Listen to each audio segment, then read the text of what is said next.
Championships from Ronse in Belgium. We are back on a packed day. It's day 4 of the 4-day World Championship competition, and day 4, well, the schedule has been packed. We started at 8:30 this morning. This afternoon session starting at 2:30 with the men's C5 road race. 5 minutes later, the men's C4 road race goes. 6 laps today in the C5, C4 men's road race, 92.4 kilometres. The same course that has been used in the women's road race this morning and in the men's B. Barney, it's a really interesting course, isn't it? Laps of a 15.4 kilometre course, 208 metres of climbing per lap. The climbs have been instrumental, but there are other areas on the course to watch. Yeah, there are indeed, and the obvious areas that we see many attacks in bike races has obviously been that main climb off the start, straight into the climbing almost with that, as well as this town centre area that does have a lot of different obstacles where riders can use it as a platform for an attack. Well, right in front of the commentary box here in the heart of Ronse in Belgium are these riders. They are down in front of us. We are just after the start and finish line, and the C5 road race, Barney. It was Dementiev from Gordon from Shaman last year in Zurich. It was a sprint finish that it came down to, a 4-up sprint finish, and it was Bergfeldt who took that 4th spot. Now we've seen other riders come to the fore in the individual time trial in the C5. Gardon, Dementiev, but LCsser took the time trial win from Foulon from Gebru. This is going to be a really close C5 race. Yeah, it is indeed, and we're going to see those same riders fighting it out for the win here in the road race. Well, in the men's C4 road race last year, it was Larousseau from Lebeau from Kumpf. Those 3 French riders sprinting it out at the end of the C4 road race in Zurich. Those 3 riders taking the medals in the individual time trial here in Ronse earlier on in the championships. So expecting them to really feature today. Yeah, we are indeed, and we're expecting perhaps a similar tactic to the one they used in Zurich last year, where we started the lap in Zurich and went very quickly into a fairly major climb, and we get the same here. So once you've been through those first few 100 metres around the town centre, we're straight up that first climb. And France topping the nations medal standings at the moment as well. From Italy, the Netherlands, Australia and Switzerland, they are the top 5, but 23 different nations on that medals table at the moment, Barney. There's real representation across the board, isn't there? Yeah, it is indeed, and as well as the more kind of traditional cycling nations you've already mentioned, we're seeing some great participation from around the world. From the likes of Malaysia, from the likes of Thailand, all around the world. We have different nations competing, and exactly as a World Championship should be. There should be nations from all around that world for these coveted rainbow jerseys. Well, Franz Josef LCsser, the Austrian rider we've just had on our screen, he did indeed take away the individual time trial championships in that C5 classification. It was a really strong ride, and he's got to be really motivated for today to do the double. Yeah, he has indeed, and clearly the form he had in the time trial and the margin which he won by was significant. So even before we saw the bike change from the Dutch rider, he was already ahead anyway, so that just made the gap even bigger. So incredibly interesting to see how this race pans out early on, and what happens on that first climb. Do they accelerate really quickly, or do they just kind of ride a fairly fairly conservative race in that first part of the lap? Well, less than 20 seconds now to go.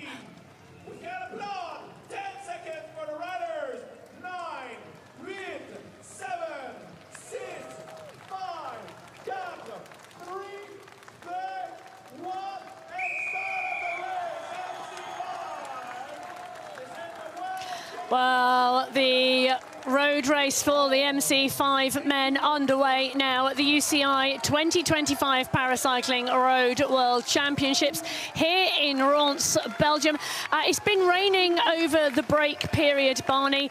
The roads are wet, but the rain has now stopped. the conditions, well, making the technical sections through town a little bit trickier. Yeah, they are indeed, and you're already seeing a push for the front with various different riders, just trying to get ahead before we get through these few technical corners and then out onto the main climb of this course.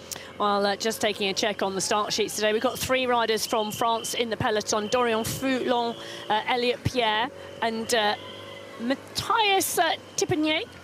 They are in the mix. Then 3 riders from Italy as well: Salvaggio, Stacaccio, and Tarlan. So strength and depth in numbers. The next nation with the most riders is the Netherlands. We have Abraham Gebru and Van der Poel.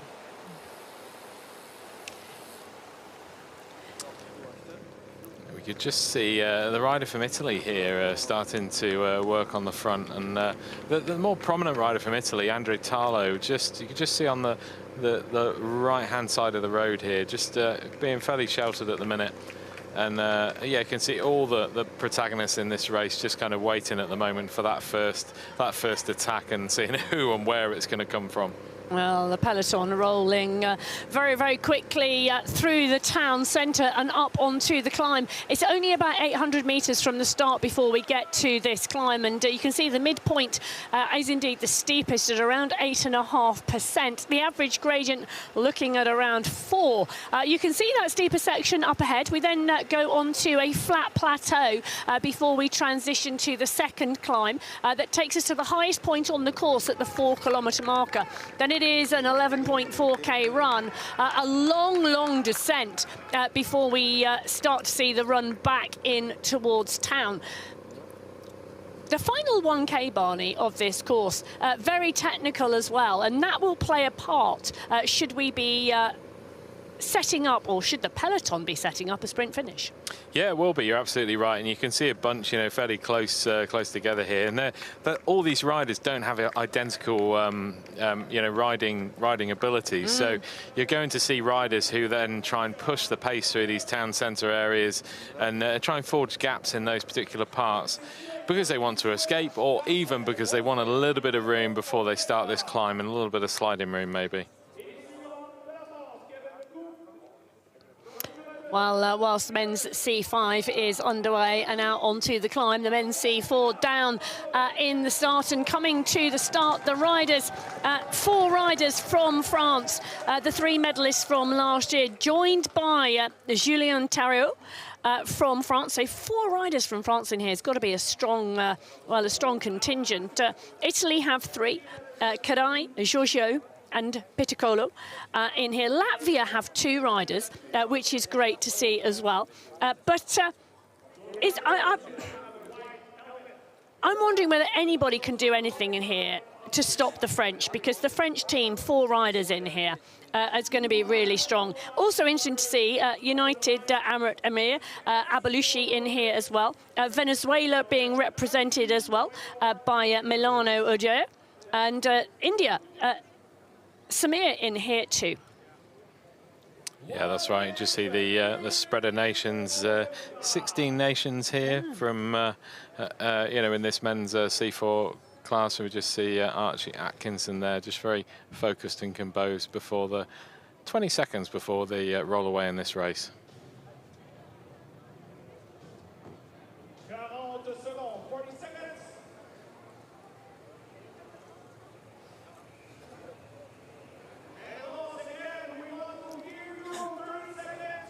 So the Belgian rider getting the home focus there in this men's C4. Nicolas Baltus down on the start. Everybody getting ready to roll.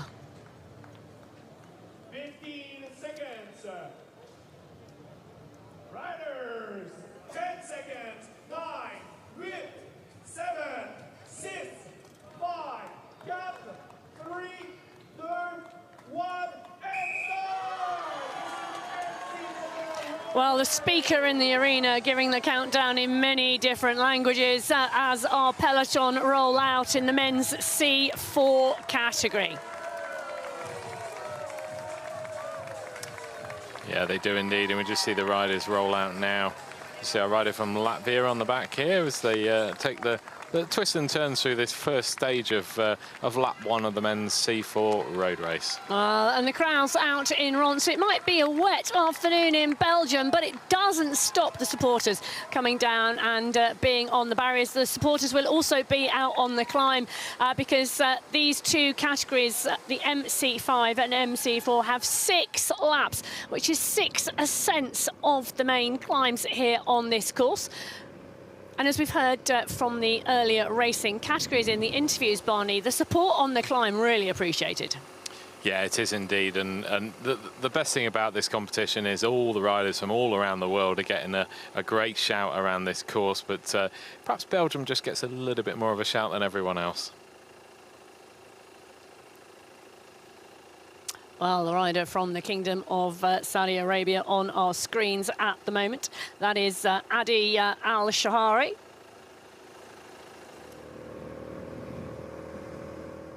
Looks like Dorian Foulon in the men's C5 race, just taking to the front. It's been fairly active now the last kind of kilometre. We've just seen a lot of riders paying close attention. We saw LCsser from the who was the time trial champion. You just see Gardon just recognising the gap. Tarlo from Italy doesn't want to go through here, so Foulon's looking around and saying, come on, go through, and Andrew Tarlo from Italy is just saying, no, I'm okay, thanks.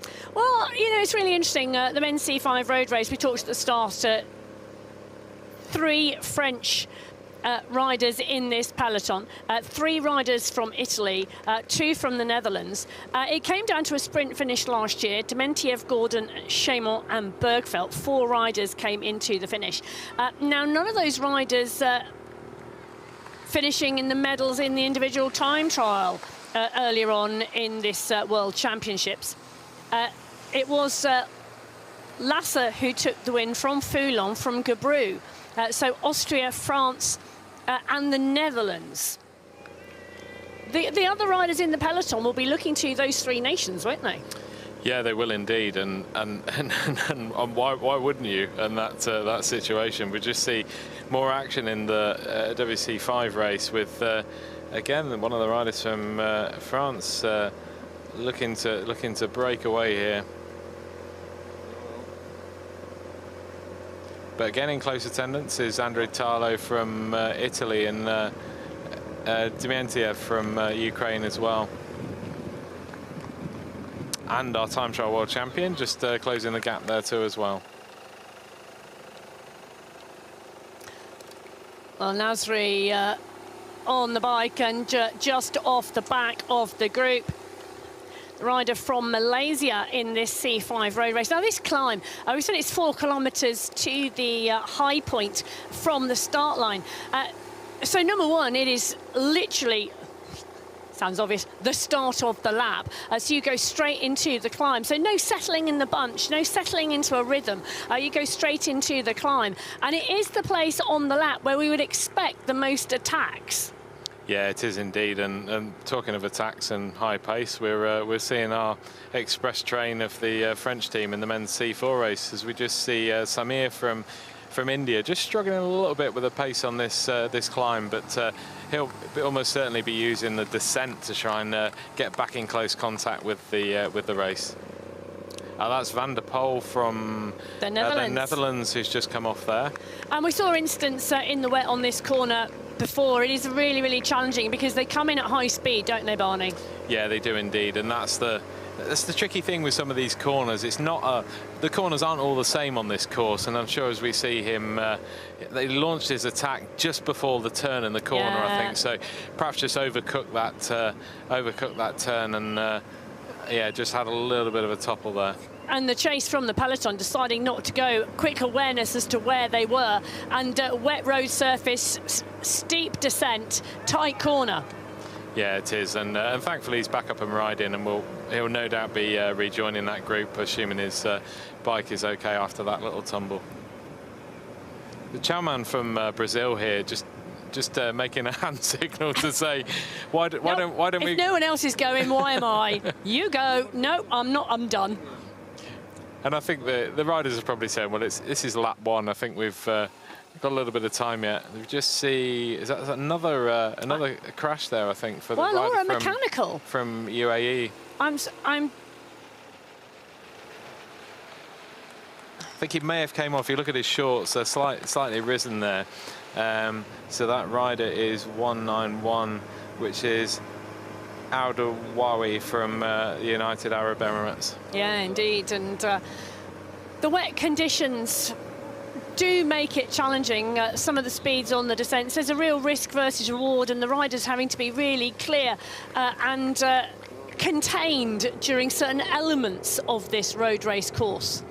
Yeah, they do indeed. And again, we go back to the C4 race where things are really hotting up at the front now, and we can see a familiar four-rider break that we also had in Zurich as well. So the one rider who hung on to these three French riders last time was Archie Atkinson from Great Britain. Well, Sinolani from Argentina on the C4 race as well. A little bit further back, we talked about the attritional nature of this climb on each lap, and so have the riders when we've had some of the podium interviews. Every single lap utilising the climb for attritional purposes to make the group smaller, and often the first selection being made on lap one. Indeed, yeah, that's a crucial part, isn't it? And you can just see the French riders really exerting their power and authority on this race currently. Well, and looking behind, the third French rider on the road, the fourth French rider just being gapped and distanced, and the third rider just checking to see how far back, trying to bring them back on. Well, working together in the race as well, there's not just riders from the same nationality, but riders from different nationalities as well. The Estonian rider just on the back here, and this is going to form a three-rider group in the MC4 race.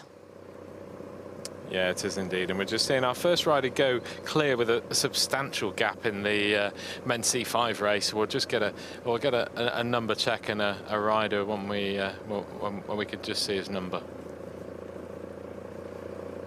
Now the push coming on one of the small rises.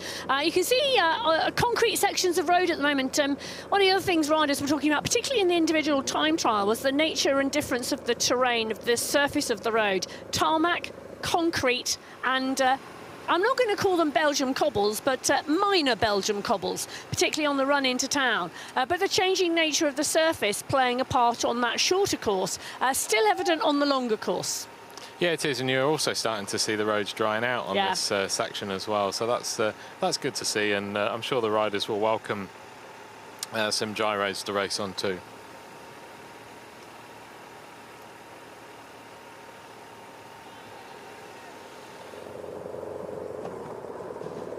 Oh, crash at the back of the group there.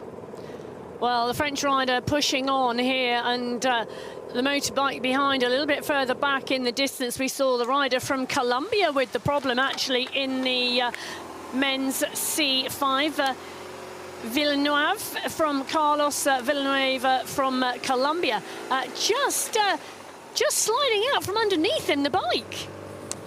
Yeah, it was a slightly strange one because all the other riders are obviously getting around that corner at the same speed. So he just went in that corner, just perhaps turned his front wheel a little too sharply, and that just caused him to fall. Well, the chase is on in the men's C5 road race. We've got two groups of riders on the road doing the chasing. The first group more active than the second group as they are out on the country lanes at the moment. The German rider pushing on. Lasse, the Austrian rider who took the individual time trial, happy and content to stay in the group. Now, there's a real balance here, Barney, isn't there, between allowing riders to go down the road because it is so early on in what is going to be a 92.4 kilometre road race. This is really early stages, to riders getting a big enough gap that the peloton can't bring it back. Yeah, that's right, and we can see Pierre here, who's the French rider who's taken a lead in this race already. And again, the gap is extending really, and you can always see some indecision from the group behind as well, whether they're continually looking at each other as well, and that's a real challenge as well for these riders. Do we chase? Do we sit back? And ultimately, for the likes of Pierre, he has two teammates in that group as well, so they can play the teammates' role and not make an ounce of effort in terms of their workload in that chase group. Well, the rider from Hungary just starting to get into trouble on the back of the group, needing to push on. Ronse from Hungary, that rider in that MC5 category. In the MC4 road race, just a little bit further back down the road, this selection, that is 7 riders who now look as though they have gone clear. Batolan from Poland, Atkinson from the UK in there, along with the Polish rider. That is, well, that is indeed Batolan. I'm just to jump to check. The 4 French riders, Leconif, Lerousseau, Lebeau, and Thariot, all in there as well. The rider from Venezuela getting distanced on that first climb. It's a really, really fast pace, Barney. They have started with real intention in the C4 race. Yeah, they have indeed, and it's a race that we can see has had a similar attack, you know, from last year in Zurich, but we can see a different outcome at the moment. We can see a lot more riders in that group. But we can still see 4 of the French riders in this group who have the numbers and the dominance and also willing to take the race on as well.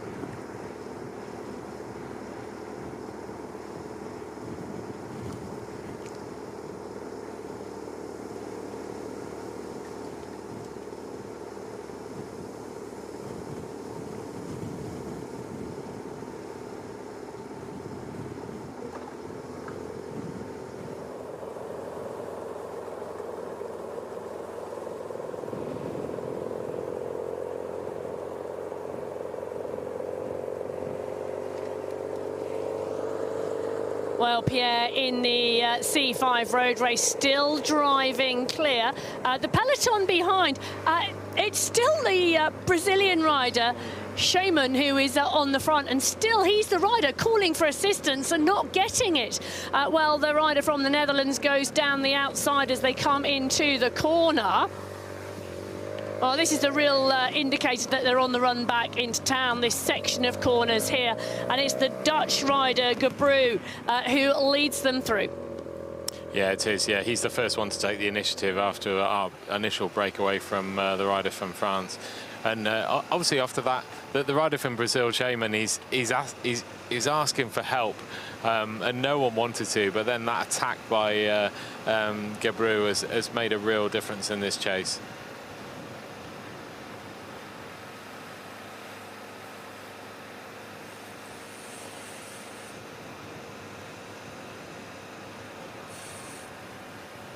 Well, Vermester from Hungary desperately trying to close that gap down to the group. Pace on the front is hot, and Elliot Pierre from France is the rider doing the driving, and it is the rider from the Netherlands closing it down. And how this race has kind of panned out in the last 2 World Championships. So if we go back to Zurich last year, we have there was kind of non-stop action with a group of I think how many riders there were at the end, with the 5 or 7 riders at the end of that race. And then we go back to Glasgow in 2023, and there were actually a group of 4 riders who escaped at the start of the race, and they didn't come back. So there's different ways in which this race can be won in the last 2 World Championships. So yeah, that's what I'm saying is there's no kind of right or wrong way to try and win these races. And as we see now, Atkinson from Great Britain is certainly is certainly trying to get amongst these French riders who we expected to dominate. And at the moment, Atkinson is playing a great. Is playing a great role in Atkinson. Is playing a great job in upsetting their race plan. Well, and the call comes for another rider. You know, send another French rider down, please, because if we're going to go, I don't want to go with the GB rider alone. We need 2 French riders in the break if we've got company. Yeah, that's right. And they did this. They did this last year as well, if you remember. Atkinson was isolated, and they just went one after the other attacking him until they got the group to the size they wanted. So this is the next part of their game of chess to try and find, you know, the perfect group and outcome for their team. Well, Al Balushi from the UAE, alongside the Swiss rider, That is the duo we are in with at the moment. Laurent Garnier is the rider from Switzerland. These two riders working well together, but they are distanced from that group. So that group of 7 in the men's C4, it is Ambrosi Ramos from Argentina, Lecomte from France, Le Rousseau from France, Lebeau from France, Tarrio from France, Atkinson from Great Britain, and Bertolin from Poland. Yep. That's what our group looks like, and we just see the rearranging of groups here, and I feel sure that we're going to see another rider from. You can just see this rider at the back here from France. He's laying off in the hope he can jump across. I think he's going to jump fairly soon. There he goes. And you can just see immediately the rider from Argentina, Ambrosini Ramos, jump across onto his wheel and upset this kind of this plan from the French team to try and dominate this race and have the numbers in the group that they want to. And I think of the French riders, I think Tarrou is probably the weakest of the French riders. Not that you can call that weak, because they're in the top 7 within this race. But I think compared to his 3 other teammates, I think he probably forms the weaker part of their team of 4. Well, they are coming in towards the end of lap 1, the MC5 and MC4 road races. We've had a lot of action so far, particularly in the MC4 class. The MC5 class, whilst we do have riders off the front, the main peloton, a little more sedate, Barney. Yeah, it is. They've been cancelling out each other's attacks, and you know, that to be expected really on, I think, lap 1. As we just see our leader from France come into the home straight. Well, Pierre from France,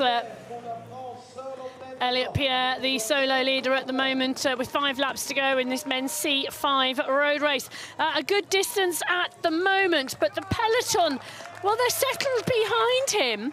Well, look at that. I did wonder where our individual time trial winner would launch the attack, and it is the Austrian rider that is now moving in this C5 road race.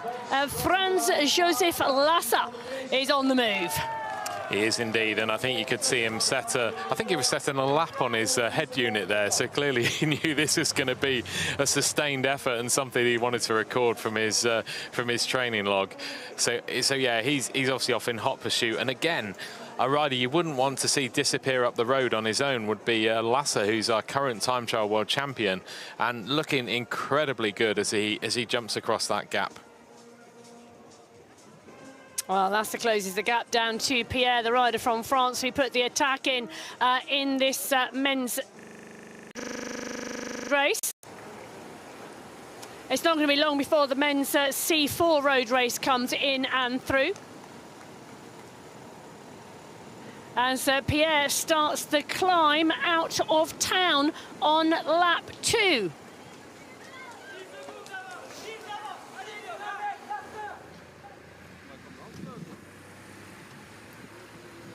So the gap on. Oh, it's going to be interesting when we get that through.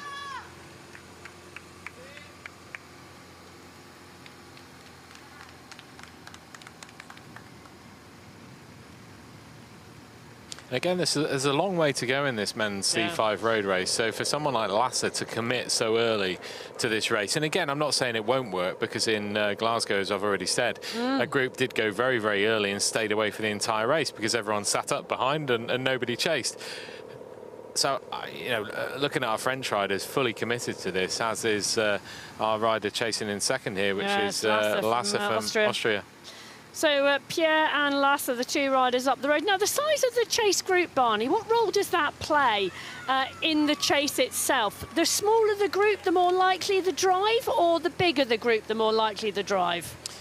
I think the less likely they're going to drive. I think looking at the size of that group, there's not a chance that they're going to be as a collective effort that's going to be sustained enough to catch these riders in front. As we're just seeing a big turn from the rider from Belgium here to reduce the gap and to try and assist with the chase, and that is De Feiter from Belgium, who's currently chasing with quite a lot of riders sitting on his wheels. So Gardon from the USA, Gebru from the Netherlands, and obviously Dorian Foulon from France, who's paying close attention at the moment.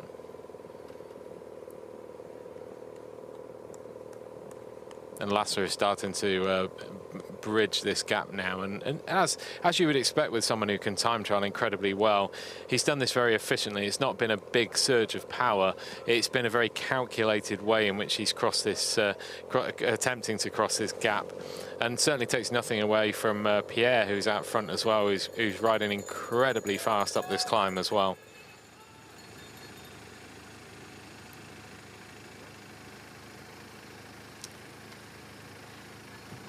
Well, at the moment, the men's C5 race, 1 full lap complete. The men's C4 race is on its way in, and look at this. 2 completely different races underway. MC5, 1 rider clear, 1 rider chasing big peloton. MC4 scattered everywhere. Leading group of 3, it is Lecomte, Atkinson and Lebeau. 2 French riders, 1 from Great Britain. It's around 20 seconds, I think. Yeah, it is, and you can see Atkinson there. He seems slightly annoyed with himself that he let the gap go, going around that corner. So he had to then chase back. Oh, as we just see a slight crash. The rider from Argentina, I think, in the C4 race, who we actually saw in that chase group as well. That was Ambrosi Ramos. Correct. Yeah, it was indeed. So you're just seeing the other chase riders in the C4 race, and I think that slowed a few of them down as well. And you can see the French riders who are now split in that chase now. So they'll be looking to kind of get more of a rhythm back on this course. Well, the sun now coming out in the heart of Ronse, Belgium, for the UCI 2025 Paracycling Road World Championships. This is the final day of 4 of competition, 2 days of international time trials, individual time trials, 2 days of road racing. We're going to round out the programme later this evening with the mixed team relay. That is always one of my favourites, but, well, the road racing, it's exciting. Don't go anywhere. So Lecomte, Lebeau, Atkinson, 3-rider breakaway in the MC4 category at the moment. Onto the climb for the 2nd time. And you can hear the French riders talking to each other at the moment. They're trying to decide whether to push on now or attempt to wait for their teammate. So they know that they would rather have another teammate with them, and preferably Atkinson not there from GB, but Atkinson's doing a fantastic ride. Let's just see what happens here with the rider from Argentina. Yeah, he just slid out on the wet cobbles there. Yeah, and that is indeed completely split now because of that attack. Leading group of 3 now as they go out onto the climb. 143, that is Julien Tarriot from France. 4 French riders in this MC4 category.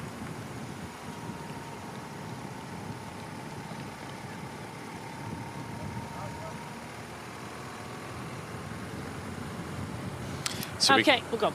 I was about to say no. We can see Larousseau just ahead. So he's the one rider we thought might be in this lead group, and he's currently chasing. And obviously we see Lebeau and Lecomte let me drilling the pace in the front on the front. Let's give some context here. It's a C4 men's road race.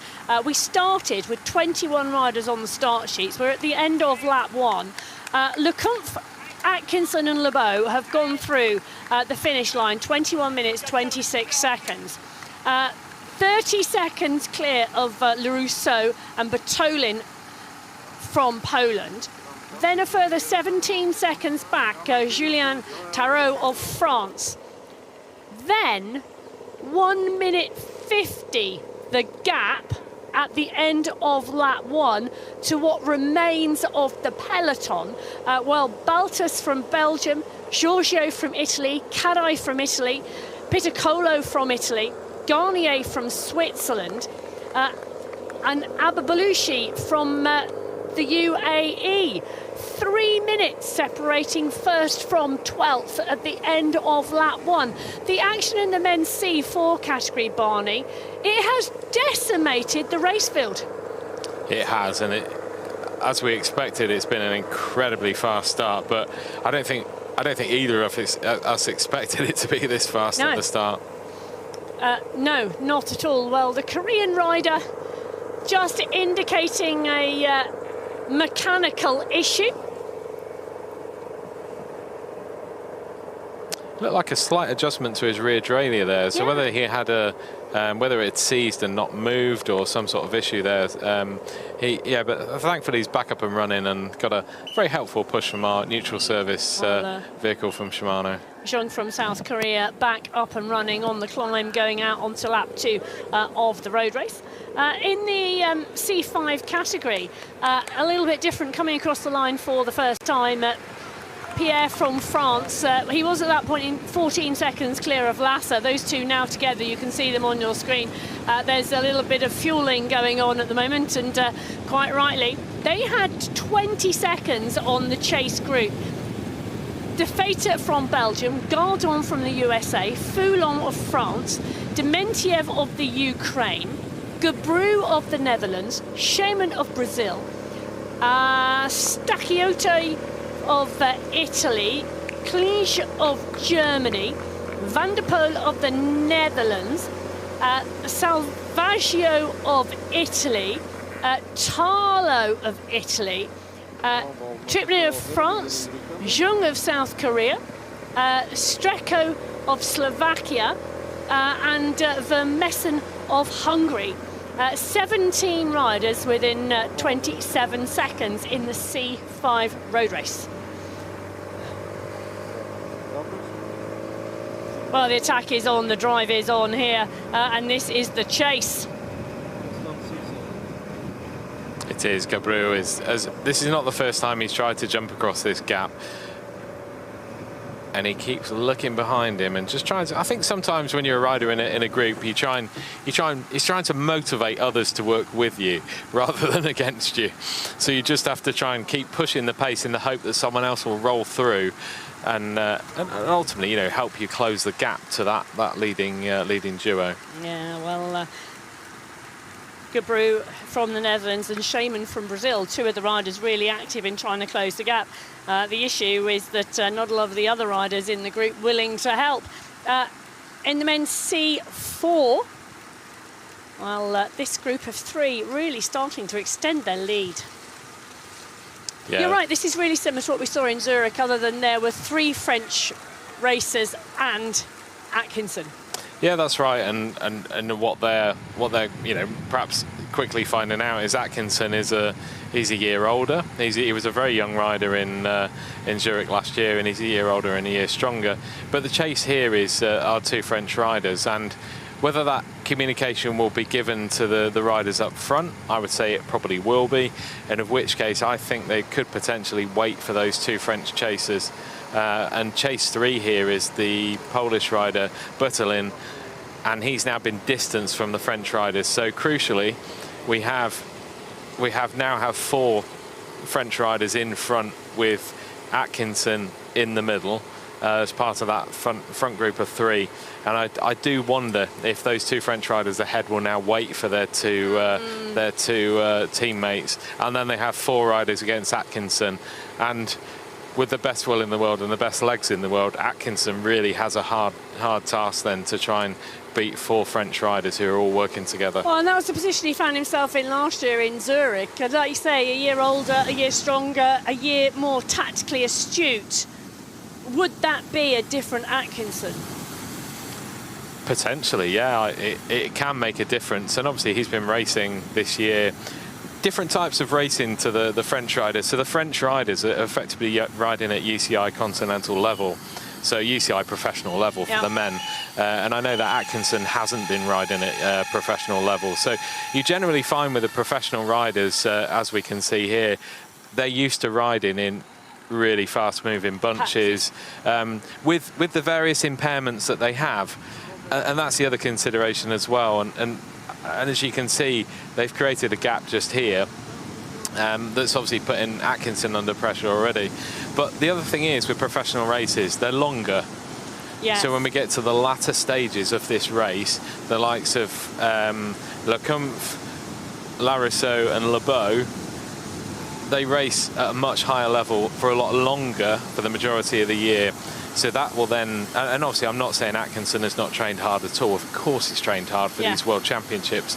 But it's just a professional way of racing, just gives you that little bit more endurance. And Atkinson and the GB team would have known when they sat down very early on with the start sheets before they even landed in Belgium, a long time before they landed in Belgium, that this was the likely scenario. Of course, yeah, and he would have, you know, he was in the race last year, he knew exactly what had happened, and now we're in this situation where, you know, we've got two French riders who are chasing as well, and they're quite a distance behind at the moment as well, to be fair, so whether their teammates will actually wait for them, I'm not entirely sure they would, but we'll see how that race pans out. Yeah, there's a good, 50 seconds to a minute gap there? Yeah, there is, and obviously that there are still riders behind them as well, so there can't be too much of a pause and a hesitation up front, otherwise you could see other riders joining as well. Yeah, Battalion from Poland now really on an individual time trial out on the MC4 road race. I am so surprised it has gone this early. You know, this is a 92.4 kilometre race, and the action in that C4 race taking place on lap number 1 and really just exploding. So the MC4 road race out on the roads, the MC5 road race is out as well, and these two riders out off the front.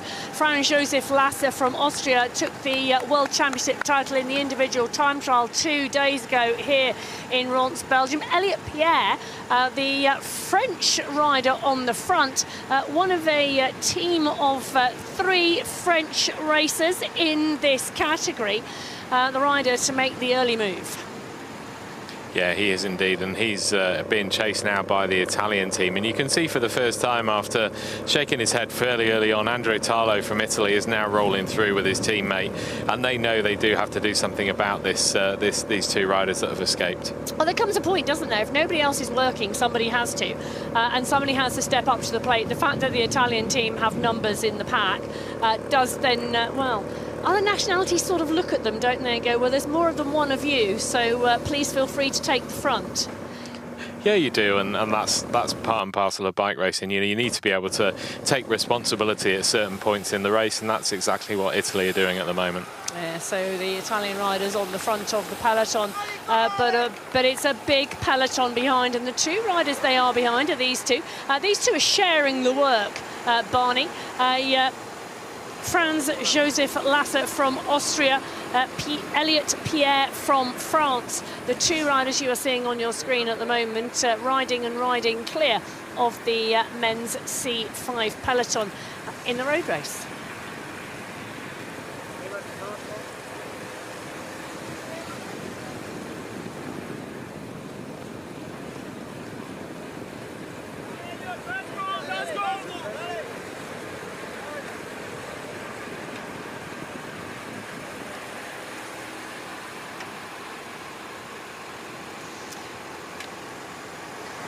We've talked about the long straight roads on the lap here, just beautiful shots really showing you, giving clear sight to the riders if they are chasing, but once you take that left-hand turn into town, well, the corners really do come thick and fast, and the technical nature of the final kilometre run into town does mean that riders do get out of sight.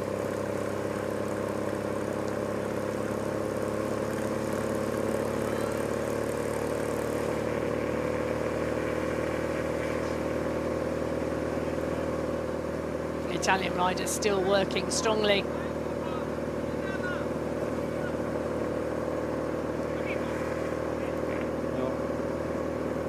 It's Van der Poel from the Netherlands, just getting rid of his visor.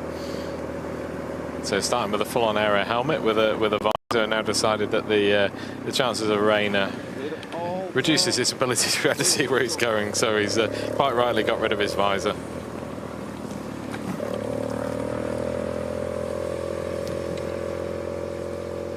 the Italian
France, the two French riders giving chase.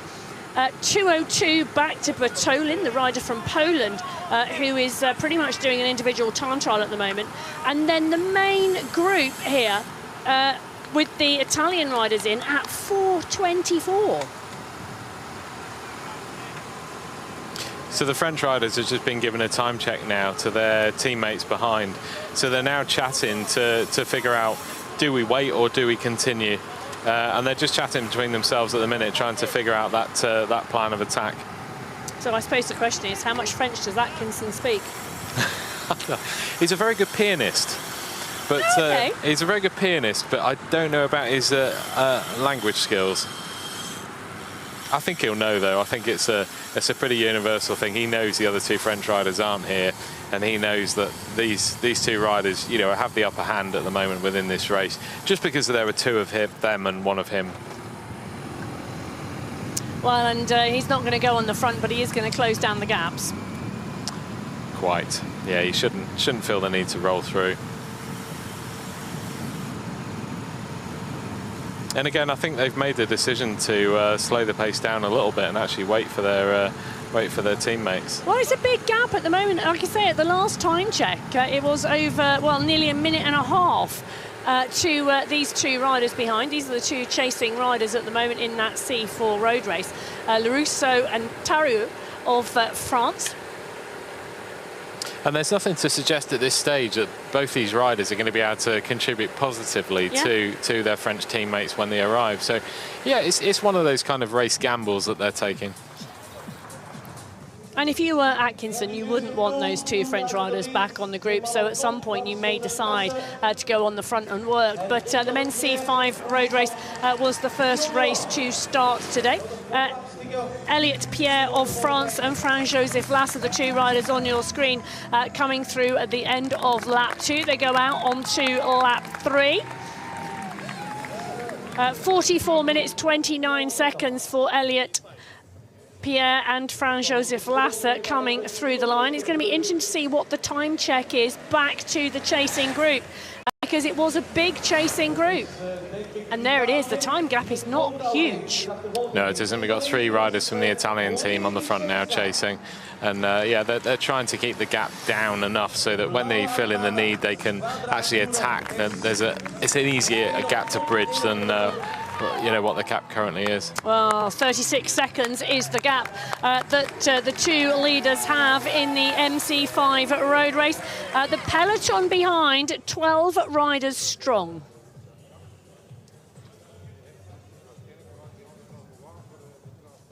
And as we saw the C5 leaders come through the start-finish area there, you saw a little gap develop between Pierre and LCsser in that group. And that was purely down to the braking systems on the bike. So LCsser has 2 brakes on 1 lever, because you see on his left side he can't pull the brakes. So he basically has both brakes on 1 lever. And what that does compared to Pierre, it kills your speed completely when you go into a corner and brake. Whereas if you can feather your brakes independently, which Pierre can do, obviously he can't brake, you know, 100% on one side, as you can see by his impairment. But the independent braking does make a difference going around corners and being able to brake and brake late or brake early.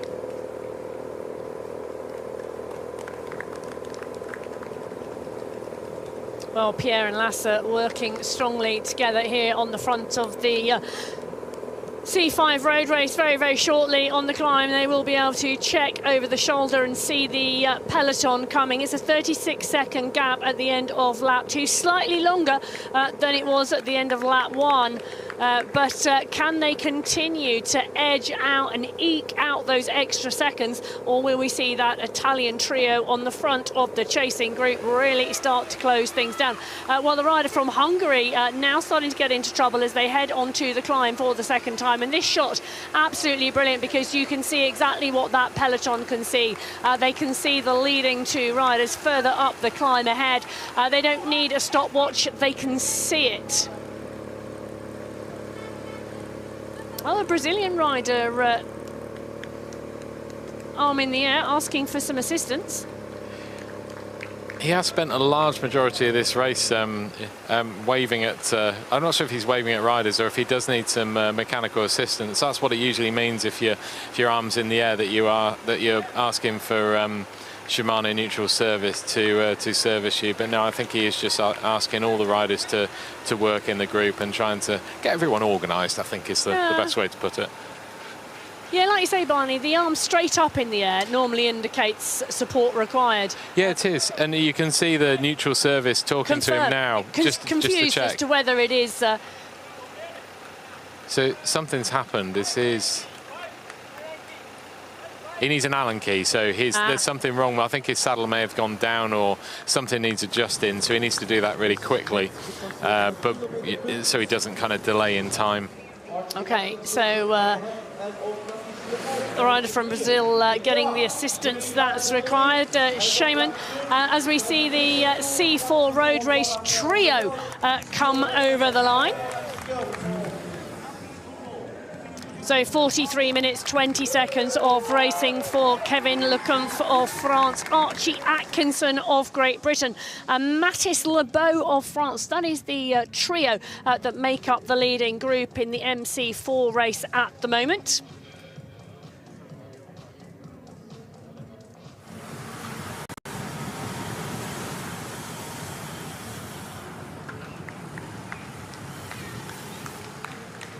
So behind them we had the duo of Lurusso and Tario last time we went in with a time check, and that gap, well, it was 1 minute 28. It's going to be interesting to see whether that has gone out or whether this group have sat up a little, Barney. And the French riders here have controlled the pace to allow the 2 French riders chasing to get on. But that time gap was significant. Yeah, it is indeed. Or you can already see attack now from to decide which French rider it is. 142. Lebeau.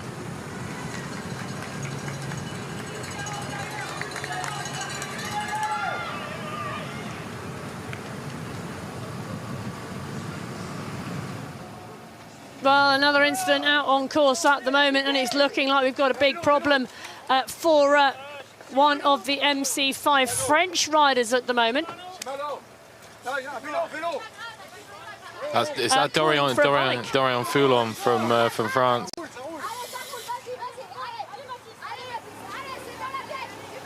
Oh, an incident on the hill.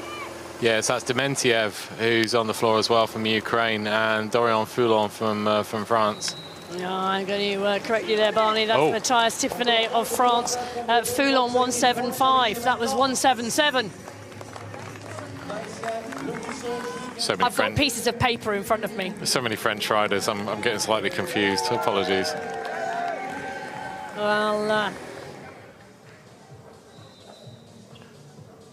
a challenge on the course, I can tell you. We've just seen Larusso and Tario in the MC4 class go through. The gap now 2 minutes and 2 seconds, so it is indeed going out. Lecomte, Atkinson and Lebeau, the three-rider breakaway, extending their lead. Bertolin, actually, well, that is probably the interesting story here, because Bertolin is closing down on Larusso and Tario. So the rider from Poland is actually closing down to the chase group of 2. Yeah, that's a great ride by the rider from Poland, and yeah, great to see the race situation changing. And it's not certainly it's not, not settled after lap 1. No, not at all.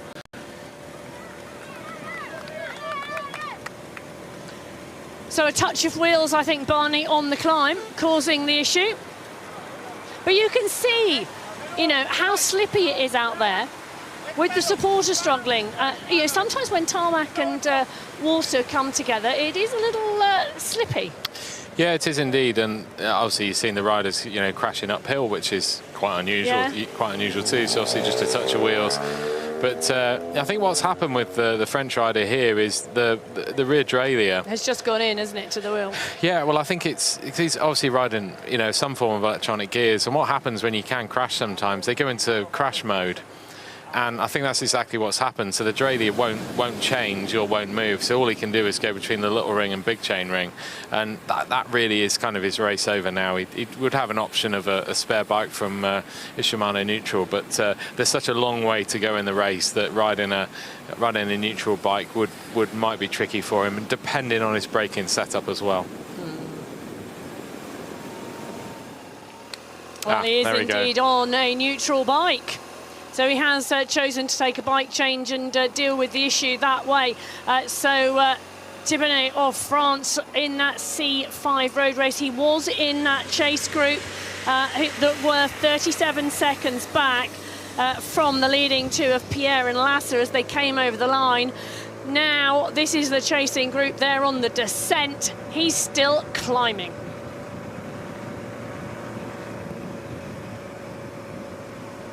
Yeah, based on the indecision in this group, I don't think his race is over completely. No, I agree with you, actually. If he can adapt fairly quickly to the neutral service bike that he's had to change, he could well find himself not too far away from this group. It's a challenging dynamic in this peloton, isn't it? Because they either have to work together to pull back the gap, which is already substantial at over 2 minutes. Which I'm sure if they actually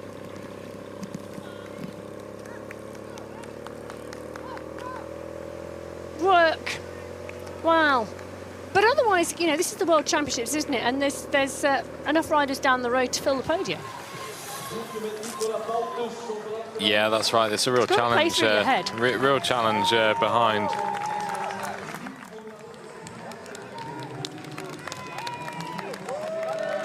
So the MC4 riders coming through and over the line. Rider from the UAE there. Al-Balushi is currently in 12th at the back of that peloton. That's, well, Laurent Garnier is the rider he is with there. Along with a number of others. So Garnier, Cadai of Italy, Piticolo of Italy, and Al-Balushi from the UAE. Those 4 riders together. Giorgio is also there, and Balta. So that's now a group of 6 that have come together on the course, sitting 7th down to 12th overall in this men's C4 road race.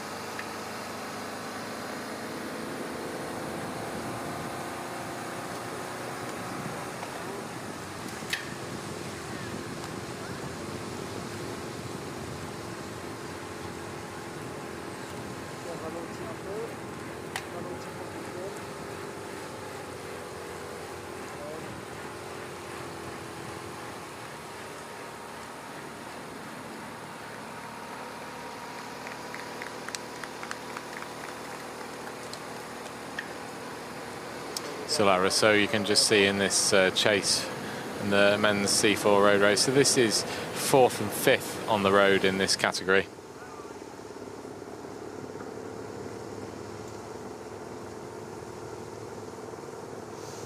So the men's C4 category coming towards the top of the climb on lap number 3 of 6.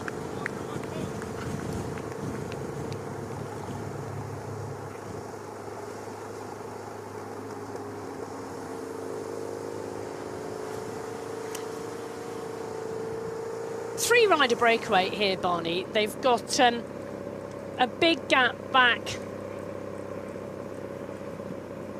to the two riders in that C4 chase. We're dropping in with the C5 chase at the moment. They have two riders down the road, that C5 chase. And it was just a 36-second gap. I say just a 30. It was a 36-second gap at the line to the chase group. They are up and over the next climb of the day. They've gone through the next intermediate checkpoint, and I can tell you the gap has held almost exactly those 36 seconds at the line. At the intermediate checkpoint over the climb, 37 seconds. So they've done a really good job of holding that gap. Yeah, they have, and this is due to that they're riding at a consistent pace out front, and what they have behind is this indecision and, you know, riders who aren't really sure, should I chase, shouldn't I chase. We had the 3 Italian riders from that group chasing a little while ago, but that's they've kind of eased back a little bit now. So you've got all these different nations looking at it now thinking, well, and this is where frustrations start to come in as well, because they're so close, yet they're nowhere near the catch. And you can see, you know, riders thinking, well, do I keep attacking? Do I, you know, how are we going to get this group back? So I think that you know, this type of approach in the race is going to continue for the next couple of laps, I foresee. Well, a number of the riders delving into the pockets of their jerseys for fuel at this stage. They are coming towards, well, as they come towards the end of this lap, they will be halfway in this road race. Shaman's still wanting to control the group, even though he's at the back. I think he'd make quite a good sports director when he's eventually finished racing.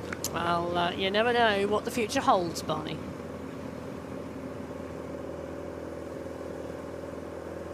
The one rider who has been quite quiet in this group, and this is based on previous World Championships, has been Van der Poel. He is always quite active, and there's always a lot going on when he's racing. He's been incredibly quiet. I know he had that crash early on, so he might still be recovering from that crash. But he's certainly, it's certainly a rider I'd expect to be forcing the pace rather than kind of sitting in the wheels. But we're still quite, you know, we're not quite halfway in this race. So Lauro Shaman from Brazil has indeed received his equipment from the service car, but is now calling for some help.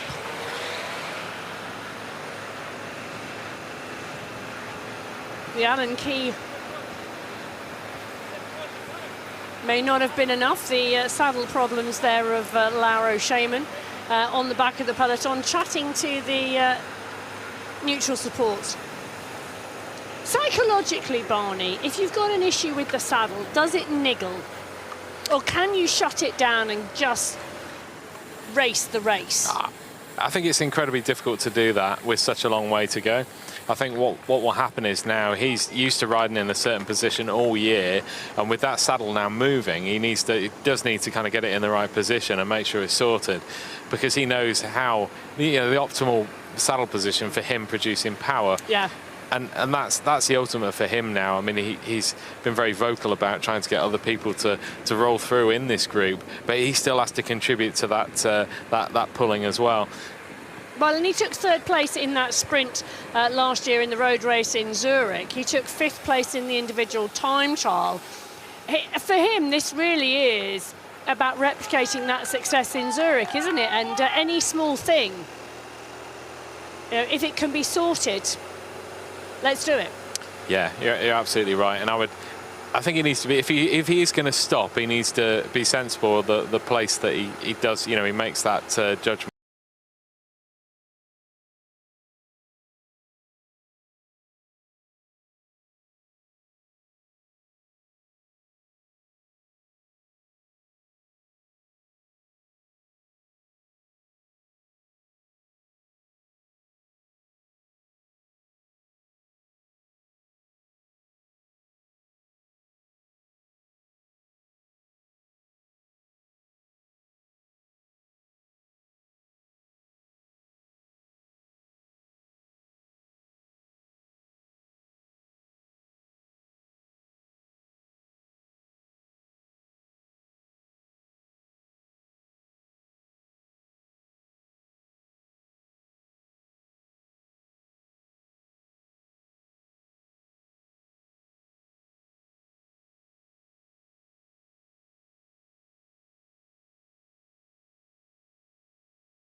Five category. Pierre from France and LCsser from Austria out clear. Just doing a bit of a time check at the moment and seeing whether we have them through that checkpoint. We do. It's 37 seconds the chase to LCsser and Pierre at the last checkpoint, which is one of the reasons why Lauro Shaman will not want to take a stop at the moment to deal with the saddle issues. So Shaman dealing with the technical issues.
He's not going to see anybody. No, he isn't, and he'll be getting time checks from the side of the road as well, so he'll be able to make his mind up, you know, when and where, you know, what he decides to do next. But you notice the going around the corners there, and that's kind of the main difference, I think, between these three riders. They've been inseparable on the climb at the moment, but we're seeing a technical difference when they go around corners at the moment, and the French riders will have identified that as well. And with a very technical final kilometre here, then it does play to the strength of the two French riders. Yeah, it does indeed. If not one, then both of them. We'd have to wait and see till that point. But there's still a lot of racing to go yet. There is.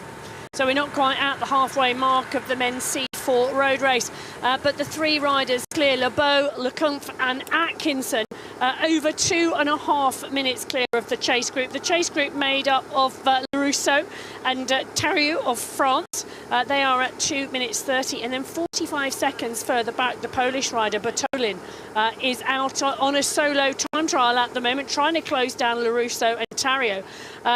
I'm wondering whether he's going to be able to do that, because at the last checkpoint he had reeled in a significant margin of that gap. So it could well be that we will see shortly a chase group of three.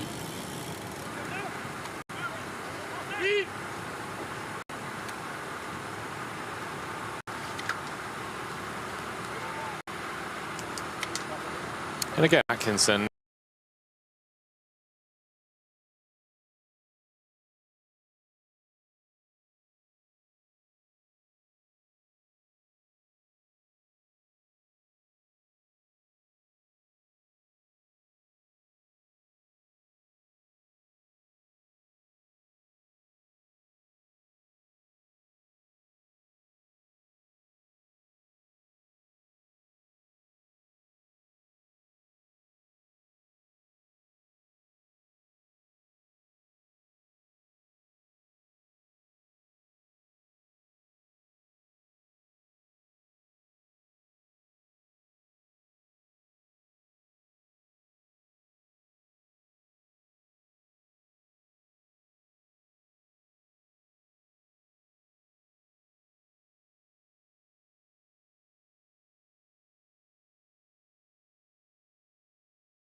in the intermediate time check out on course.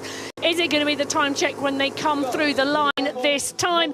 Well, LCsser and Pierre are about to come underneath the banner to go out on to lap 4. So 3 laps to go in the men's C5 road races. Pierre and LCsser go out on to lap number 4. Yeah, you can see there the gap is coming down just that little bit now. You can see the Italians who are yeah, they're still massing on the front and they're still working. Talo is still working, you know, on the front of that group.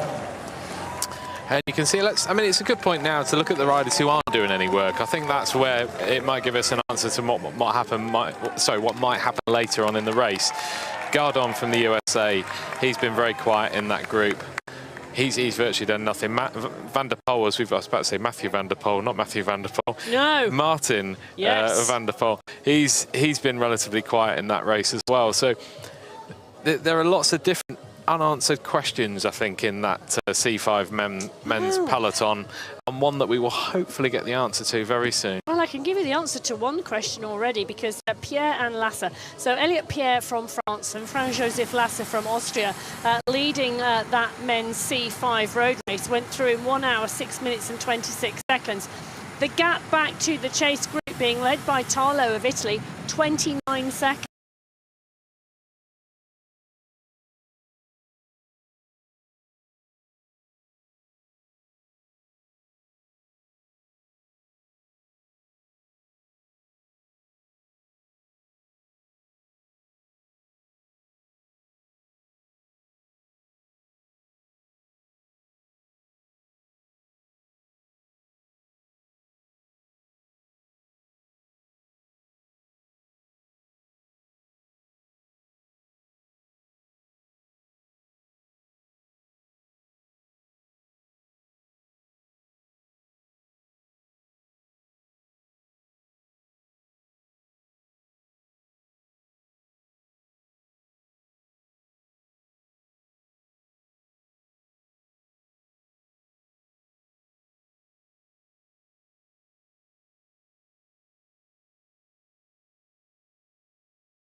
And actually in the second half of the lap, because at the intermediate time check it was held.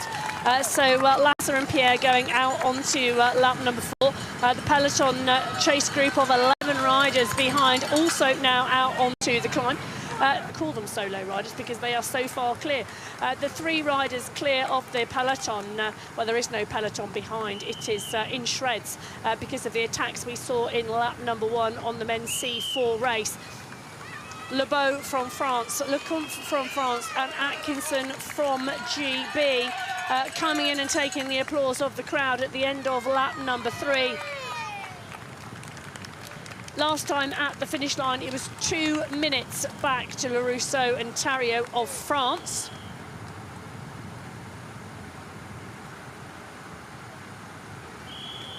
And communication going on there between the rider from Great Britain and the 2 riders from France.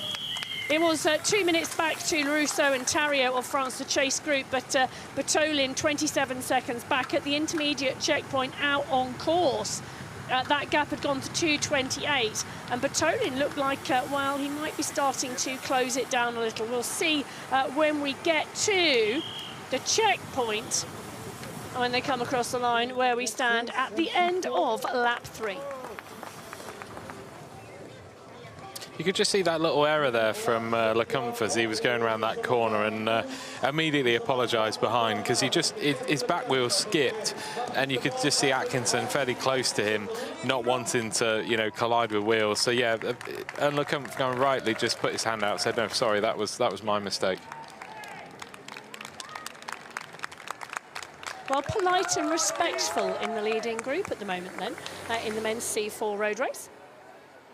Yeah, it is. It's very respectful at the minute, and as I would expect to be as well. And we're just waiting for what would be the next stage in this race to see what will happen. Well, 1 hour, 5 minutes, 38 seconds to complete 3 laps in the men's C4 road race. They are moving and moving strongly. Just taking a little look and actually, interestingly, Barney, we were having a conversation earlier about the men's C4 category in Zurich last year, catching the men's C5 because they were moving quicker. I can tell you the men's C4 race at the end of lap 3, 105. The men's C5 race at the end of lap 3, 106. So actually the men's C4 class is moving quicker. But different races, different action. They're not in the same category and they're not racing for the same World Championship title. 2 World Championship titles at play at the moment, out on the road race, on the course around Ronse in Belgium for the UCI 2025 Paracycling Road World Championships.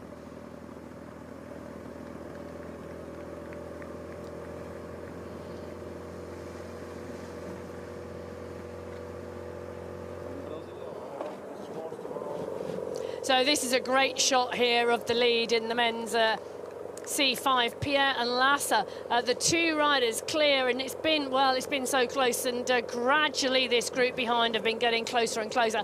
Went out to about 37 seconds at one point. At the last checkpoint, it was 29. The Italian riders continuing to push on the front, and do you know what? Shaman from Brazil, Lauro Shaman from Brazil, every time he gets on the front of this pack, he looks behind him and gesticulates to somebody else. It's like he wants to be seen to be part of the action, but not actually do the work on the front. Very canny riding and play from him. Yeah, talking of canny riders and play, we just see Dementiev attack on the left-hand side of the road. And I like to call him a wily old fox. I think that's probably a little bit, I can't quite remember his age, but Dementiev is always able to suss out that move and know when the right time is to go in these races. And Experience, that's right. And you can just see him on the front now. He knows the race is definitely on. They now need to do something to catch this leading duo up. Well, he's also the defending world champion in the road race. He took 4th place just off the podium in that individual time trial. He's going to want to really try and get something back from this World Championships, and defending that title would be a phenomenal thing for him to do. Yeah, it would be. We could just see Gebru from the Netherlands just struggling at the back of that group. So whether that's something that we'll see continually through this race, or whether he's just going through what we call a bad patch in the racing, it would be interesting to see. Gatien Lerousseau from France and Julien Tarot go through the line, and I can tell you the gap has gone out much further. So 3 minutes 13 seconds now the trio of Lecomte, Atkinson and Lebeau have in that men's MC4.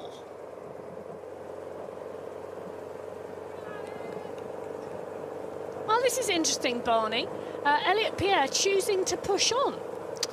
Yeah, I just wonder if something's happened on one of the corners before we got to this point, or whether LCsser has actually just been dropped. Well, we are going to see, indeed. No, he's just been distanced on over the top of this climb. So LCsser struggling to hold on to Pierre's wheel as they go out onto lap number 4. Interesting. The fatigue setting in, and look at the catch. The catch is about to be made. Yeah, it is, and you can see our French leader looking behind. He can see his teammate crossing as well, so he's very aware that he has teammates behind him as well who are trying to bridge. Yeah, well, there we are behind. You can see as to whether the whole peloton is going to come back together again now on this lap, or whether it's going to be a smaller group. I think that's a group of 10 riders, so I think we're going to have 12 riders together once that group reforms. Yeah, I think you're absolutely right. It's definitely going to come back together in the C5 race, as we see all change in the men's C4 race. We can just see a gap starting to appear now. We can see Lebeau forging a gap ahead of Atkinson, and we can just see Lecomte just sitting on Atkinson's wheel at the moment. That's all he needs to do in this situation, and Atkinson is in the position where he just needs to chase and know that, you know, he is up against it against 2 very experienced French riders. We just see the attack here from Lebeau. really, really strong attack, and you can just see immediately establishes a gap between himself and the other two riders in this this breakaway at the front of the men's C4 road race.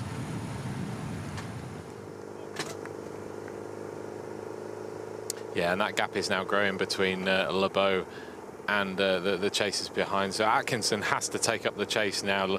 Lecomte is not going to contribute to the chase, and he will be in. Yeah, the French team have ridden this perfectly. They're in a great position now, but there's still quite a long way to go in this race as well. So it's not like we're on the final lap and they can all, you know, just ride this final climb and then descend down into the finish. Still a little way to go yet, and obviously Atkinson and Lecomte will be aware of this too.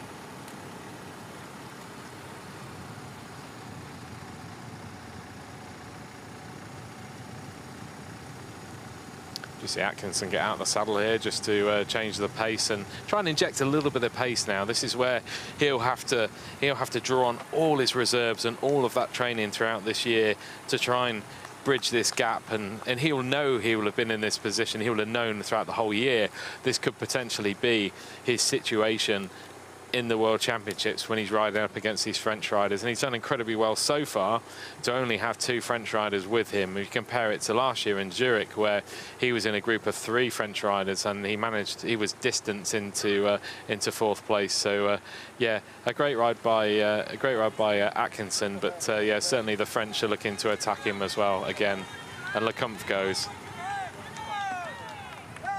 Really, really strong attack by Lecomte here as he jumps across to his teammate, and Atkinson is still on the power and chasing in 3rd for Great Britain here. A little shake of the head there. He's realising that this is a really hard job, and just making the notion that what else can I do? I'm riding up against the world's very best here in these 2 French riders, and I'm just doing my very best to try and keep up with them. And no, fair play to him. He's ridden a great race so far to put himself in that situation. But again, the French are just playing that waiting game and waiting for the right moment to attack and put Atkinson in a really tricky position. Back to the lead of the men's C5 road race, and we are all together now. And just as I say that, we have an attack by Chaman from Brazil, who's actually attacking on the footpath, I believe. So yeah, just a quick acceleration by Chaman there. And yeah, we're seeing a lot of action here in the men's C5 road races. We're seeing that bridge made by Chaman from Brazil, who's fighting to get across with Dimientia very, very quickly into his slipstream there.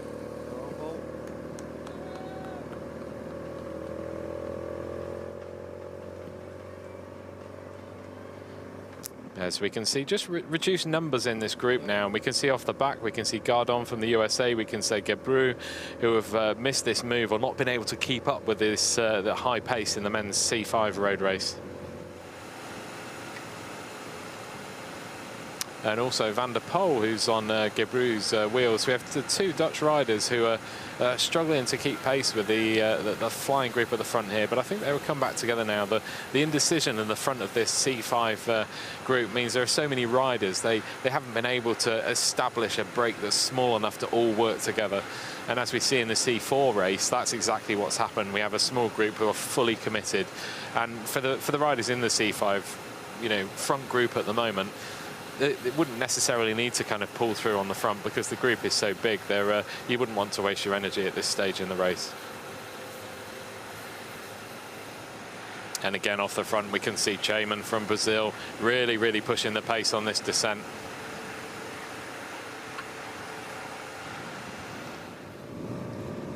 You can see the grit and determination. He's trying to break the group behind, and you can see there's a little bit of a gap starting to appear now. But Dimientia from the Ukraine is straight after him, as well as the Italian team.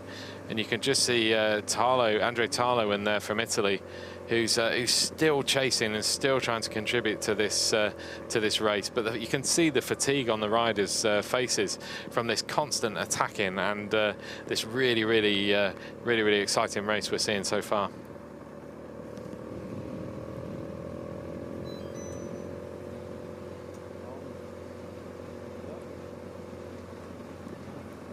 And again, it's just non-stop attacks at the moment within the race. We're just seeing a rider from Italy, closely followed by Pierre again from France. He's very quickly recovered from his early exploits up the road.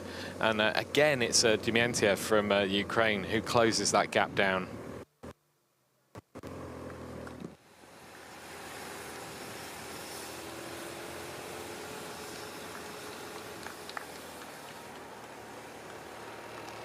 And again, the group is starting to come back together now. And you just see after that initial gapping of Van der Poel, Gebru and Gardon from the USA, 2 riders from the Netherlands, they're all coming back together now. And you can just see LCsser at the back here, who was initially part of that group, and a big attack by the French rider here.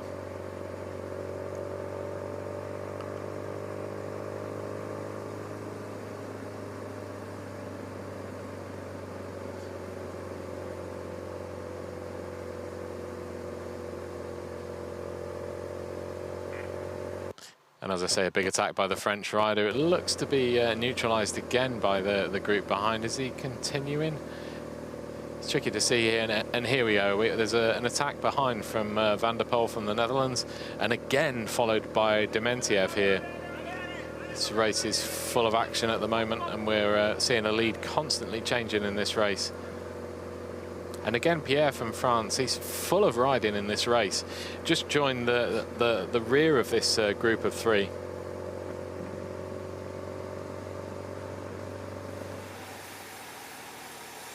So the 2 riders that are in this this group now, so Foulon and Pierre from France are now in this lead group. A great tactical riding by them.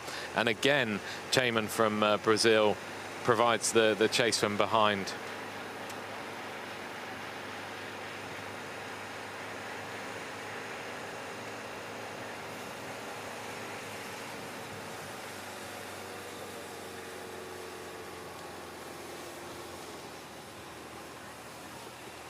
Just see the skill level of these riders going around this chicane incredibly fast. Riders jumping and bunny hopping. As we just see the lead in the C4 men's race, and we can just see that Mathis Lebeau can see his teammate Lecomte coming across to him. So he's just easing off on the power, just enough for his teammate to catch, and then they'll be heading their way as the lead duo in this race. And certainly in a great position from the nation of France here. 3rd place on the road in the men's C4 road race is currently Archie Atkinson from Great Britain. And he is still in a battle to fight to try and catch up with this French duo. But yeah, the junction has now been made between Lecomte and Lebeau, and no doubt they will work very, very well together to try and build their lead.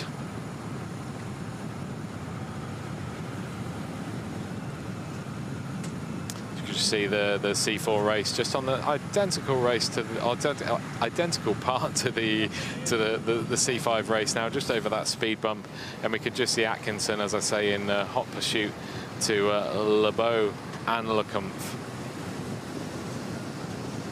And there's a fairly decent gap between Atkinson and the chase in the C4, which is Larousseau and Traru. So yeah, Atkinson has some decent time between him. So he's in that gap between the French. He's got 2 French riders in front, 2 French riders behind him. As we just say, all change in the men's C5 race. We have Dmientiev, who's out in front, and Pierre, who's full of riding. He's again off the front. The other French rider in this group, and Van der Poel from the Netherlands. Just checking to see which French rider we have here. If that is indeed, it is indeed Foulon. Yeah, I did wonder if it was. We obviously realised the other French rider had a mechanical and is on a neutral service bike, and Dorian Foulon is in this group along with his teammate Elliot Pierre. Well, we said Dmientiev wouldn't let it go, didn't we? Because he is the defending champion and he wants to defend that championship title in style. He finished in 4th place in the individual time trial earlier on this week, and well, There's a step on the podium at place here, Barney. Yeah, there is indeed, and I also wondered about Van der Poel as well. He'd been very quiet so far, albeit he'd had that early crash, so thankfully he's recovered from that. But now he's full of riding and he's ready to contribute to this leading break. Which is brilliant to see, because when they come into town and come under the banner, it's going to be the end of lap 4 and the start of lap 5. They're going to have 2 laps to go here in the men's C5 road race, and 30 kilometres left. Yeah, that's right. We're on to the closing stages of this race now, and I think everyone's faces within this group showing us it is the closing stages of the race rather than being the start. And what a race. It's been really interesting, the dynamics of the men's C5 race. Yeah, it has indeed. And we've seen the lead change hands multiple times. We've seen the leaders change multiple times. The one consistent leader throughout all of this is the French rider Pierre, who was initially in that lead group of 2 with LCsser, and now he's in a lead group of 4 with Foulon, Dementiev and Van der Poel.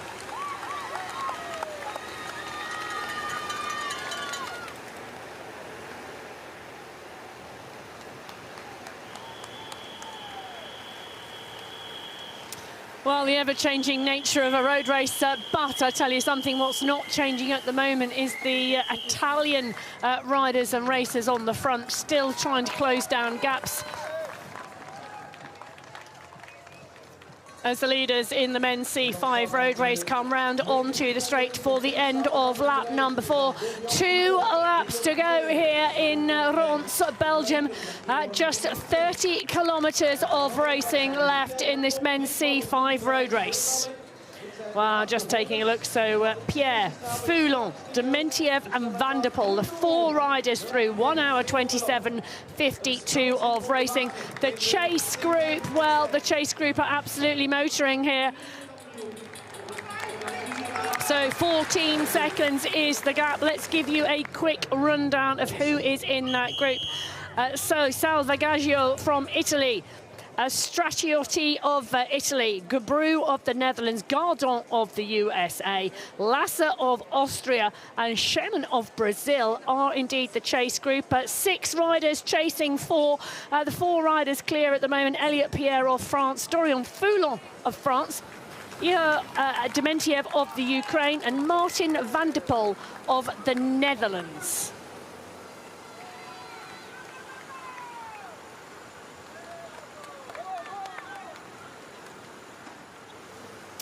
Well, and out they go onto the climb for the penultimate time.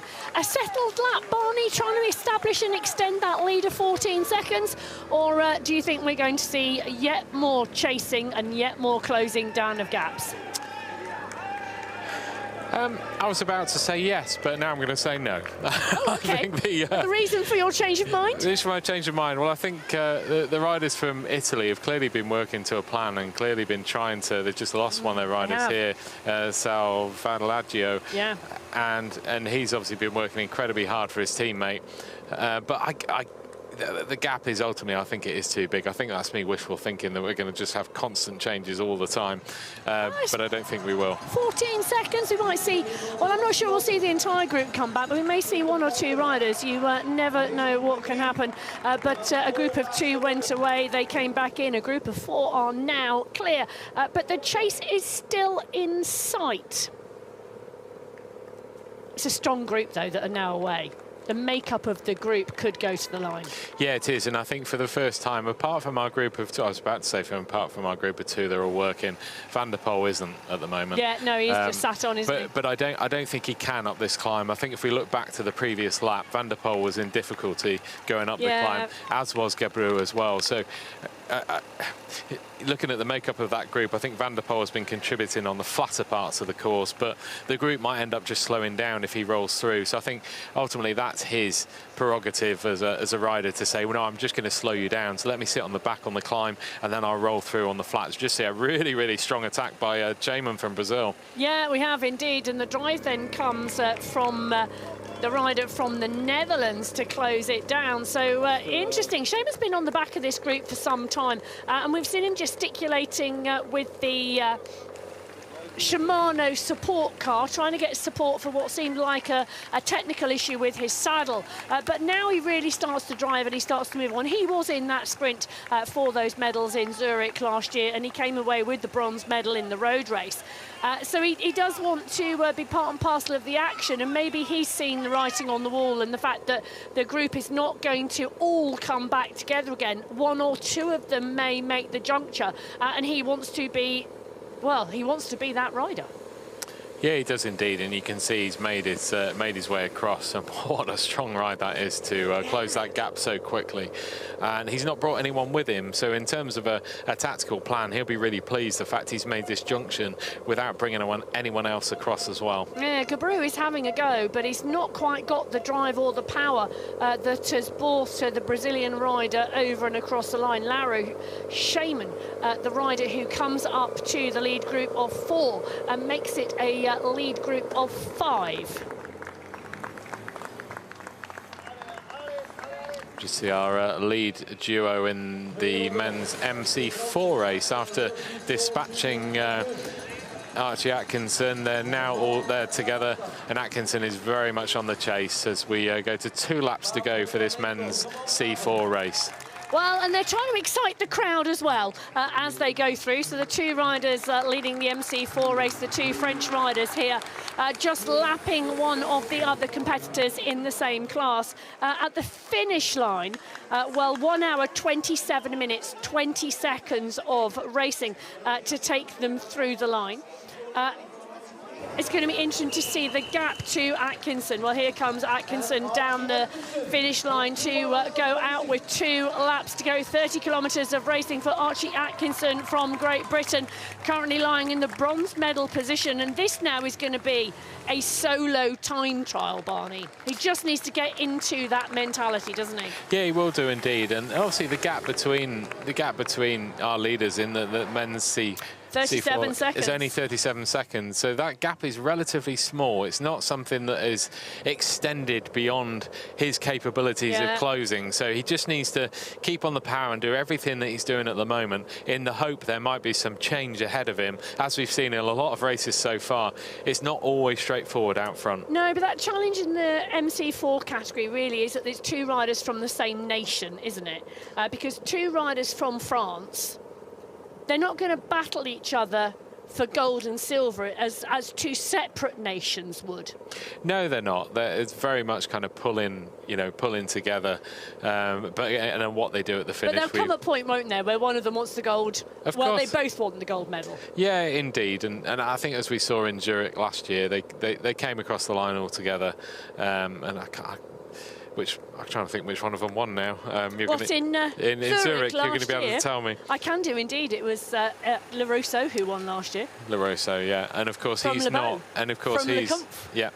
So Larosso is currently in the group with 4th and 5th at the moment. Yes. So he won't have a chance of defending his World Championship title.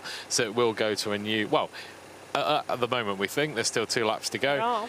But we don't think that he will be able to repeat his success of Zurich. So Lebeau was the stronger rider in the individual time trial between the 2 French riders in the leading group in the MC4 category. Lecomte took 3rd place in that individual time trial. So Larousseau was the rider in between. Lebeau has got to be then thinking, I am the stronger French rider.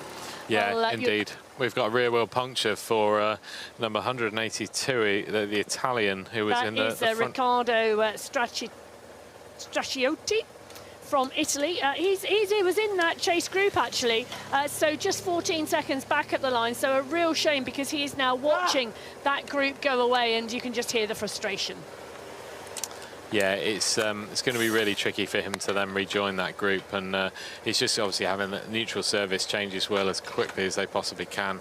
But yeah, it's not with the straighter axles and the disc wheels we have disc brakes we have these days. Not as quick, is it? No, it isn't. No, so it takes a bit of time to get that change happening. Well, Laura Showman on the front from Brazil, really trying to drive this forward and calling Dementiev to come through. They're starting to see a gap back to the rider from the Netherlands and France, the opportunity for 3 riders to go clear. He's having a really good look, is Showman, isn't he? He's checking out the form of the other riders in this leading group.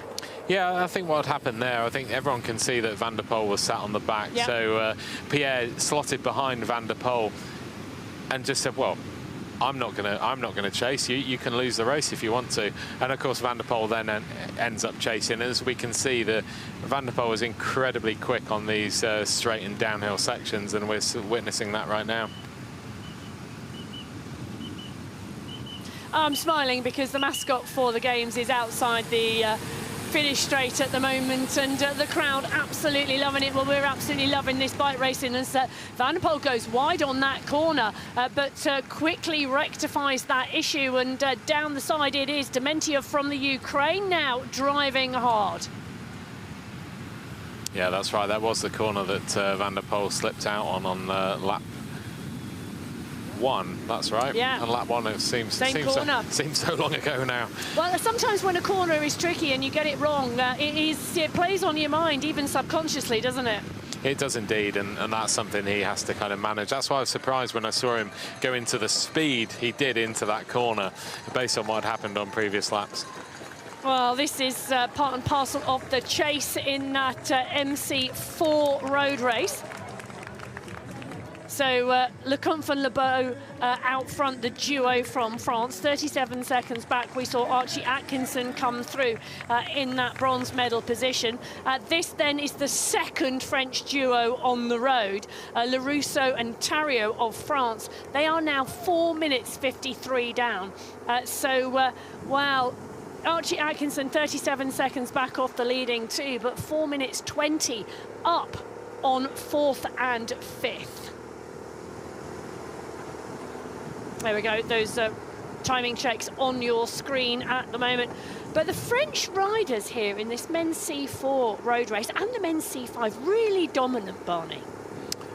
Yeah, they are. It's something we were expecting. I think we've seen the strength in numbers. We've seen the same 3 riders that are away at the World Championships last year in C4, but also a little bit more prominence from in the C5 race of the French riders. And I think when you have that team environment and you have that success within the team, the dominance and the strength within the team, it does it ripples out, and it does ripple over into everyone else having a little bit more confidence as well. So I think that undoubtedly the C4 riders have had a really good effect on their C5 riders as well, and giving them a really, really strong, cohesive unit.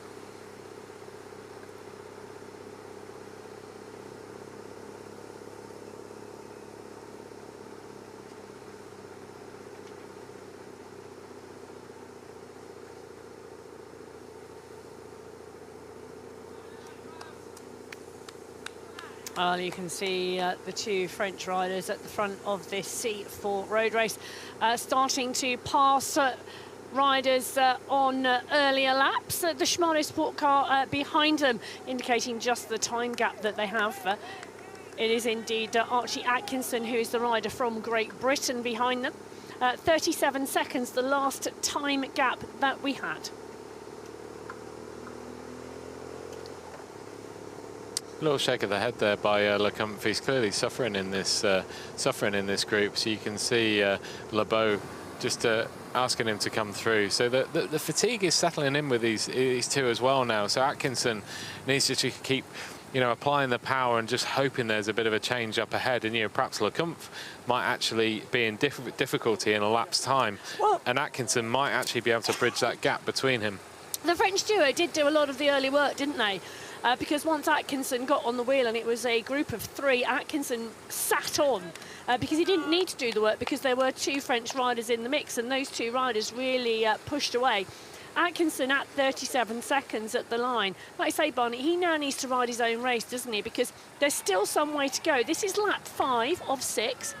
He's coming towards the top of the climb for the penultimate time, but they do have to come through town and go back up out this again. And if one of those French riders at the front the fatigue really hits, Atkinson could move through. Yeah, he could indeed. I think the strongest rider we can see visibly in this race at the moment is Lute.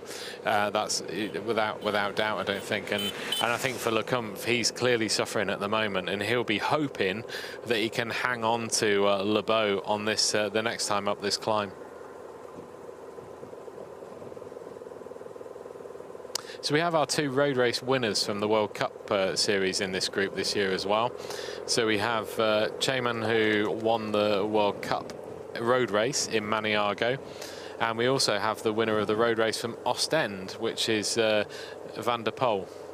So if we need form guide, then we've got 2 winners in our lead group in the C5 men's race, both winning in slightly different ways. So the form is certainly with those 2 riders and in that group as well. Well, this is the chase group at the moment. Franz-Josef Lasser from Austria, Eloan Gardon from the USA, and Daniel Abraham Gebru from the Netherlands.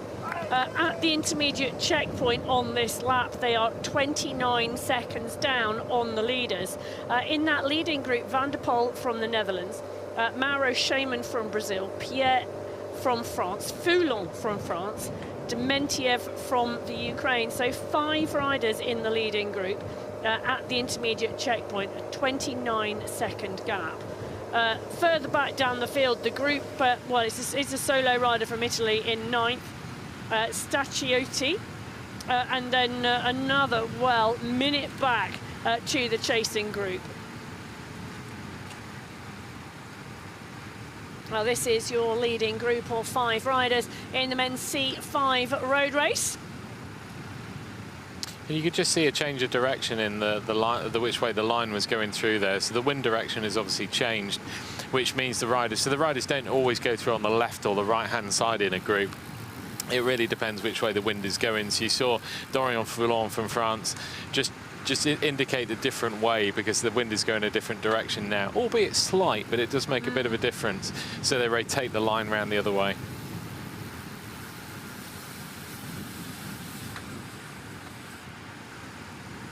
Well, Van der Poel just coming off of the rear of the group and closing the gap down that the Frenchman had left. I'm not entirely sure, but I believe there's just a lot of mind games going on in this group at the moment. No one's really willing to give too much away. Van der Poel leaving a gap enough for the French rider to come off the front and then slot back in on 3rd wheel, so not coming through to take a turn on the front. The second French rider sitting on the back and deliberately, well, I say deliberately, potentially deliberately dropping back and letting a gap start to form. So as you say, Barney, that gameplay, the strategy, the tactics all starting to come into that leading group. And that's also dangerous, isn't it? Because this chase group of 3 are not that far back. No, they're between 10 and 15 seconds behind that behind that lead group now. And you can see that Lasser, he's got the time trial ability, as does Gardon behind him as well, World Cup winner in the time trial. So it's really in their hands at the moment to chase and try as hard as they can to get back on this faster section. We can see that's a faster section, and also Gebru, he's not too bad time trialing himself as well. No, so that is very, very true. So they do have the ability, and you can just see the group starting to ease up a little bit, and Foulon is thinking, well, actually, no, I might just keep going, actually, thanks. Yeah, Shaman, the Brazilian rider, covering all the moves at the moment, being really instrumental. And there he goes. He's just taken a little look back. And I think Van der Poel was just refueling at that point in time. And they're now going into this section of corners, a really technical section where we've seen riders drive, create gaps, and then go through and those gaps extend. Yeah, we have. This is it's a great section to watch the riders fly through here.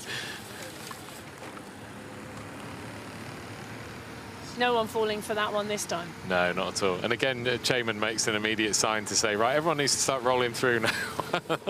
He really is the director of the group, isn't he? Whatever group he's in, he really is directing action and play. He is indeed. Great. I was interested in seeing Van der Poel's kind of drinking and his feeding strategy. So he's had his bottle. Tucked down his jersey. He is, yeah, it does indeed. And he does appear to have bottle cages on his bike, but he's obviously gone for the aerodynamic advantage by having the bottle down his top, maybe. Just, yeah, just an idea. Maybe that's the reason for his choice, but. Yeah, it just means when he does have to drink, it's a little bit more tricky to get the bottle out of his top to actually drink easily. Well, the rider from Brazil, Lauro Moro Shaman on the front at the moment, driving the pace, wanting to keep the pace high here, because the chase group in this men's C5 road race, well, around 15-20 seconds back at last commentary time check. At the last official time check, it was 29 seconds, but that was some way ago.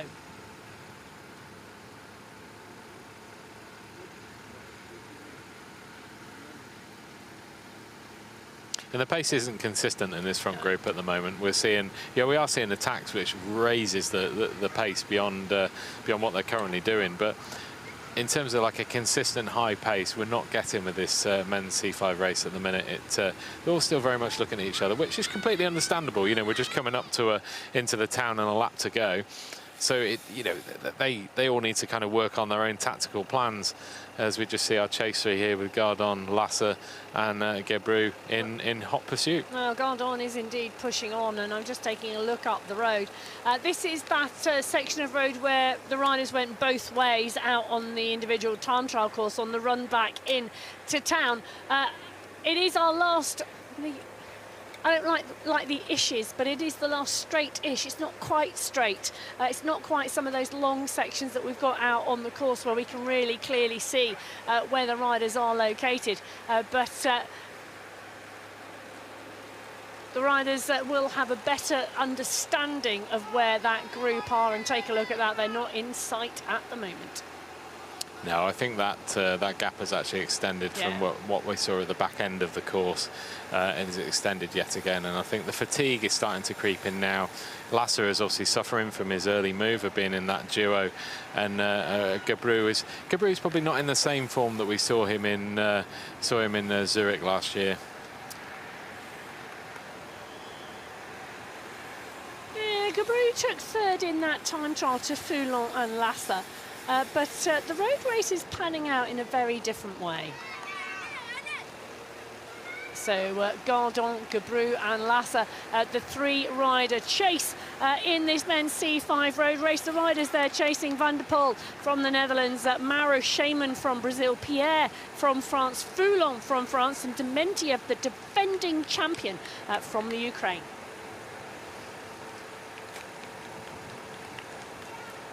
You can see the speed of this group significantly changes when LCsser gets on the front. Yeah.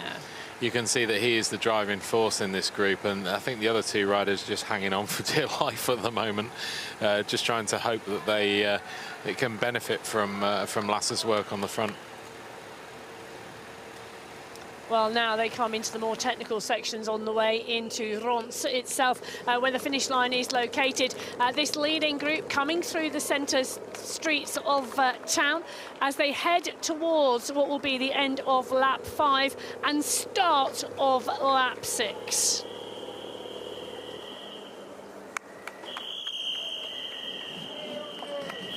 Well, they're about to make the turn towards the finish straight here in Ronse. They come round the corner at the bottom of this stretch. It's a tight left hand on to the finish straight, and when they do get onto that finish straight, it's around 110 metres to the finish line.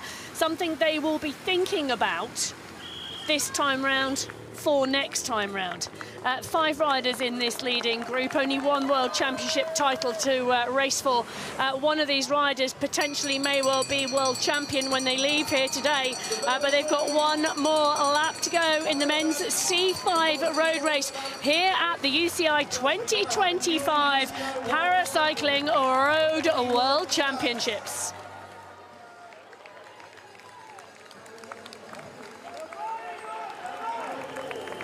Well, the MC5 racers coming through in 1 hour 49:53 seconds. 5 riders clear at the front of the race.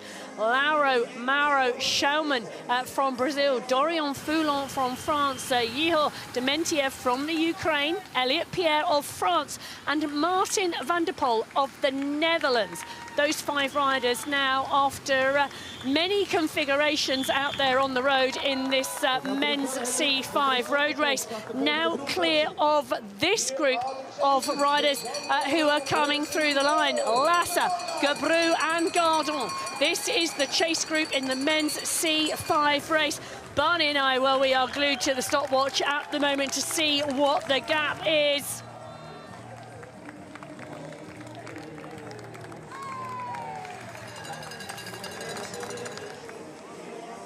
It's 54 seconds. The time gap has gone out. Well, it's becoming a time gap that may well not be closed. The 3 are going to have to do something exceptional on this final climb. And I'll tell you something, there's 5 riders up the road who are not going to let them. Well, dropping in with the men's C4 road race, we've got 2 riders from France in the lead at the moment. They're on the run back in towards Ronse here in Belgium. They're on the run into the town centre. Which will be the end of their lap 5, the start of their lap 6. Now, this road race, Barney, very, very different to the men's C5 race. Yes, it's indeed, and it played out as we were expecting. There was a strong presence from the French riders out front, but it was a slightly different configuration to what we've seen last year in Zurich, because you just see a strong attack from Pierre in the men's C5 race again. Yeah, he really is driving this race, isn't he? You know, he was in the early breakaway, the 2-rider breakaway, Pierre and LCsser, really early on. When the group came back, LCsser never made the juncture to the leading group for the second time, but Pierre, the Frenchman, did. Now, you predicted this, Barney, because you did give us a heads up that the rider from the Netherlands, Van der Poel, not climbing as strongly as the other 4, and now he's distanced off the back of the group as they go out onto lap number 6. Yeah, you could see that on the previous lap. You could see Van der Poel struggling on this this climb. So he just needs to. It's basically damage limitation for him now to get to the top of this climb, and he can use his ultra fast descending skills we know he has to try and get back to this group. But this group is really, really active now, and you can see Pierre again. Pierre has been off the front for a long, long time in this race, but it doesn't look as though he's fatiguing at all. And I think Foulon is starting to crack in position 4 here as well, but Pierre is really making the riders suffer behind him now. Well, Dementiev straight on the wheel. The defending champion from the road race in Zurich, really jumping on that move very, very quickly. So too the Brazilian rider Schaumann. Yeah, indeed, and I think Foulon just needs to keep with it now. And has this broken the run? No, I think I was seeing Pierre move to the right-hand side of the road, thinking he was drifting away then, but I think he was just moving across the road. But we see Foulon getting back, and if you look at all 3 faces, Pierre looks the most relaxed of all of these bike riders really at the moment. Considered, checking as well for his teammate, and actually Foulon does look, well, like that part of the climb was hard work. This is the flat plateau at the top of the first section of climb. There is a shorter climb to come before they reach the high point on the course. When they reach the high point on the course at the 4-kilometre marker, that then is an 11.4k run to the finish line. A significant part of that is downhill, and we are seeing, Barney, the strengths on the climb sometimes being pulled back, but sometimes those gaps, well, particularly later in the race, are established. Yeah, that's right. You're absolutely right about those gaps. It's yeah, certainly very, very close, and yeah, Van der Poel not out of it either. Well, the bell rings out for the MC4 road race, and underneath the banner goes Lecomte and Lebeau, the 2 riders from France, at the head of the MC4 road race. Archie Atkinson from Great Britain was the only rider to go with these 2 for some time. Now sat time trialling a solo effort in 3rd.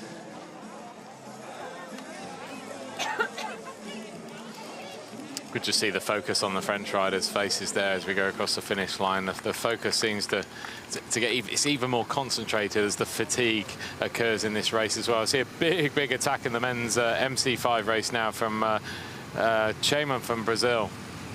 instantly looking behind to see if anyone's going with him rather than focusing on the road ahead. Yeah. And these are the kind of moves that are, he's trying to win the race now. He's trying to create a move that takes him on his own, and immediately flicks his elbow, wants everyone to come through. And a nod from the Frenchman saying, no, you carry on. And again, we see LCsser here, just at the back of the group of three, with Gebru up ahead from the Netherlands and Gardon from the USA. His efforts today have been excellent, but just not quite able to stay with this group today. Yeah, LCsser and Pierre, the two-man breakaway that went early on in this men's C5 competition. As we drop in with the men's C4, we said Atkinson was soloing off the back of the two-rider breakaway, clear at the front. So Archie Atkinson goes out onto his last lap now in that men's C4 category.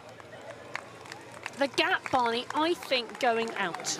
Yeah, I think you're absolutely right. I think the 37 seconds I think we saw last time will be a little bit different this time round. Yeah, we had 37 to 54 to 1 minute 34 is where we are at now for Atkinson. He is in that bronze medal position, and last time he did have a solid lead of around 4 minutes on the chase group behind. He needs to just get into that time trial mode, doesn't he? And final lap, 15k to go. Yeah, he does. Just keep him focused on his own race currently. Well, the chase here in the men's C5 road race, Gebru from the Netherlands and Gardon from the USA. The rider that was with them, Franz-Josef LCsser from Austria, who was part and parcel of that early breakaway, not staying with them on the climb on the final lap.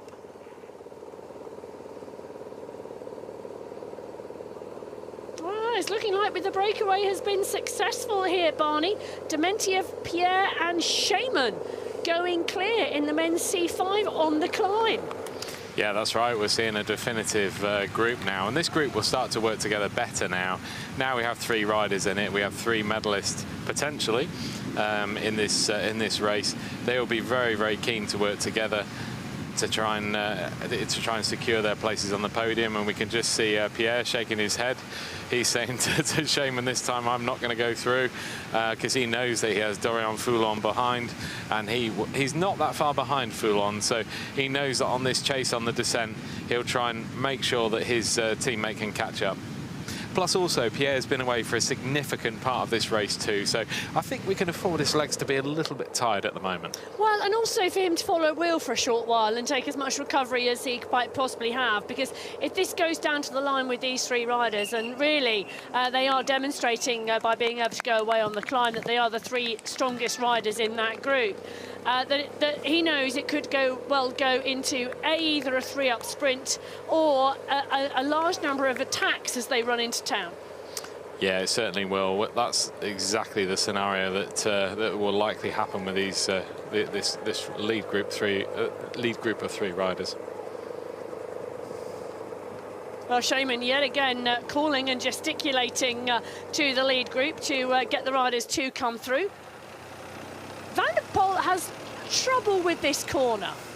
He does, but he's not that far behind, and he's actually climbed incredibly well, considering that is his, that's the most challenging part of his course. So he's now into his aerodynamic position, and he's going to try and absolutely fly down this descent and catch up with the riders ahead of him. Well, he can indeed see the riders ahead on this long, straight downhill section. This is a really fast section of road, Barney.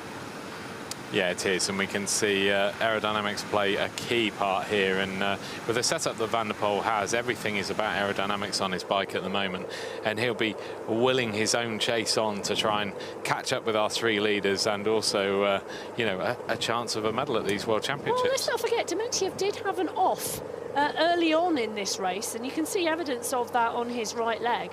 And really great recovery to just pop that to one side and get straight back in.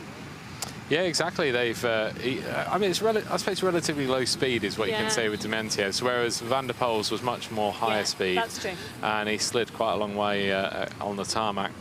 And so that's why I don't think it's over, the race behind at the moment. And this is why Dmitriev and Chaman from Brazil are pushing so hard, because they don't want Van der Poel back in this group. Well, I am waiting for the intermediate checkpoint. They're not quite there yet.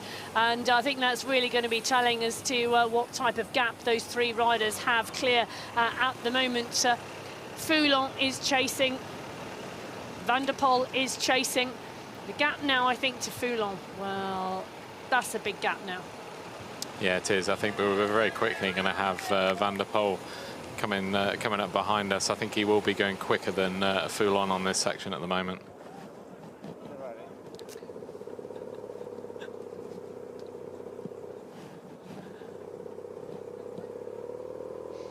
Well, the French rider did come to the front, but very quickly calling for Dmitriev to come through. Nobody really wanting to take turns on the front here, Barney. No, they're not. I think everyone's. I think the riders in this group, with the exception of Dmitriev, he's not yet given a sign like Chaman from Brazil to say, "Well, hold on a minute, I'm done. I can't pull anymore." But as we're seeing Van der Poel coming very quickly past Foulon, and they can see the riders up ahead now, and Foulon will just sit and recover on Van der Poel's wheel. Van der Poel won't ask him immediately to come through. Once he's recovered a little bit, or ask him to come through, knowing that you know, Van der Poel has clearly got the legs over Foulon at the minute to close this gap, and which he is. Well, yeah, and the gap is very clear to them, what the work they need to do and the distance they need to cover. This is the chase, though, in the men's C4 road race. Ronse and Tariu of France, the two riders. But it's a huge, huge gap. They are currently in 4th and 5th place on the road at the moment in that men's C4 category. Lecomte and Lebeau, their two teammates, in 1st and 2nd, two riders clear. Archie Atkinson, 134, back in 3rd. And then at 7:23, Ronse and Tariu of France. So those three riders, for want of a better term, Barney, just need to get the bikes over the line and the medals belong to them. That's a really bad way to talk about the World Championships. But yeah, the simple task of literally having no issues in crossing the line, and ultimately they have a big enough time gap now that if they did have a puncture, that's enough time to change the wheel and still be ahead of Atkinson, which you obviously don't want to happen. But if that did happen, then there's still that chance that they will stay away. Well, the chase group also having a conversation about whether they're going to do some work. Here in the MC5, Van der Poel catching Dorian Foulon. They're in 4th and 5th out on the road at the moment. Interesting, just having a little look here. At the intermediate time check, Foulon was at 18 seconds. Van der Poel has made the catch to him, so it's still sub 20 seconds, the gap between the leading three and the chasing two in that men's C5 road race. Or should I say in this men's C5 road race, because it is back on our screen. And you could just see the frustration there on that previous shot, where you could see the frustration boiling over with Pierre from France there. He's constantly being asked by Chaman to pull on the front and keep rotating. But Pierre's legs are probably not great at the moment, as none of these riders are. And you can just see him saying to them then, just get a little bit frustrated and just tapping him on the back saying, you know what, just calm down. We can do this. There's the three of us here. We can get to the finish. So yeah, fascinating battle between these two, and a certain psychological battle as well. Well, let's just give you a clear, because Chaman took 3rd place last year in the road race. Dmitriev, also in this leading group, took the win. It was a sprint to the line. Pierre, the rider, not on the podium last year. Part and parcel of this leading three-rider breakaway in the C5 road race. But literally just behind that Shimano support car is the chase group. They are really not that far behind. No, they're not, and this is why this group in front is being so concerned about riders rolling through, because they don't want an additional 2 riders in that group. Whereas Pierre, our French rider, is very happy to have Dorian Foulon from France back in the group with him.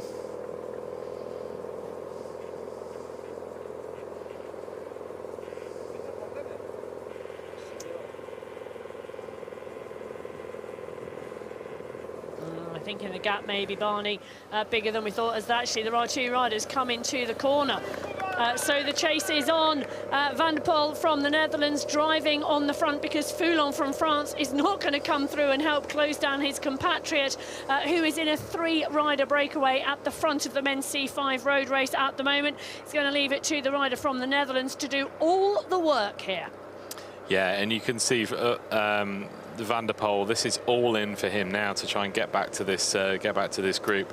I wonder if Foulon, he would choose not to come through because he has a teammate in front of him, but also he might not be able to come through as well because of the effort he's made in this race so far. Well, let's remember Van der Poel did catch Foulon on the climb, which indicates Van der Poel is the stronger rider at the moment at this stage of this race. Yeah, that's right, and you can see him giving everything now to try and close this gap down. But whilst those 3 riders keep working ahead of them, this becomes a really, really tricky task for our Dutch rider here. Well, Dementiev just stretching on the back there, the rider from the Ukraine, the defending champion here in this men's C5 road race. They are about to start to head. They're about to start to make the turn towards town for the run into the finish line.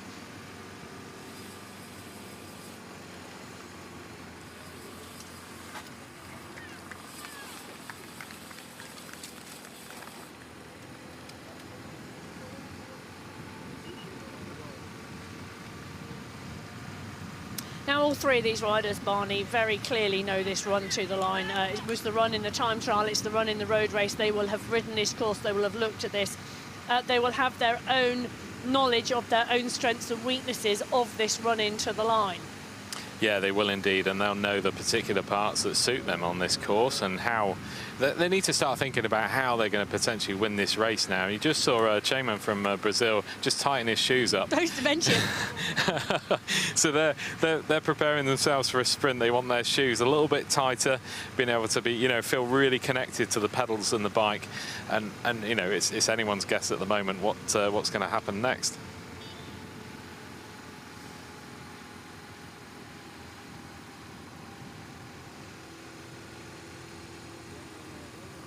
Well, Dementiev on the front of the group, swinging around the right-hand corner. Long stretch of road ahead as they make that run towards town. It won't be long till the long stretches of road are no more. And it's the twists and turns and the technical features on the run into the centre of Ronse here in Belgium. This is indeed the 2025 Paracycling Road World Championships. This is, well, it is the men's C5 road race, and it has been really exciting out on the roads around Ronse in Flanders. The men's C4 road race also out on the course as well at the moment.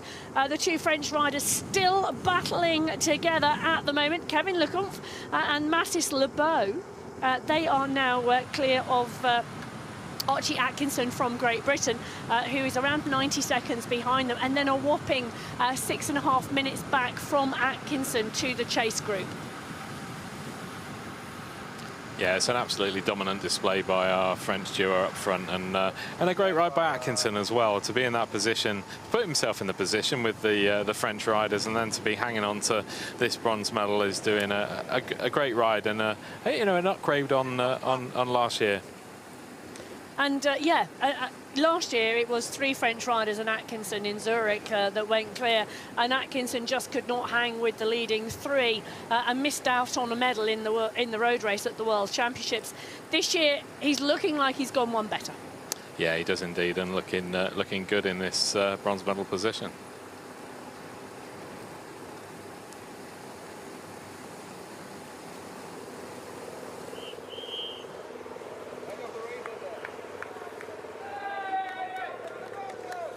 So you can see from the shots that the men's C5 road race now coming towards the heart of town. And a little bit further back, Van der Poel and Foulon, these 2 were together, and we've been watching this play out, haven't we, Barney? This chase, they're 4th and 5th currently in the men's C5 road race, the chase group on the road. And Van der Poel has looked like the stronger rider during this last lap, but Foulon really working to close him down. Yeah, he is indeed, and you can just see a real battle between these two riders now for fourth and fifth, and it certainly is going to be a battle.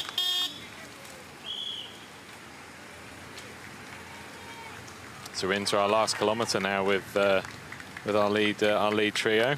Well, Lauro Shaman from Brazil, Elliot Pierre from France, and Yehor Dementiev from the Ukraine. They're coming into the final 100 metres here of the course. And it's interesting, Dementiev is looking at Shaman. Shaman's looking behind at Pierre. Yeah, this is a real No one is driving forward, and Barney, this section, we've seen this, such a technical run-in. Yeah, it is indeed, and they have to be mindful that Martin van der Poel is not far behind either. So there goes the French rider. Great attack by Pierre then with 500 metres to go. So Pierre drives forward. Now Shaman responds because Shaman's seen Pierre go, but they sits up straight away once he gets on the front. Takes one of these corners here. There's a lot of switches and turns, and the push now comes back on for Shaman, driving in towards the corners that are going to lead them towards the line. Dementiev goes straight onto Shaman's wheel when Pierre can't. There's 250 metres to go. They're coming into the finish here, and it's Shaman in one, Dementiev in two, Pierre in three as Shaman leads them out. What can the defending champion Dementiev do? I don't think he can do anything. It is going to be the Brazilian rider Shaman who takes the World Championship title in the men's C5 race today. What a race, what a ride. Your new world champion, the Brazilian rider Lauro Shaman for 2025. Well, Foulon and Van der Poel battle it out for fourth and fifth, and I think Van der Poel just took that on the line.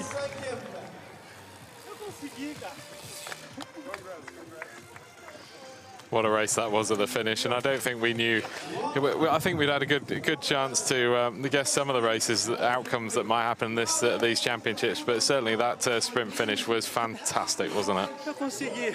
Well, that is one very happy world champion from Brazil, Lauro Shaman. You know, he was instrumental in the race all the way through, Barney, but he didn't make the front group when the first split went, but he was working with the group to close that down, and he really was trying to direct the group and close the gap. Dementiev, the defending champion, taking the silver medal in the sprint, and Pierre, the Frenchman, taking the bronze. Yeah, you can just see the words that they're having between each other there. Again, that kind of racing, the racing goes to one side, and that admiration between the two of them you can see on screen there. Well, I think that says that if you want to win the sprint, you've got to go into the finishing straight in the front. Yeah, the battle between these riders to get not only first into this corner, but then Dementiev, you could see there's almost like a three-stage sprint to the final of this race, and you can see Dementiev really fighting now to jump in front of Pierre around this final corner. But yeah, what a sprint between these three riders. Well, the MC5 road race, not disappointing, coming down to a sprint on the final straight of lap 6. And it was the Brazilian rider Lauro Shaman who takes away the World Championship title for 2025. Dementiev from the Ukraine will take the silver medal. And Pierre of France, the bronze.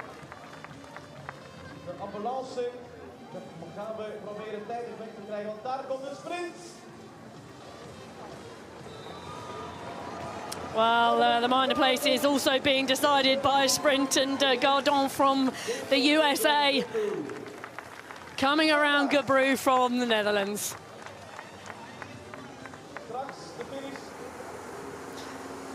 Out on the course, two French riders at the front of the C4 road race. Yep, and our familiar sight of these two French riders out front with Kevin Lecomte and Mathis Lebeau. And we are intrigued to see what will happen this year. As we know from last year in Zurich, they didn't sprint out the race. They came across the line, all three riders, the other French rider as well, arm in arm, and it was very spectacular. But we will be interested to see if they do sprint this time. Yeah, it really was a celebration of French cycling in the C4 race last year. Le Rousseau, Lebeau and Lecomte. This year, though, just 2 French riders will be battling it out for that World Championship title in the C4. As we watched LCsser from Austria come in, he took the title in the individual time trial. He was instrumental in the first break of the day, but when it all regrouped, he just couldn't go with the second attack. Yeah, that's right. And you can only have the, for myself, absolute admiration for him, because he's given everything and just tried to win the race as best he can, but it just went away from him in the end. Well, Lecomte is on the front at the moment of this 2 French riders driving towards the finish line. There are around 500 metres to go, as it is now Lebeau who comes in to the lead. Lebeau took the silver medal last year in the road race. He took the individual time trial win 2 days ago here in Ronse in Belgium. It is Kevin Lecomte from France against teammate Mathis Lebeau. And we can see the strongest rider in this race currently leading the group, Mathis Lebeau. There's been I don't think there's been any question looking at Lecomte, who's still been going through, but certainly the strongest rider in the race has been Mathis Lebeau. No, it is indeed, and Lebeau on the front at the moment. Swinging through these sections of corners on the run into town. The pace is not picked up, Barney. They're saying well done to each other. They might be congratulating each other now. The question is, who will be congratulating whom at the finish line, as we're watching one of the home riders from Belgium come over the line in the men's C5 race as the 2 French riders come round the line. It's Lebeau and Lecomte, and I tell you, they are not going to sprint this out. So the 2 French riders in the men's C4 road race doing exactly what they did in Zurich last year, and it was indeed Lebeau who will take the World Championship title, well, by around half a wheel. Yeah, it was indeed, and no, fair play. Lebeau was the strongest in that race, and you can see Lecomte, he was just, I think, really happy to be able to hold on to his teammate in the end, because he was riding so incredibly strongly. Well, it is indeed Mathis Lebeau from France who takes the World Championship title, 2 hours, 12 minutes and 3 seconds. His teammate, Kevin Lecomte, taking the silver medal. So Archie Atkinson still out on course. He was comfortably in 3rd position on the road at the last time check.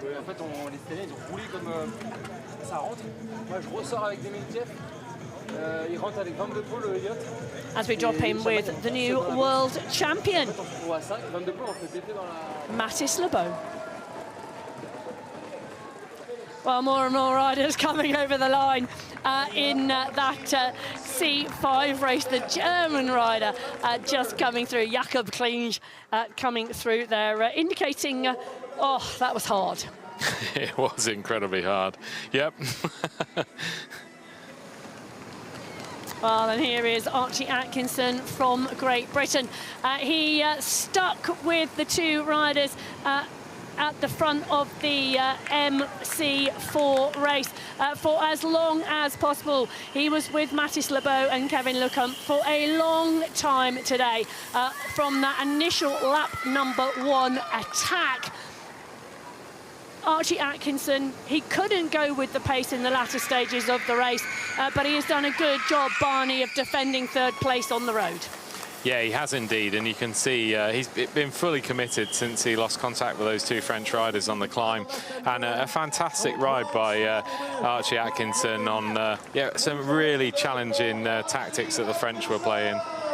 Well, Archie Atkinson from Great Britain will take the bronze medal in the men's C4 road race today here in Ronse, Belgium. He looks pleased with that, Barney.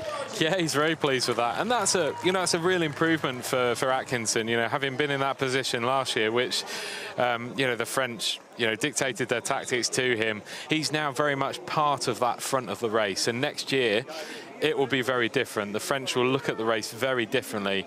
Atkinson will improve again, and it's up to the French now to try and think of a way to beat this very young rider who's improving every year. Well, because he's the only rider in that C4 road race able to split the 4 French riders.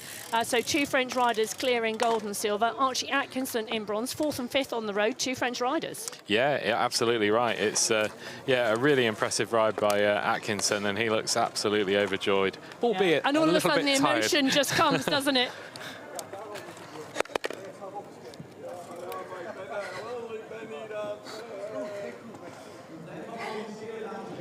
And as athletes, these are the moments you work for the whole year. And I see he doesn't live.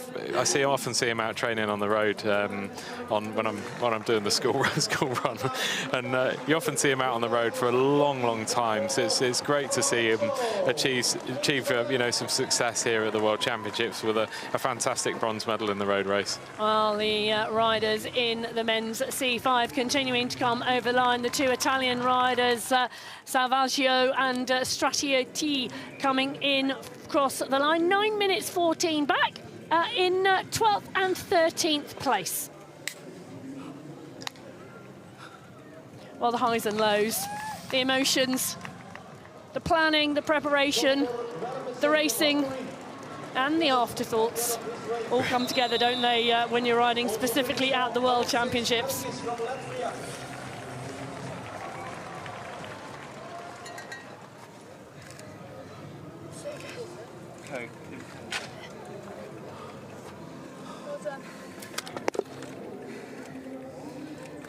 Did it?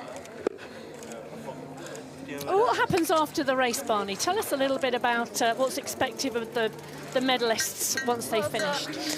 Well, they have to go through what we call this mix zone. So we actually go through an arch to that building behind, which has got a wonderful moat around it that we've actually been in.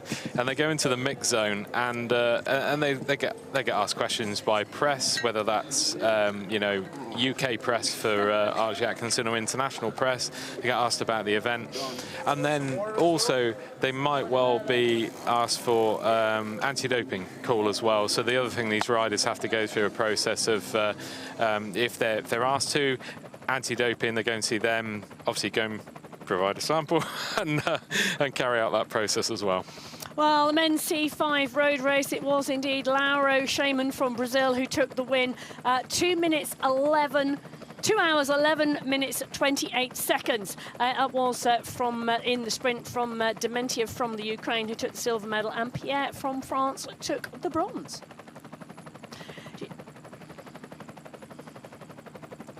So, Shaman, we will be hearing from the new world champion. LCsser, Mauro Shaman. Can you believe it? You're the world champion. Você é que está acreditando nesse campeonato mundial? Parece um sonho mais uma vez. Acredito que a gente tem que sempre ter muita fé em Deus e nunca desistir dos nossos sonhos. Por mais longe que às vezes parece estar e a gente vai ficando mais velho e a gente às vezes não consegue tá em uma boa forma, que eu diga, de estar disputando, de estar no pódio como foi os Jogos Paralímpicos, e eu continuo sonhando e Deus me abençoou com essa vitória e eu tenho muito a agradecer a todo mundo que faz parte do meu dia a dia, minha família, a todos que estão comigo todos os dias. Parabéns a todos os atletas. Mais um ano muito feliz para mim e espero continuar vivendo desse grande sonho que é o ciclismo. O ciclismo é minha vida e passei muito tempo longe de casa treinando e hoje, graças a Deus e a todos do Brasil, da Confederação Brasileira, a gente está realizando mais um sonho, sabe? De estar vencendo mais uma vez um campeonato do mundo e vindo de tão longe, disputando com os grandes, com os grandes países, e mais uma vez a gente consegue estar ganhando. Então eu só tenho a agradecer a todos e muito a Deus e minha família por essa vitória e me manter sonhando e acreditando. Thank you very much. Many congratulations. Parabéns. The emotion of winning the World Championships for Laura Shaman from Brazil, absolutely evident, and what an achievement to be the world champion in the men's road race and the 2025 Para Cycling Road World Championships, and what a way to win it in well, it was a 3-up sprint coming into Ronse here in Belgium, and the MC5 world champion, Laura Shaman from Brazil, just showing what it means.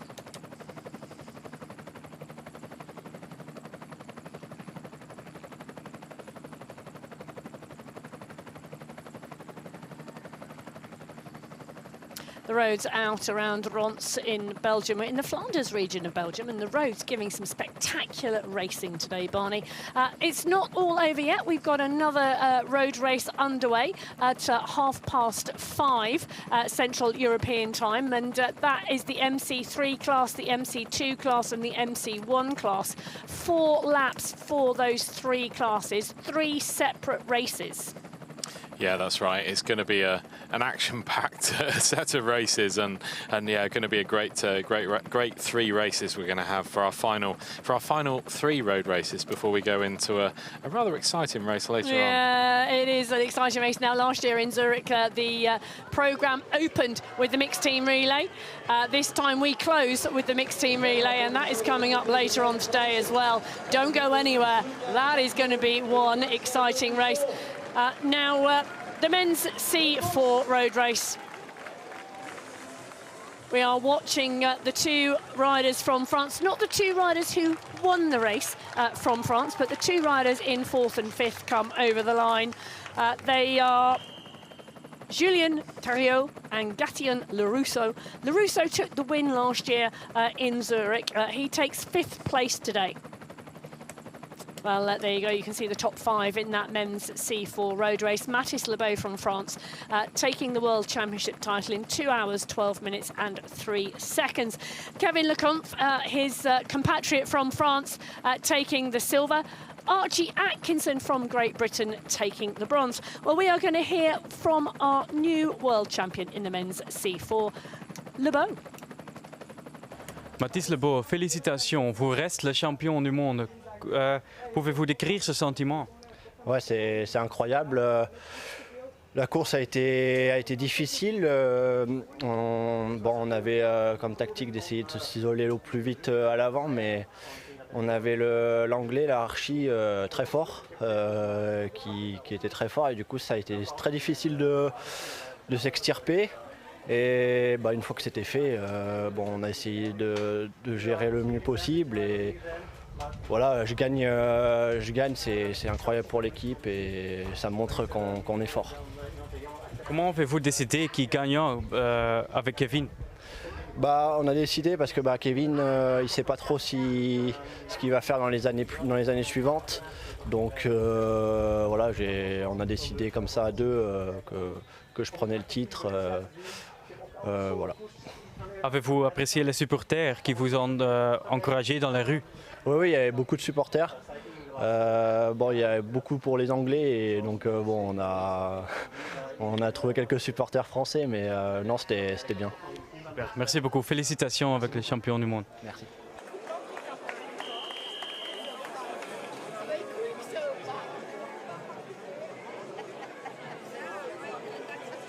Well, it was a fast race from lap 1. The men's C4 world champion for 2025, Mathis Lebeau. His French teammate, Kevin Lecomte, in 2nd. Archie Atkinson from Great Britain in 3rd.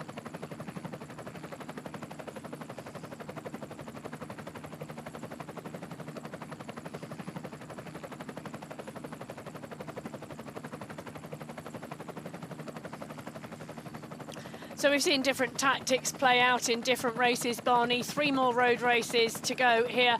And then the mixed team relay coming up later on to close the programme here. Day 4 of a 4-day Paracycling Road World Championships in Ronse, Belgium. Well, I would ask you to sum up what's been your best bit, but I can't tell you that because we've got 2 more races to go. 2 more sessions, 2 more blocks. 4 more World Championship titles to be decided. Yeah, I'm trying to summarise what we've seen already today, which started very early this morning with the men's and women's tandem road race. Yeah. Which seems a long time ago now. But yeah, it's 2 fantastic races there, and we saw a surprise winner in the men's race with the Italian tandem winning that, and the more familiar winners in the women's race with Dunleavy and Kelly for the Irish tandem winning the women's tandem race. So there have been so many kind of highlights along the way, and whether it's been the epic battles of the Australian pairing we saw in the women's C4, C5 race. Yeah. There've just been so many highlights, you know, seeing that pair work together and establish their lead. And yeah, it's just been fantastic to see. And obviously all the other categories, like we see with the Clara Brown, who won the women's C3 race. We saw Florina Wriggling, who won the women's C2 race. And of course, that amazing performance by the women's C1, our Australian rider. Yes, Talia Goody. That's right. So no, it's been a great racing so far. It's just been topped off by our C4 and C5 men's race we've just seen so far. So no, I can't pick a favourite, is what I'm trying to tell you. It's been action-packed, hasn't it? And every race has given us something. And when you think we've been using the same lap for all of those races, the different strategies, the different tactics, the different style of racing that we've seen, well, it has just been absolutely brilliant. Oh, what a great sign that is. You can see Ken Lefetta, the Belgian rider, obviously with his family in tow. Yeah, family in tow, signs and everything. So no, it's great to see. And it's I'm liking the accreditation on the dog. I know, yeah. He looks ready and waiting to perform his tasks. Yeah. Absolutely fabulous. And there is the rider there supporting coming over the line. Yeah, there is indeed, and I mean, you look at the response of these riders when they cross the line, and they're so happy to be in this environment with so many people cheering, and you know, willing them to succeed. So a wonderful display here in Belgium of some epic and excellent racing. Yeah, definitely.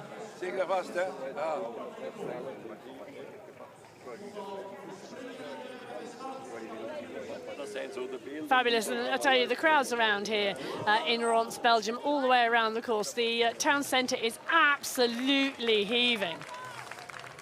Yeah, it is indeed. You go up to the town square that's been turned into, I'd like to say, a party zone. I think that's probably a good way to describe it at the moment. There's a lot of people there, a lot of families there enjoying the day's activities, and yeah, and what a great day we've had so far with the bike racing. Yeah, it is indeed, and you know, we are able to drop in with the riders that have now finished the race and watch the conversations going on behind the scenes. It's really interesting. The debriefs that happen so quickly. It's like the race stops and the debrief starts. Yeah, it does indeed. It's an important part of racing. It's an important part of learning as well when you're at World Championships, because not everyone will go home with medals from these World Championships in a rainbow jersey, but what they go home with is a performance that they well and truly own, and also a performance that they can potentially make better next year. Beautiful. Very nice. Well, Babenko in that C4 race from Kazakhstan, appreciating Belgium. Yeah, very much so. And this is our 6th rider, I think, in the C4 men's category coming across now from Poland. Yeah, and that'll be Bartolem. So coming through for 6th place. That field, you know, the C4 men's road race, they split it apart on lap 1, and we can see that by the riders coming through in 1s and 2s. The rider just coming through across the line there, the South Korean rider in the MC5 race. And I think sometimes I think everyone needs a bit of a lie down. I'm not sure about you, Emma. Well, that was Zheng we just saw coming over the line from South Korea. So riders still out on course on both the men's C5 and the men's C4 road race at the moment. And I was mentioning, Bonnie, the C4 road race just split to smithereens by that attack early on by the French riders, Lebeau and Lecomte. Thariot and Larusso just couldn't go with them and hold the pace. The only rider who could was Archie Atkinson from Great Britain. And the damage it did to the rest of the field was just phenomenal. Thariot and Larusso came through in the end for 4th and 5th. Bartłomiej Bertolin from Poland came in 6th. We still got riders out on the course, but we are going to hear from Kevin Lecomte from France, who took the silver medal in that MC4 race. Kevin Lecomte, félicitations pour votre médaille d'argent. Quel est votre sentiment après la course? Je suis très content de faire le doublé avec Mathis. On voit que la relève est là, donc hyper content. On aurait aimé faire les 3 premières places du podium. On avait les forces en présence pour. Bon, malheureusement, ça ne s'est pas goupillé comme ça, mais bon, on est content déjà du doublé. Vous vous êtes également relayé pour laisser un espace à Atkinson. Vous vous étiez mis d'accord, pas important qui gagne de nous deux, mais pas le Britannique. Oui, exactement. On était 2 Français, on a fait une belle course d'équipe. J'ai fait un gros train pour Mathis dans la montée pour qu'il puisse sortir. Et chose faite, ensuite j'ai laissé Atkinson rouler et je l'ai contré quand il a coincé et je suis rentré avec Mathis. On a collaboré jusqu'au bout et puis voilà, j'ai trouvé ça normal de lui laisser la victoire parce qu'il était très fort. Le parcours était délicat aujourd'hui en raison de la pluie qui a précédé la course.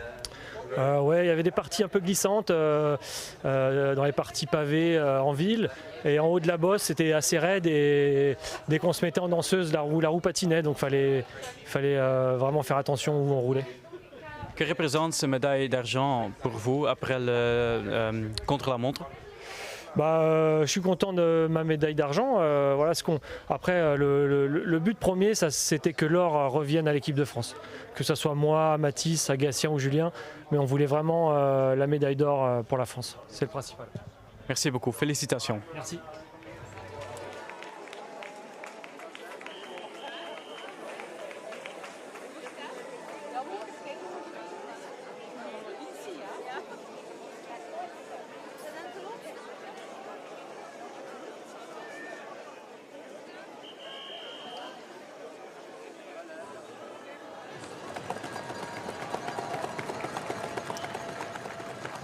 So the applause still ringing out in Ronse, Belgium, as more and more of the riders in that MC4 race finish. The Italian rider, Piticolo, now coming through for 7th place in the World Championships. Yeah, former world champion in Piticolo. Just coming across the line in 7th just shows you the gaps that have been created by our flying French duo out front. Well, a number of riders still out on course. And here come a number of them, a big battle going on here between the 2 Italian riders. Big sprint for the minor places. And that was between Giorgio and Kadai of Italy. 2 teammates going neck and neck for 8th and 9th place in the World Championships. Every position, Barney, you know, to finish in the top 5, to finish in the top 10 at the World Championships. You know, it's really strong racing, and what I'm also loving is the smiles on the compatriots' faces as they cross the line, and the congratulations. You beat me in the sprint. Well done. I love it. Oh, and there we have Dad, Ken de Feiter from Belgium. Yep. Absolutely fabulous. And you've been able to hear the cheers and the support of the crowd from and for the Belgian riders out on course.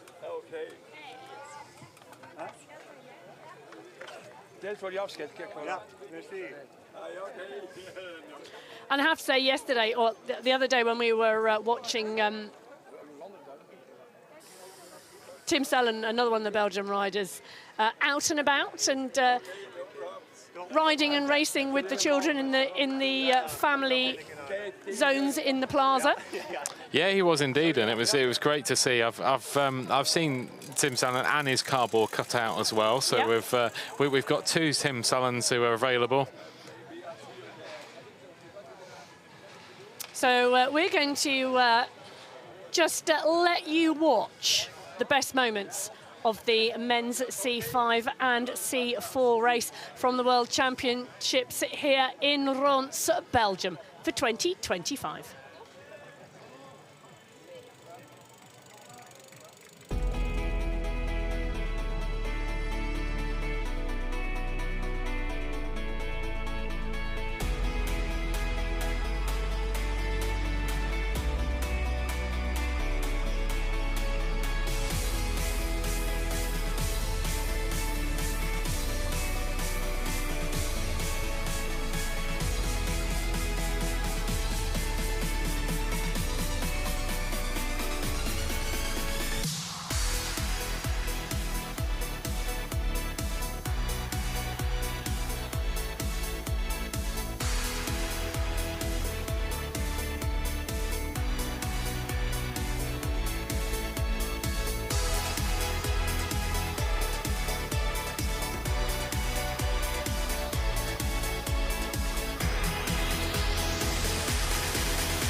What a great recount of that. Those two races there, the men's MC4 race and the men's MC5 race.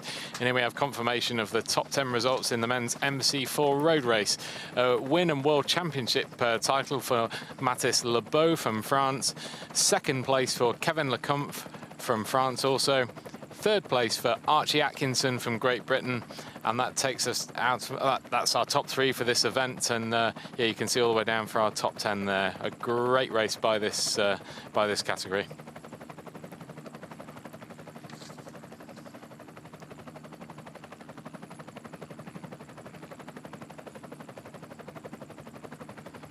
Just seeing the fantastic shots of the countryside here in Ronse in Belgium. And yeah, it gives you a real feeling of the rolling terrain from this countryside and what the riders face and the challenge they face for their upcoming races. And we're going to see some, 3 more World Championship titles, which starts at 5:30 Central European time. Yes, not long. We're going to start to see the riders start to come down to I was going to say the finish line, but the finish line is also the start line, so very, very shortly, and they will congregate there, and that is where they will be released out onto the course. The MC3 race will go first, 4 laps, 61.6 kilometres of racing. Likewise, in terms of laps and distance for the MC2 and MC1. We've got a lot of competitors going out across these 3 races, all with separate starts, 5 minutes separating each of the races. So the MC3 class, 19 riders going out in that race. The MC2, 21 riders going out in that race. And the MC1, well, 15 riders in the MC1 class going out in that race, 10 minutes after the MC3 race.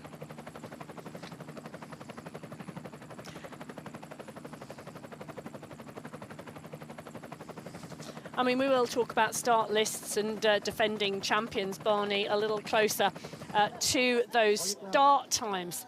But the crowd's taking the opportunity to move around the course now. And it is the sort of thing you see, isn't it? Because spectators will go out onto climbs and technical parts of the course during the race, and then they do tend to drift and congregate at the finish for, of course, those spectacular sprints and the celebrations over the line. Yeah, they do indeed, and it's great to see the spectators having a walk about here in our town centre here in Ronse, and certainly, you know, trying to pick a different viewpoint from their previous races, and you know, enjoying the racings from a different part of the town.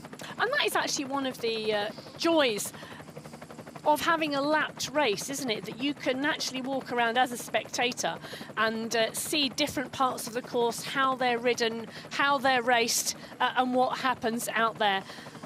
Well, we are going to hear from one of the riders and racers in that MC4 race. Archie Atkinson, the rider from Great Britain who took the bronze medal. Well, it's going to be interesting to see what he says about the French duo from 1 and 2. He went clear. It was a hard race and it really lit the race up. Archie Atkinson, many congratulations on your bronze medal. It must have been a really exhausting race for you mentally. Yeah, it was hard. There were four French, and I knew I had to beat one. Well, I wanted to beat them all, but hey, 2 of them were better riders. I stuck with them for as long as I could, but the legs gave up in the climb, so I knew I had to ride as hard as I could to get a medal. So yeah, I'm very proud of myself. It's been a really hard season, and since Paris it's been very difficult. So to be in this position, to get a bronze, I am so happy. Yeah, it was really impressive because with the 2 riders they were really crushing you one by one. Yeah, it was. I learned from Zurich. Zurich had 3, just keep on pinging me, and this year we managed to shell one of them, and we managed to shell 2 of the French guys, but the other 2 I had to sit on. But I knew I could play to my strengths, being the single rider. I could try and make them annoyed and make them work for me, which I did, but then they were the better riders. But yeah. You didn't have the legs, you attack yourself. Yeah, I didn't have the legs to attack myself, so chapeau to them. So yeah. All right. What does this silver medal mean to you at the end of the year? Bronze medal. Sorry. Oh yeah, bronze. It's okay. A lot. It's a step to winning. So yeah, it's my 2nd World Champs. So to get a bronze, I'm very happy with myself. Let's hope for Britain on the highest podium next year. Next year we'll win the double. All right. Thank you very much. No problem. Thank you, Vel. Huh?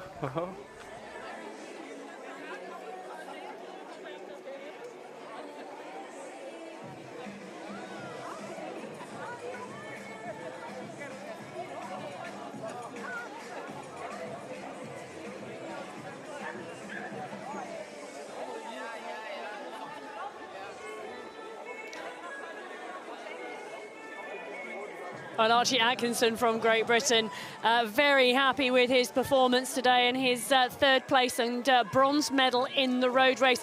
He took 4th in the individual time trial earlier on in the week, so great World Championships for Archie Atkinson. Aspirations for that World Championship title and doing the double in the future, well, you're going to have to tune in next year to see if that happens.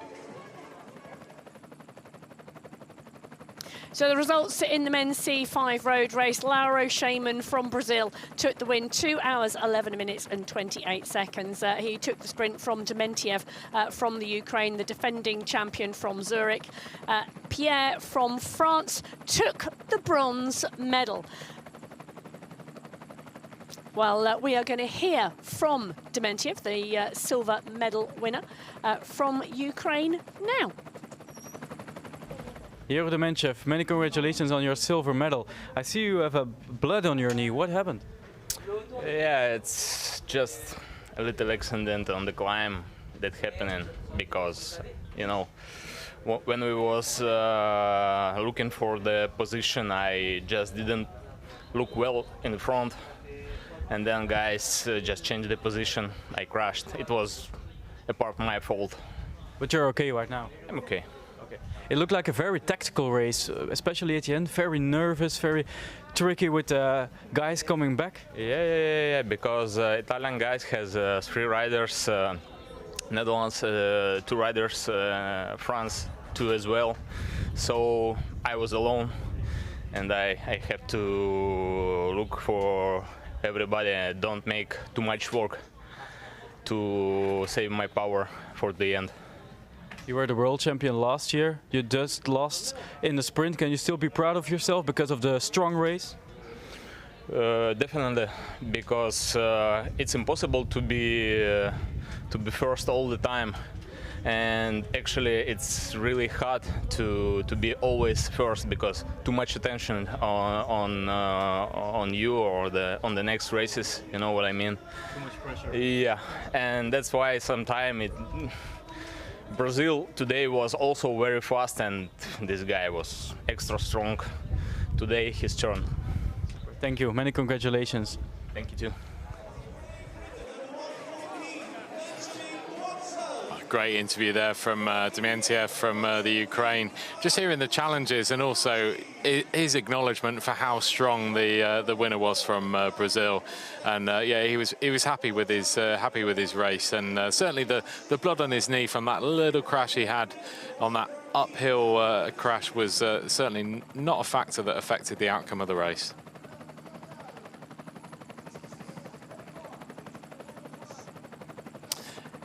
And now we're going to hear from the third place rider in the men's MC5 category, Pierre from France. Elliot Pierre, what a race. Can you explain your feeling? Yeah, I'm also very tired today. It was a very fast race. Maybe I did a little mistake to go so early in front in the race. I did the whole race in front, not a single lap in the wheels.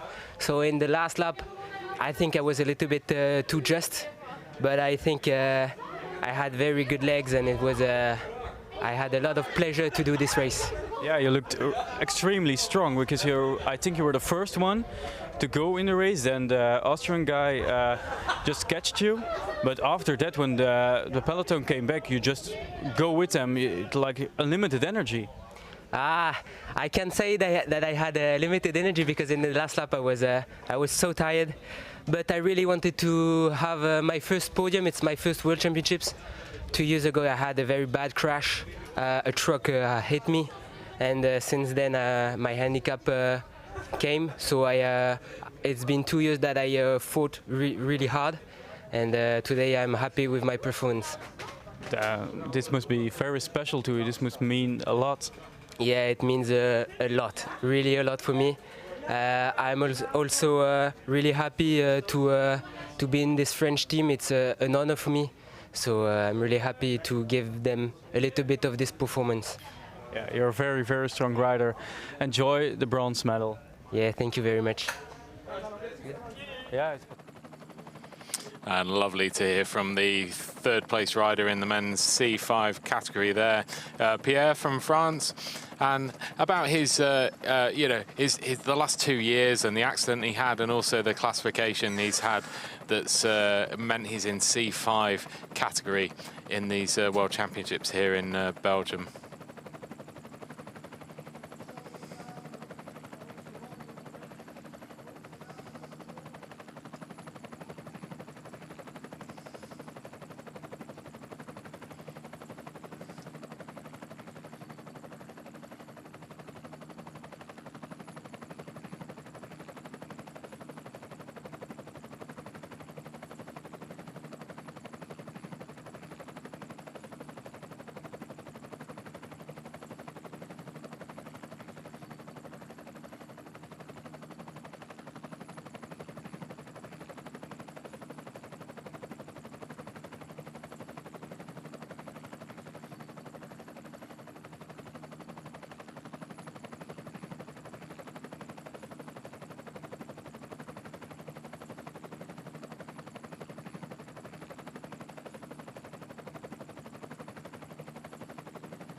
Well, one set of racing finishing and complete at the World Championships here in Ronse, Belgium. Another set of World Championship road races lining up at the start here. So 61.6 kilometers of racing ahead now for 3 different categories to come out of the start.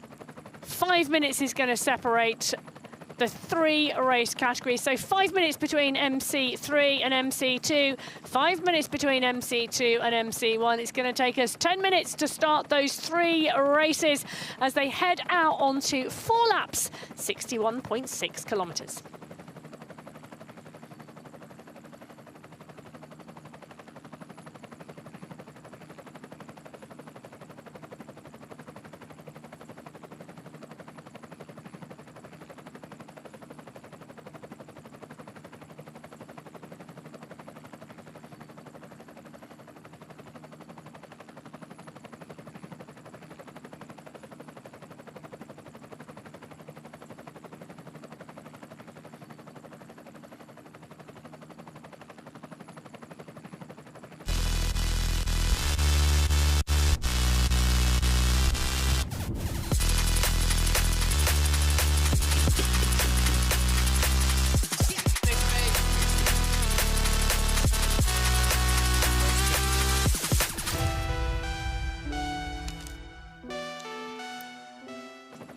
Hello and welcome to Ronse in Belgium. It's the UCI 2025 Paracycling Road World Championships. We have had a long day of competition, but hold on to your seats, it is not over yet. We have the men's C3, C2 and C1 road race lining up in front of the commentary box right now. And we have the mixed team relay coming up later. Joining me in the commentary box is Barney Story. Barney, the competition over the last 3 days, and of course today, Sunday the 31st of August, has been phenomenal, and it's not over yet. No, it isn't. We've got, well, 4 incredibly exciting races to come in this Road World Championships here in Belgium. And we can just see our first race starting to line up on the course now. Well, and this is the course they're going to face. So we have 4 laps for all of the categories to be underway. 4 laps of this course. They come out of the town centre and at about 800-metre mark. Yes, once they have negotiated the corners of the town centre, they hit the climb out of town. The climb out of town, well, the steepest section, around 8.5% under the wheels of the riders. Then a flat plateau before a second climb to the high point at the 4-kilometre mark. Then they start the run back in towards town, Barney, but it's not straightforward, is it? A long descent, and then they hit the technical corners on the run-in. Yeah, they do indeed. It's a tricky course, and a course that gives you a couple of opportunities on the climb out of the you know, that first main climb to push the pace on. But yeah, then the descent we've seen has been influential throughout all these races. Well, and a big start list actually in the men's C3 category. 19 riders on the start sheets today. 13 different nations, from India to Turkey to Uzbekistan to Norway. You can see the range of riders on those start sheets. Just taking a look though, because sometimes there is strength and depth in numbers in a road race, and that is also something to watch out for as we work our way through the C2 road race start. 21 racers this time in that category.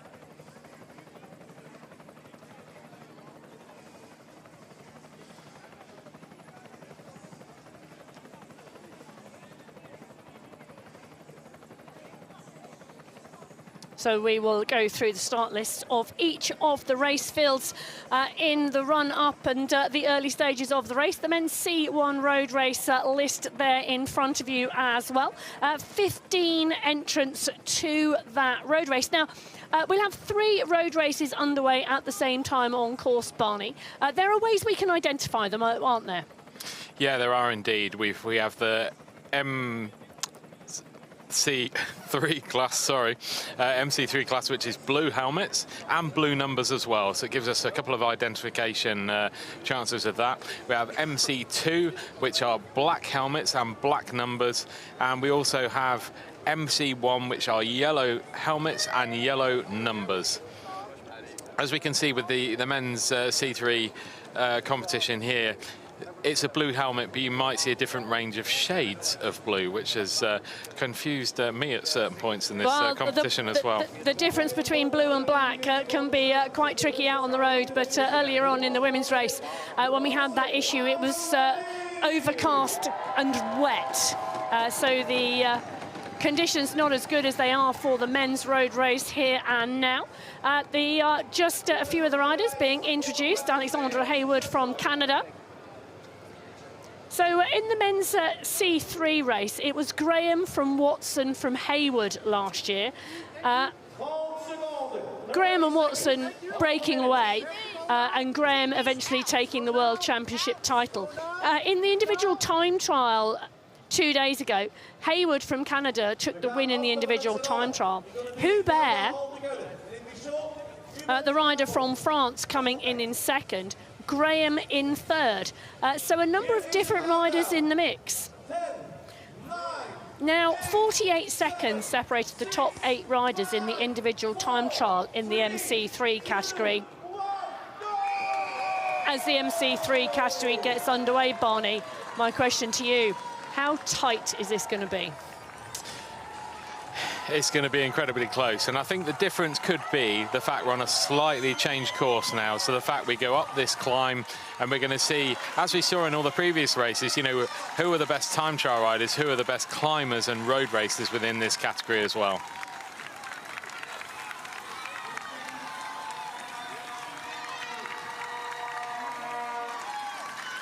Just see the back of the C3 race there starting, and we just see the amount of nations we see, the different number of nations we see in the men's C3 category here. 13 different nations we have in the men's C3 road race, with 19 entrants into this race. I know, there's real breadth and depth, isn't there? And interestingly, France and Great Britain both have 3 riders in this race. France has Charles-Masson, Hubert and Darty. Great Britain has Graham, Smith and Watson. Uzbekistan has 2 riders, Muzbev and Toshtamirov, those 2 riders from Uzbekistan. Canada also has 2 in Hayward and Santos. So really interesting. There is, of course, the Belgian rider Dijon in there too. Rider from Denmark, Frislev, Czechia, Mostiek. The Spanish rider Gutierrez is in there too, as long as Schindler from Germany. Cesar from Hungary. Kamoji from India. Ugar from Turkey. And then Toya from Norway as well. Indeed, and we see action already in the men's C3 race. We see Summets from Canada, who's immediately gone on the attack and immediately closed down by, looks like Finlay Graham from Great Britain.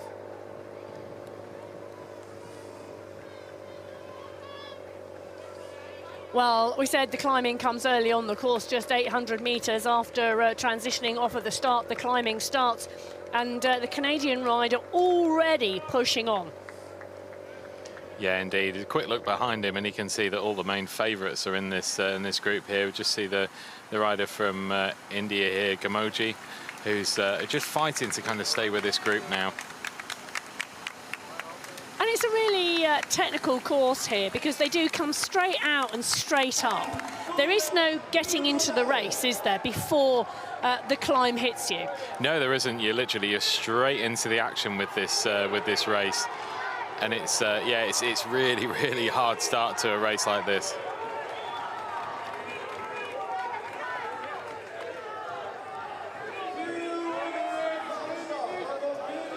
Well, Alexandre Lute from France, the defending world champion, holds a host of world championship titles. And it's really interesting to see him in this race. And, well, defending it yet again. It was Lute from Robertson from Vromont last year. It was an 11-up sprint for 3rd place in Zurich. So yet again, this really could be a fabulously dynamic race. In the individual time trial, Lute did take the win earlier on in the competition. 2nd place in that individual time trial was Hicks, 3rd place Vermont. So we know those 3 riders are on form. 3 riders in this group from France: Chapeau, Oncle Nelly and Lute. 2 riders from Spain, Castillo and Tio. 2 riders from Palestine as well, Al-Dali and Asfal. So interesting, every other nation just having a solo rider. You can just see the excitement around the start area now, where riders have that kind of focus now. They know there's around about 45 seconds before the race starts, and the commissaires around that area just waiting to let the riders go. So some riders being held up just with one leg, so not able to kind of engage their pedals and clip in.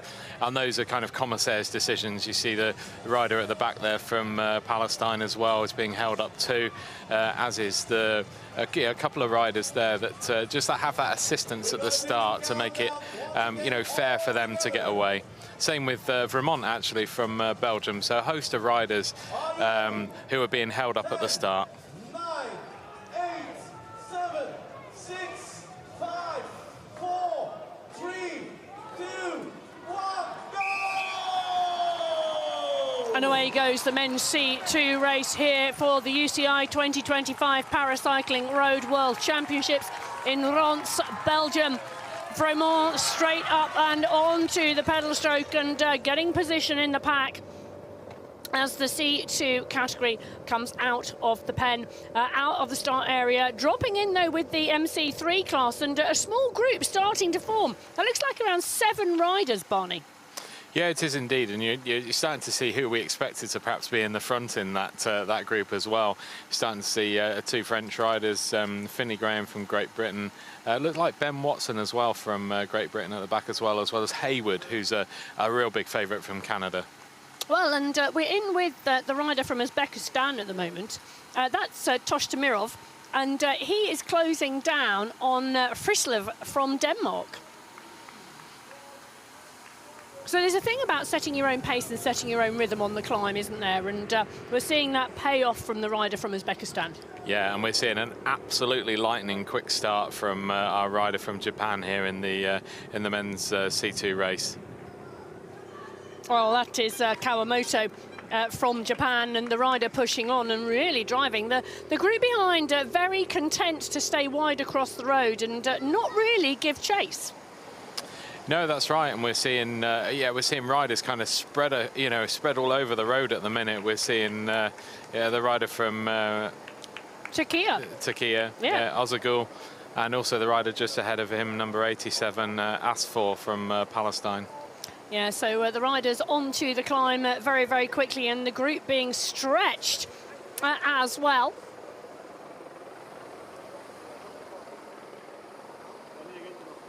We've seen this climb be instrumental in every single category. Yeah, we have indeed, and we've seen a similar pattern as well, where the leading riders tend to really push on the pace early on these lower slopes, because these are relatively tame gradients before we get onto the more steeper part, and then the pace really kicks on when we get a little bit steeper as well. Well, I think Papangelis from Greece had a technical issue there and has now got back onto the bike and is really driving up the climb and trying to close down the gap. Yeah, absolutely, and you can see Lute from France immediately hitting the front and trying to dictate the pace of this. In fact, we have 3 French riders. I think they might have watched the C4 men's race. Do you? I know, I was just looking at it thinking, yeah, with the GB vest in the middle. Yeah, that's Matthew Robertson from GB, who actually crashed a couple of times in the time trial as well. Yes, so it was wet, wasn't it? It was indeed. So he was. I actually saw his dad in the fan zone in the town, and he said he was more upset the fact he'd broken one of his shoes or ripped one of his shoes than he was anything else.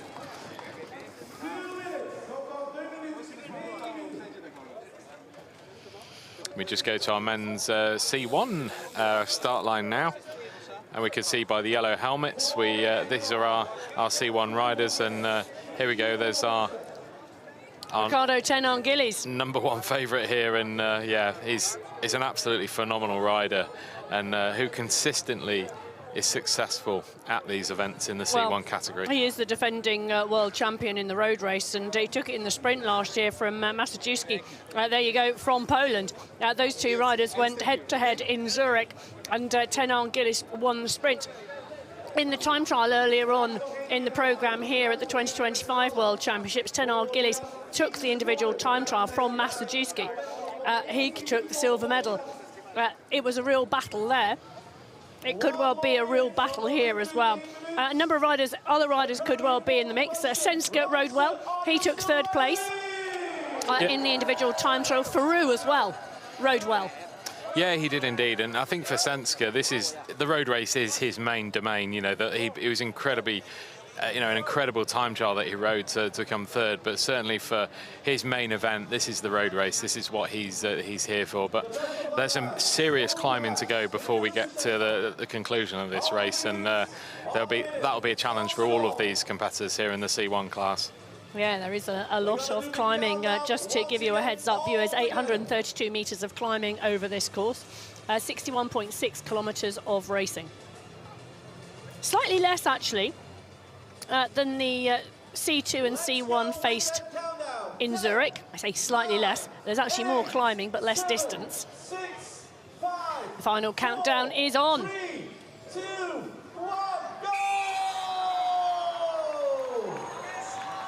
So the men's C1 road race is now underway here at the UCI 2025 Paracycling Road World Championships from Ronse in Belgium.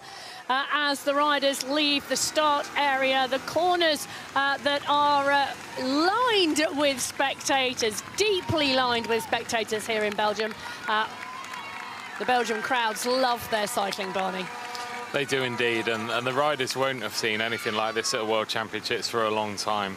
And we had a great crowd, obviously, in Zurich, but it's been a year since the riders would have seen a crowd of this size. The Road World Cups that the riders have been to are well supported, but having, a crowd 2-3 deep gives you a real motivation when you get back into this town. Well, this is the men's C3 road race that started just over 10 minutes ago, and a group formed on the climb. You can see that leading group here. This is the Belgium racer, just coming into this technical corner. And I say it's a technical corner because they come into it so fast. Yeah, they do indeed. You can just see Jasper de Jong here, who's just tapping out a really good rhythm here. Well, Jasper de Jong from Belgium really putting in some strong pace and strong power at the moment in the men's C3 road race. The rider from Belgium looking really strong, Barney.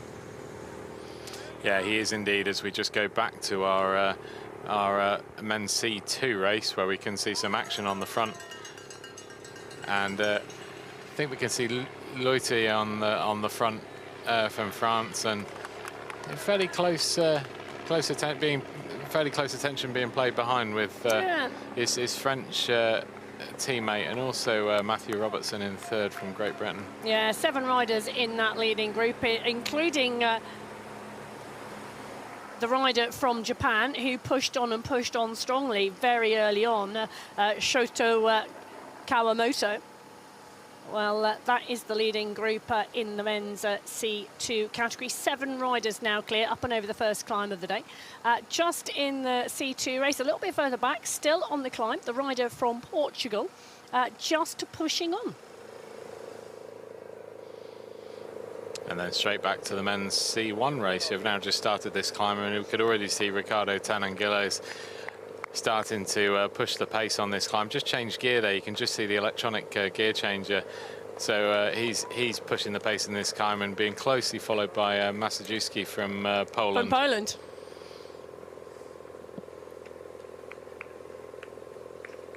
The adaptations on the bike, Barney, maybe useful to talk about them a little, but the technology, the advanced engineering and the adaptations really helping paracycling move forward.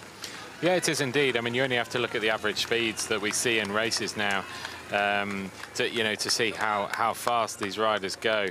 And that's that's really evident in the adaptations that then have to go in turn with the bikes. And we saw with Ricardo Tananguillos his different gear changes, the different holsters and sockets for his arm as well. We see another change of lead in the men's C2 race now. Well, we were talking about the wide range of nations. We were just in with Al-Mari from the Kingdom of Saudi Arabia, just highlighting the widespread of nationalities taking part in this World Championships. Edward Vromel in the C2 category has company. Yep, he has Maurice Eckhart in close proximity to him. So Eckhart has been around a long time in paracycling, hugely successful, multi-medalist at World Championships and he's chasing down Edvald Vermont from Belgium.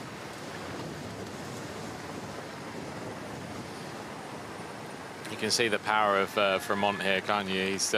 He's using this descent to really catch up with the group in front of him.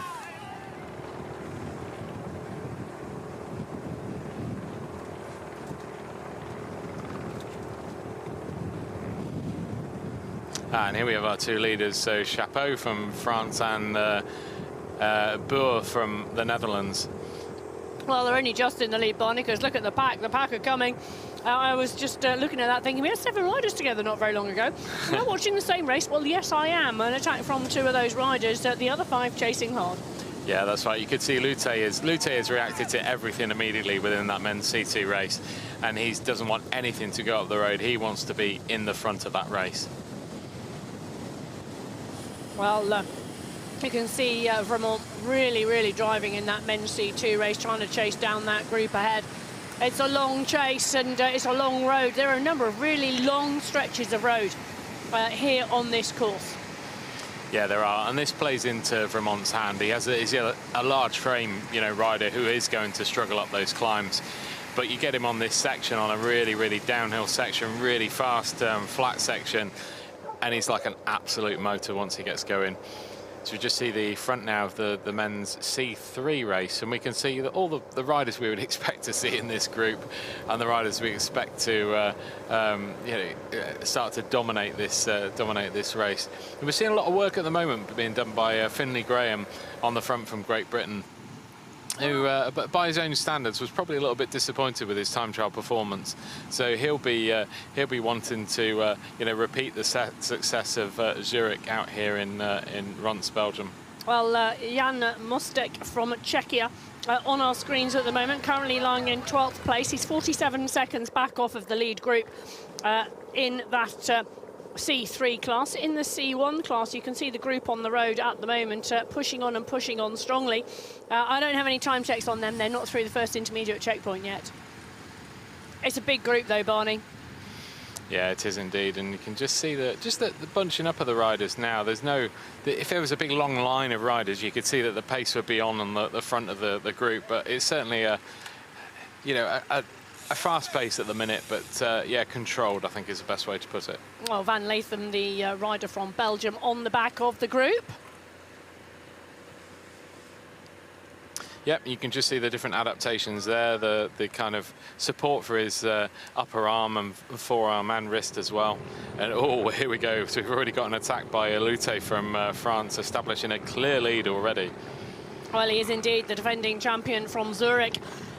In that men's C2 class, he went clear, but he only clear by 45 seconds in Zurich over nearly 63 kilometres of racing. The pack behind, they're not worried at the moment, are they, Barney? There's no real incentive and drive coming, but he's not that far down the road. No, he isn't, and he's obviously had a big seated attack there on the left-hand side of the road, and you could just see there was no real chase there isn't a chase at the moment. And he's the strongest rider in the race, and he's disappeared up the road already. Yes, so putting a push in there to show the group and just remind the group, I think, of that he's with them. He's just gone round that corner. You see very tight corner there on the course. So the leading group in that men's C2 road race, one rider now, Alexander Lute, just going clear, the defending world champion.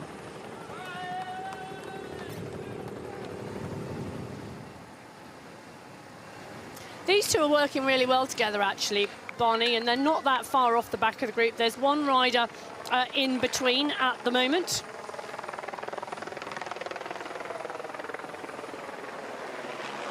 So the rider ahead at the moment, I think, is Darren Hicks from Australia. He's been distanced from that leading group. Vromont and Eckhard working together to close that gap down. Yeah, they are indeed, and you can see the pressure being put on the speed by Vermont on the front, and quickly followed by Eckhart, who's contributing to this pace as well. So both riders clearly want to be back in that group ahead of them. They're not that far behind at the moment. They're not, and let me give you a run through who is in that group. So in the, she said, I'm just double checking before the shots on our screen change, and They have indeed. So we drop in with the Canadian rider at the moment. This is the MC3 leading group. Finley Graham, Alexandra Hayward, Juan Jimenez Gutierrez, Smith, Hubert, Charles-Masson, Periton Darte, Samtes. They are the 8 riders who were clear at the intermediate checkpoint in that MC3. Schindler here working with the rider from Norway. That is Kevin Tuya. Also with the rider from Great Britain, that's Ben Watson. Yeah, that's right, and perhaps a surprise to see, you know, Ben Watson in this group at this stage, because yeah, you certainly expect him to be in that in this front group, but it just shows you the pace that you can see being set by the riders out front here, and yeah, the speed that they're already hit this first climb at before they're well, then almost back in the town area now. Well, they are indeed, and coming through very, very quickly. You can see the push on the front here of the men's C3 road race. This was our first road race away in this session. 5 minutes before the MC2 and then another 5 minutes to the MC1. So the MC3 road race, the men's C3 class coming in now towards the town centre and the end of lap 1.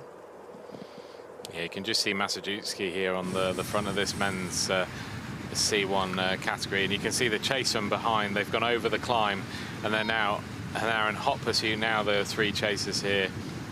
Well, Van Latham, Leonard Van Latham on the front here, driving, pushing forward. He's with the rider from Uzbekistan and the rider from Portugal. So these 3 riders, Van Latham, Vieira and Kayik Mukov, is really driving and trying to push forward. And they are going to make it onto this group now, and as we've seen several times in the racing now, we can see the riders returning after this initial descent and getting back on very, very quickly.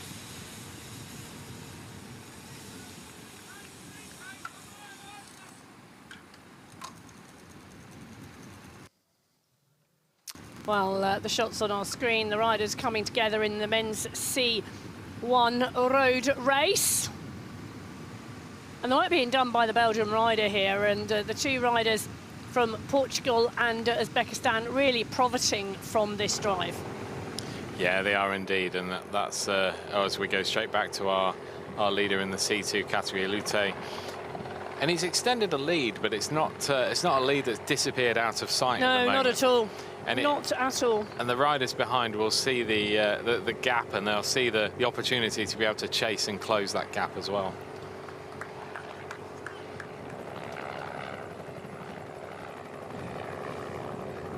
Well, our riders are all on the return leg on the lap number 1, on the way back into Ronse in Belgium.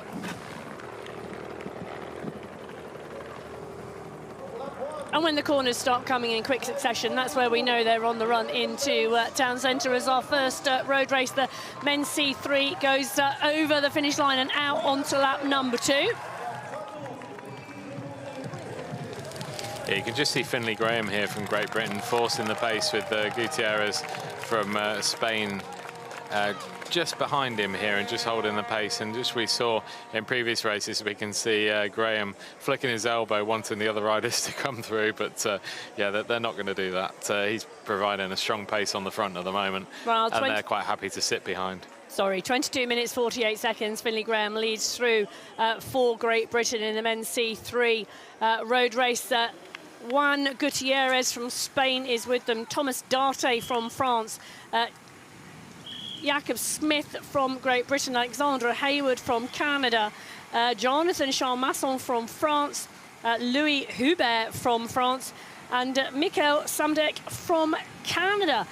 Those 8 riders all together in the leading group, and then Watson, Schindler and Tuya, 3 riders chasing at 24 seconds. You could just see Samatsvir from Canada, who's just chasing, just lost contact a little bit through that town centre area. But yeah, he's certainly a strong climber, and he would hope to catch this group up on the climb.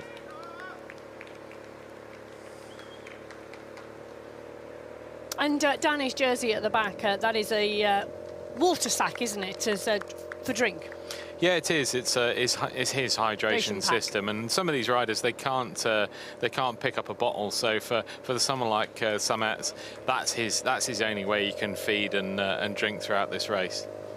Well, the Canadian rider coming from the back of the group to the front of the group and wanting a consistent pace on the climb, and that's the challenge, isn't it, in the road race, that your own pace on the climb versus responding to other people's pace on the climb. Yeah, it is, and all riders will have their own way of dealing with pacing on a climb. So some will want a consistent pace. You know, some will want an uneven pace. We've cast our minds back to Harkowska, the Polish rider in WC5 today. She clearly rode a really uneven pace on the climb that suited her, whereas everyone else within that race opted for a really consistent pace. And we're seeing that now. We can see Samet's, as soon as he got to the bottom of the climb, he's been riding the same pace, you know, all the way up, and we're starting to see some gaps in the group already. Well, two of the French riders on the back at the moment. Well, the riders on the back, it is Darte from France and his compatriot Charmasson. Starting to push on now. The steeper section of the climb, this is the first climb. Around 8.5%, and they come up around the corner, and then there is a flat plateau, Barney, before they go on to the second climb. That second climb taking them to the high point on the course at 4 kilometres. Then there's around 11.4 kilometre run back down and through the rolling roads around Ronse in Belgium to get back into and under the banner and go out yet again onto the climb. But Darte, Graham and Smith all in the group and on the back pushing on, and the group staying together up the first climb. Yeah, they are indeed, and it's all fairly cagey, I say, at the minute in terms of tactics of who's looking like they're pushing on the pace, who's looking like they're saving energy up this climb. I think everyone's pretty much on the limit at the moment. Edward Vromont looking like he's coming on to the back of the group at the moment. Now, this is really interesting because we saw this earlier on in the road races where riders going away on the climb and then riders using their strength on the descent and flatter sections to come back. And that's exactly what's happened here with Vromont, isn't it? Yeah, it is indeed. He's used his absolute awesome strength on the descent and then on the flatter parts as well. We know how strong he is, you know, time trial world champion last year in Zurich. And he's using his real strength now, and it's a question now whether he tries to go off the front a little bit to create himself a little bit of sliding room for the climb. So sliding room is when a rider almost rides off the front of the group, but then knows they're a slightly slower climber than the rest of the group, and that way they slide back into the group. So hence the name sliding room. And otherwise, exactly the same thing is going to happen every single lap to him, isn't it? The riders are going to go away on the climb, the stronger climbers, and then he's going to have to utilise the rest of the course to pull it back. And somehow he's got to reverse that type of relationship with the leading group if he wants to think about winning the race. Yeah, he does indeed. There are only a certain amount of times he's going to be able to drive and chase back on, and I'd say he wouldn't be able to do it every single lap in the way he's just done. Well, Alexandre Lute from France, the defending champion in the MC2 road race, coming through and over the line. He now has 3 laps to go. The defending champion very happy, Barney, to go off the front here very early in the race. Yeah, he is, and you know, he's a really, really good climber, so he won't be afraid of this climber up ahead of him. But the gap is being closed quite significantly. Since Vromont has joined this group behind, the gap has come down significantly, so it's not an unassailable lead that Lute currently has. They're right behind him at the moment. Well, they are indeed. They've just gone underneath the banner, indicating the end of lap 1 for them and the start of lap 2. I can tell you, Alexandre Lute from France goes through 23 minutes and 1 second at the end of lap 1. 22 seconds clear of the chase group. Edward Vromont from Belgium leading them through. Luis Castillo from Spain is in the group. Shoto Kawamoto from Japan is as well. Hideberg from the Netherlands in the mix. Matthew Robertson from Great Britain. Florian Chapeau from France. Darren Hicks from Australia has also closed the gap down. And as well has Maurice Eckhart, too, of Spain. So where we saw the gaps at the top of the climb on lap 1, all of the chase group have made it back into the leading group. And just taking a look and wondering whether we've got a bit of a problem for Massajuski here, the Polish rider in the men's C1. Yeah, I think he dropped his chain almost momentarily, but I think it's back on now and he's riding. You can just see he just had that slight issue there, which he seems to have overcome at the moment. But the pace being driven at the moment by Ricardo Tananguiles at the front is absolutely phenomenal. Oh, it is indeed, and he's doing a sterling job of bringing the leading group in that men's C1 back into town. Yeah, you can just see here on the left of our picture, there's just a problem with the chain, and it does seem to have got it fixed in a way, otherwise he would have had to stop for some outside assistance. So I think we're okay now, and he should hopefully rejoin that group in front. And yes, of course, there he does. Well, the French rider Tarou paying really close attention to Tananguiles' wheel. If you're going to follow a wheel, his is the wheel you want to follow. But it is the French rider absolutely determined it's his wheel.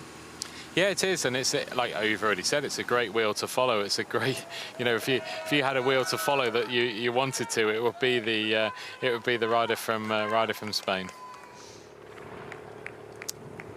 Well, the men's C2 race now on the climb, and the group getting smaller already. So as we went through the finish line, that MC2 race, Lute was clear, but we have Lute in the mix. I'm just trying to do a check here and where we are. The rider from the Netherlands in the group, 3 French riders and the rider from the Netherlands. So Lute. Is that Boer from the Netherlands? Just taking a little look. Yeah, I think it is. But Lute Chapeau in the mix.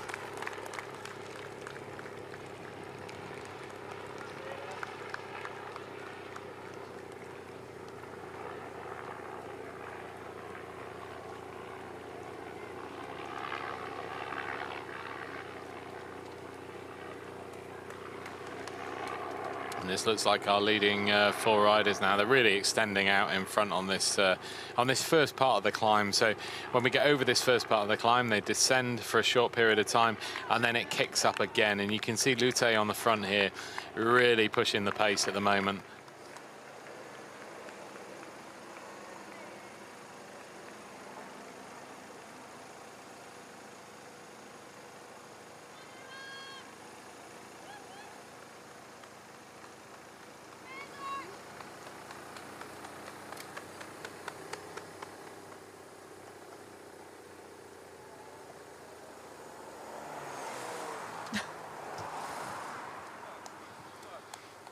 And we just see a familiar pattern in this men's C2 race with Vermont really struggling with the pace on this climb, but we know how quick he is on the descent and on the flat roads when he gets down to the bottom. So he just needs to keep applying the pressure and keep believing also that he can get back on, because he needs to be really, really positive and do all he can to try and almost keep them in sight. Oh, Vermont continuing to drive. From the Netherlands, it's 3 riders from France, Chapeau, Colonelli and Lute, those 3 riders in that leading group with Burr in the middle. Yeah, Vermont is driving yet again on that climb. It was a long solo run to catch the group last time, and he did indeed do it. The question is, can he do it again and come back to that group as we come back into town on lap 2?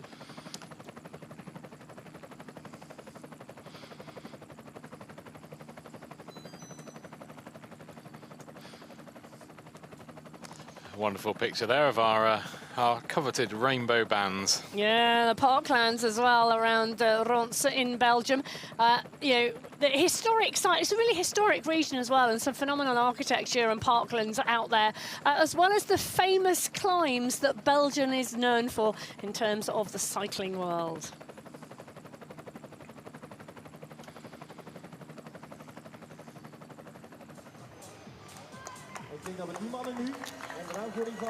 So the MC1 class now coming on to the finish straight, being led by Ricardo Ten Argilis, the defending champion from Zurich. He's been on the front for a lot of this race, Barney. Yeah, he has indeed, and you can just see every time he moves his arm out of his socket there, you can just see him changing gear just to kind of increase the pace that little bit more. So yeah, it's a tactic that works quite well for him, and it's something he does do quite often within races. But yeah, the other riders are just happy to sit behind, and Massajuski looks a little bit kind of laboured, sat behind him at the minute, but looks like a determined moving line at the moment, and certainly not a slow race either. No, we saw Massajuski just drop a chain earlier on the previous lap and get back into the mix. So going through that finish line is that MC1 class. For the first time, we've gone back out now onto lap 2. Well, the push is on here on the men's C2 race to the top of the climb. And when we were in with them last time, it was the 4 riders, 3 French riders and 1 rider from the Netherlands. Now it's looking like 2 French riders are moving clear. They're not moving clear substantially, Barney, and they're coming to the top of the climb. But the 3rd French rider, well, they are sharing the work, but he doesn't really want to be on the front. No, he doesn't. He needs to kind of swing over and say to the Dutch rider now, the Boer, I don't need to work here. This is your chase and your race to chase after. But you can see Lute has gone into time trial mode now, and yeah, coming away clearly with his French teammate here.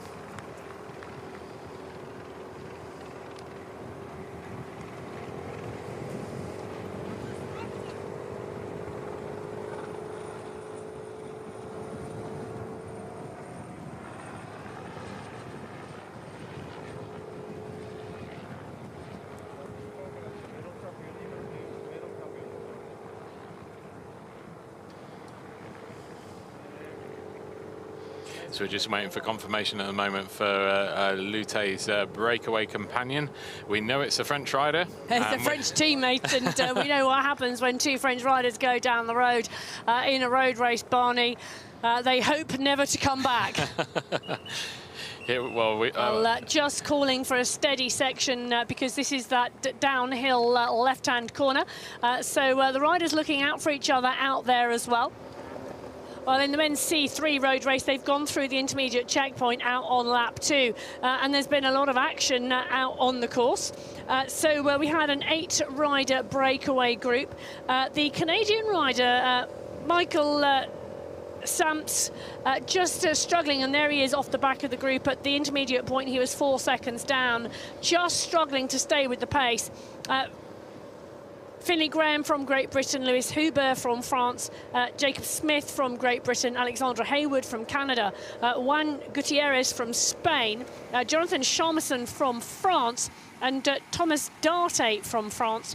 Those 7 riders in the leading group. The Canadian rider, there we go on our screens, just struggling to stay with pace.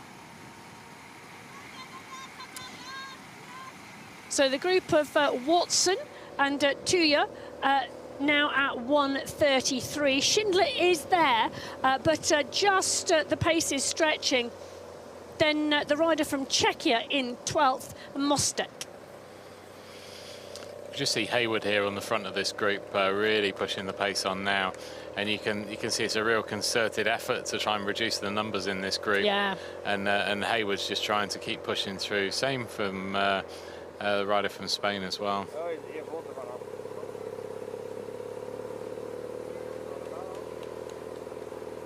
Well, this is the C1 men's road race, and the rider I am looking for, Barney, and I can't see, is Massajuski from Poland. That's right, and he's struggling now up this climb, and you can see him really pushing on these pedals to try and catch up with this group, and he will have to use his strength and power to try and get back on the descent, because at the moment there's just a little bit more climbing before he has the opportunity to go downhill, but then it climbs uphill again before the main descent on this this course. Well, the climb taking its toll here on the men's C1 race.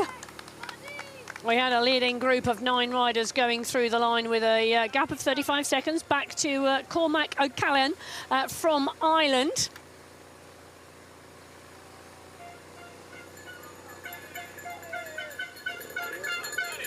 But the push is on from Ricardo 10 Arguelles from Spain. Took the win in the individual time trial. He's looking around to see who's with him, Barney.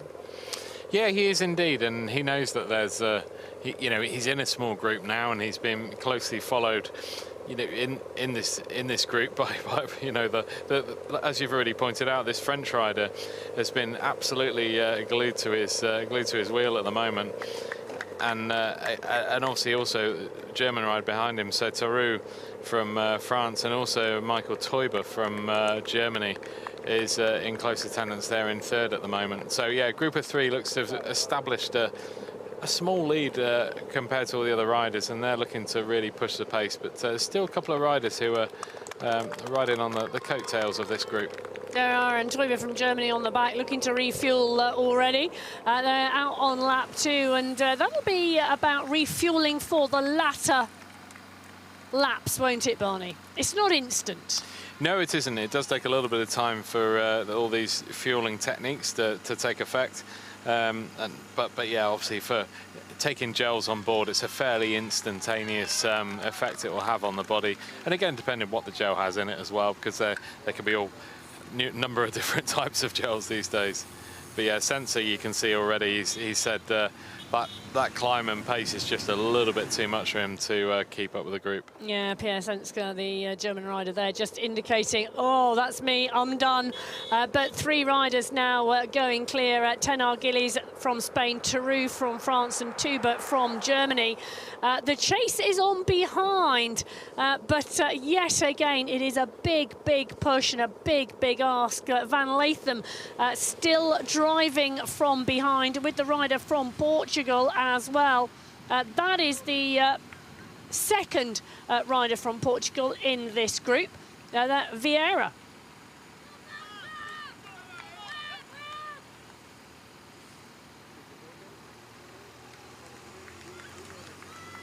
Actually, that is, as it says on the screen, Cyril Berthaud.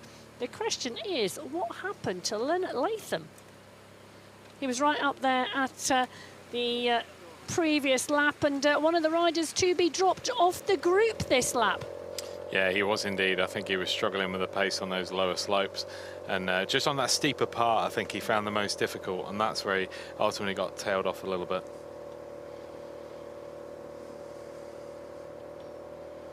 Well, the men's C3 road race, it's a big leading group, Barney, and they cease to be content now at the moment as they are starting to turn for the town of Ronse at the end of lap 2 to settle a little. Yeah. There's an ebb and flow. There is, yeah. There certainly is, and after that initial really quick start of this climb, there was a little bit of a kind of pause in the action, and you may well see, yeah, that's right, Semets from Canada has been able to get back onto this group. Fantastic bit of riding, never gave up, always that hope that you can get back onto these groups. But yeah, you see at the moment that Finley Graham is working a lot on the front of this group from Great Britain. Yeah, he is, isn't he? And the men's C3 road race, it was indeed Graham who took the win last year, so defending champion here. Watson came second and took the silver that day in Zurich, 13 seconds back. Then Hayward, he took the bronze medal in a sprint with Mendes that day.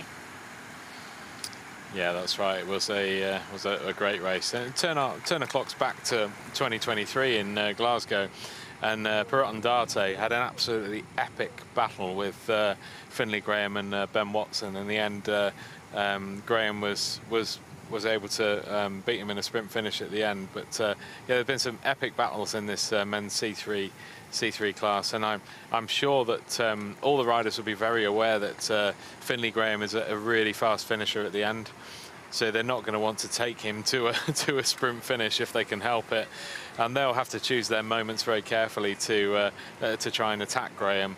And similarly, Graham is being very you know, very, very keen to make sure he's at the front and controlling the pace too.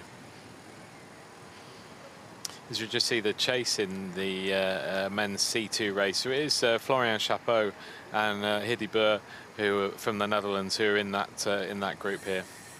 Well, they're in Group 2. They are chasing Lute and Ercolani, the two riders from France, in the leading group.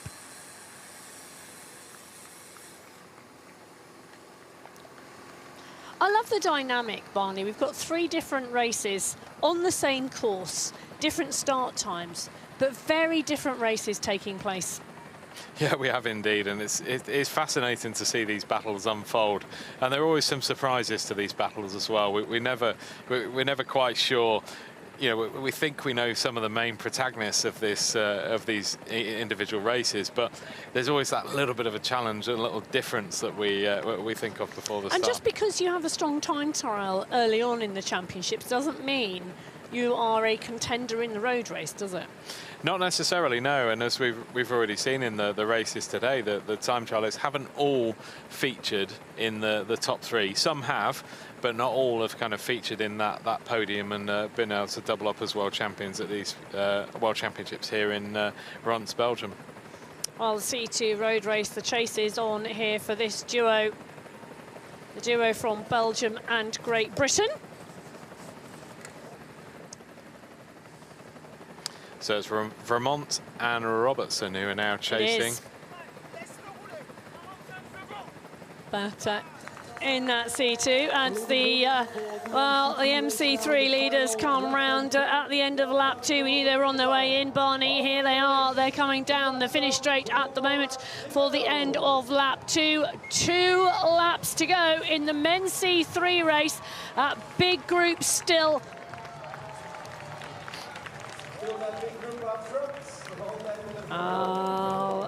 8 riders going through the line at the end of lap number 2 in the men's C3 race. Half race distance, Barney.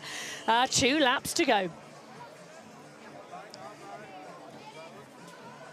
So 46 minutes and 5 seconds. Under the wheels, Alex Hayward from Canada leading them through. Finley Graham from Great Britain. Juan Gutierrez from Spain. Jonathan Charmasson from France. Jacob Smith from Great Britain in there as well as 2 other French riders, Louis Hubert and Thomas Darte. And then the Canadian Michael Sumps in there as well. Well, those riders doing the chasing, and these are the riders doing the chasing, and the gap is not huge, you know. Just looking for the time check to come up, but Watson, Schindler and Tuya from Norway, the 3 riders chasing that leading group of 8. The gap now 1 minute. Yeah, it is indeed, and you can see by the pace on again. Samets from Canada, again forcing the pace on this climb, and it's been his one area of the course, I think, where he's the most confident and the happiest is when the road goes uphill. The descent and the flat is where he starts to get a gap from the group, but this really is his part of the course, and yet again on lap 3 we see Samps from Canada come to the front of the group.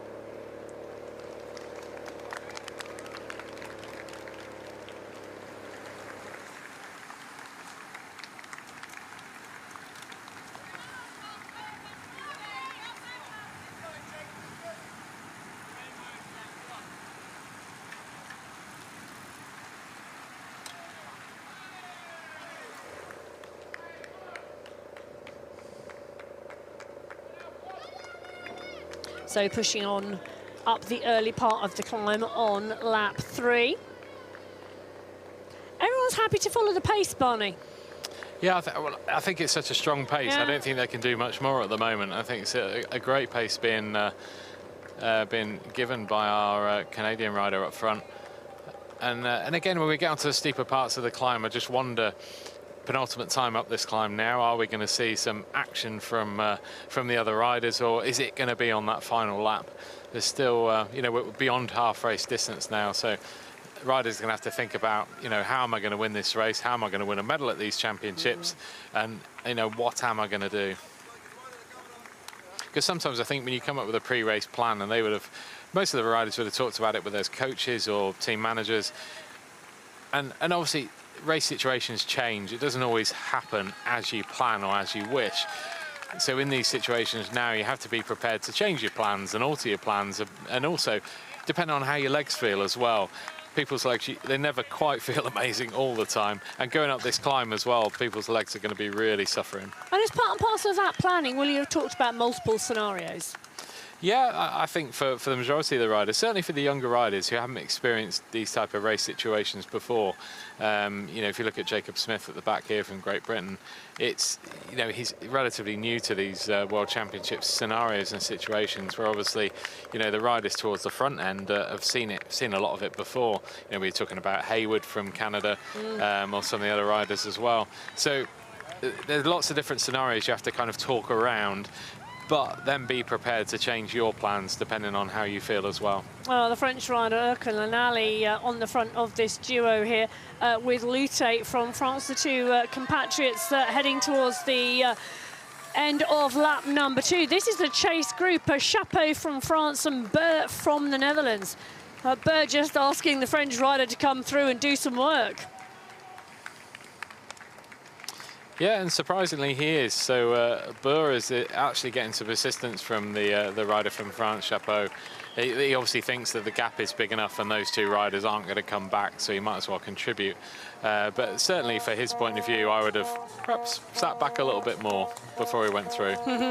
Well, very soon we will be able to tell what that gap is and whether it is going out or coming back, as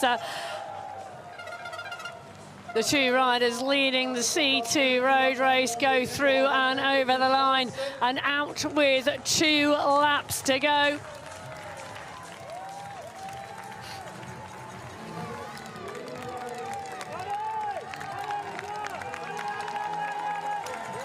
Lute and Lanali from France. The two riders clear at the moment at the front of the race.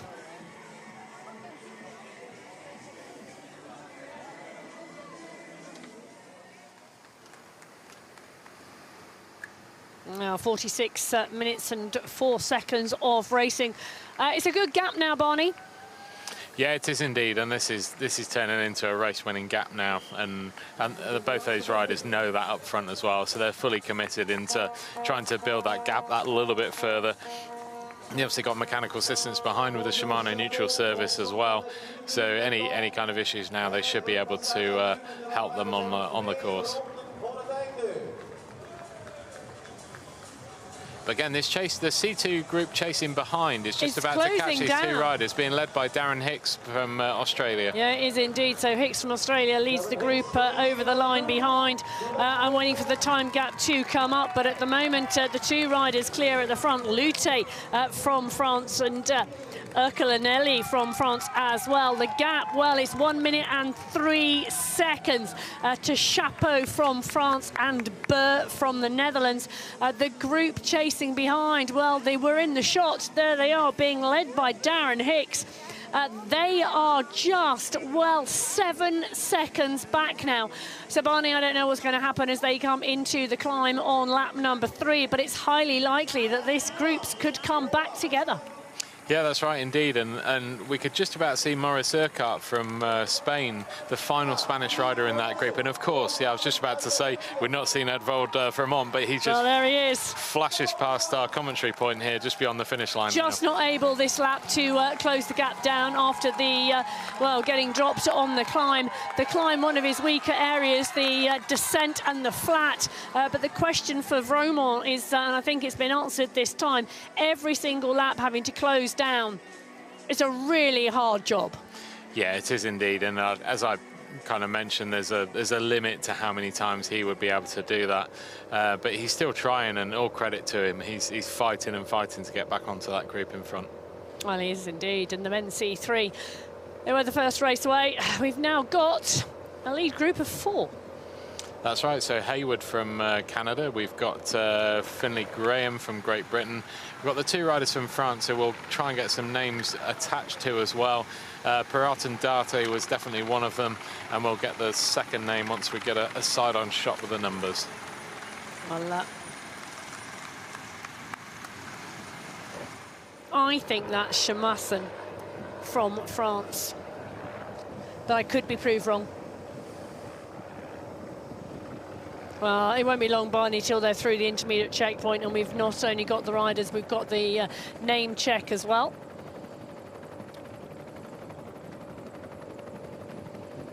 France are really strong. The number of riders they're putting in these men's races, it's a really strong paracycling team. Yeah, it is indeed, and that's grown the size of their team. You know, after the games in Paris last year, it's been a phenomenal change in their structure and their team size as well. I think the awareness of paracycling now has in France after the games in Paris, and also there are quite a few of the professional road racers who actually are C5 riders, or sorry, C4 riders within the men's classification. So there are a lot of riders out there that have suddenly, perhaps realised that, with my impairment, I'm actually classifiable within as a paracyclist.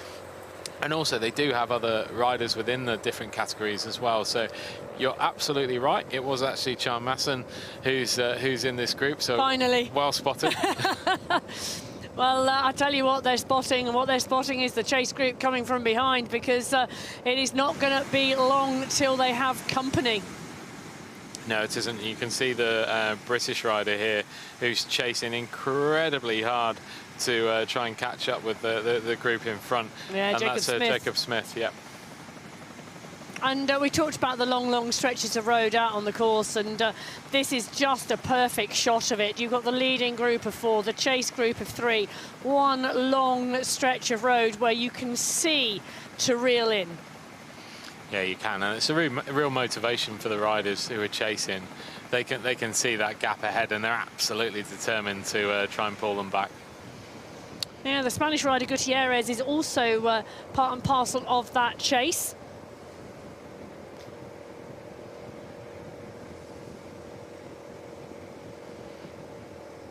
And I'm just curious to see behind if the French rider is actually chasing behind. So if Hubert is chasing from behind, I don't think he is now. I think he's realised that third wheel, he needs to letting the gap sit on. go. Yeah.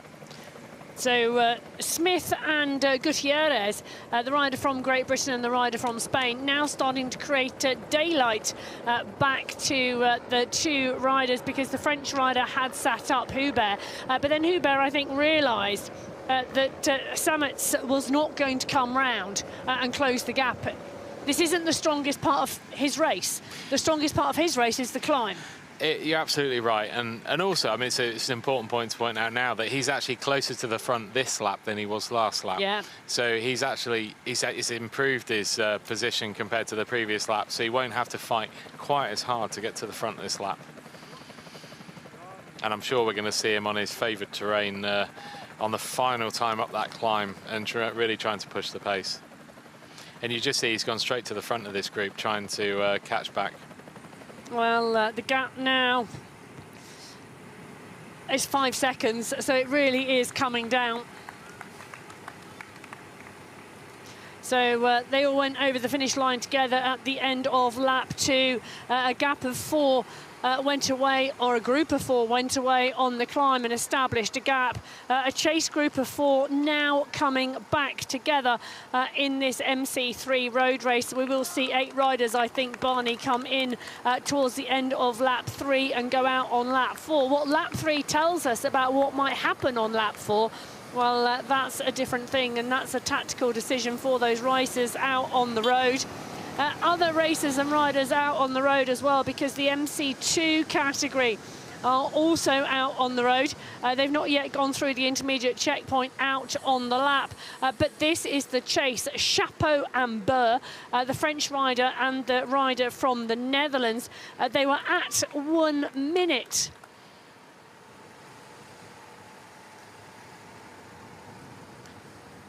at the finish line to the two French riders down the road. These are indeed the two French riders down the road. Alexander Lute, the defending champion, and Andrea Urcanelli from France.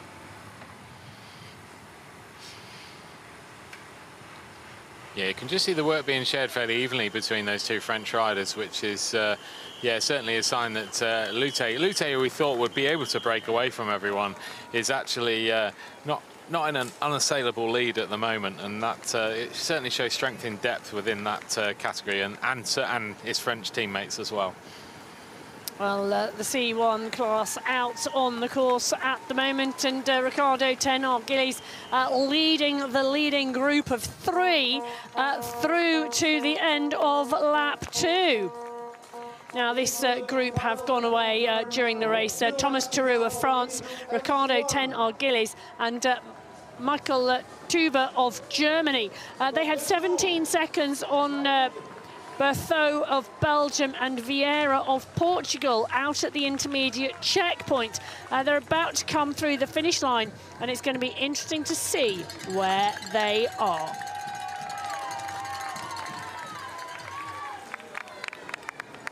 So this indeed is the chase group.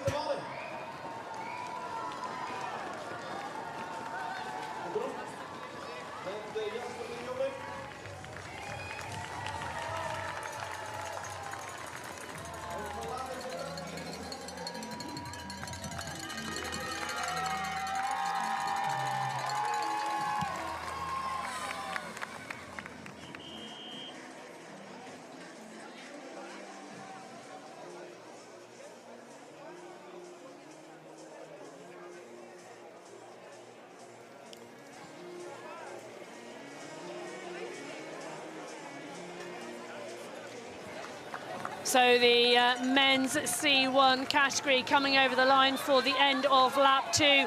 It's a 25-second gap.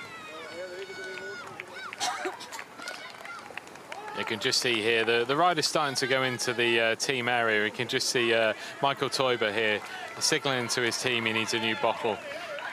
Well, there you can see Ricardo Ten-Argyles still leading the men's C1 road race. He likes to lead from the front, Barney. Yeah, he does indeed, and I'm thankful the German helper then didn't knock the French rider off by jumping into the middle of the road, and thankfully we move away with no incidents there. Well, Tuber from Germany in the group, and Theroux from France. The chase group 25 seconds back. Winhood from the Netherlands, Berthaud from Belgium, Vieira from Portugal, Senska from Germany. Van Latham has caught the group as well, and 10 seconds back, Massajuski making the most of the part of the course that suits him well too. Yeah, he is indeed, and I think that's part of the course and part of, you know, all of the racing we've seen so far.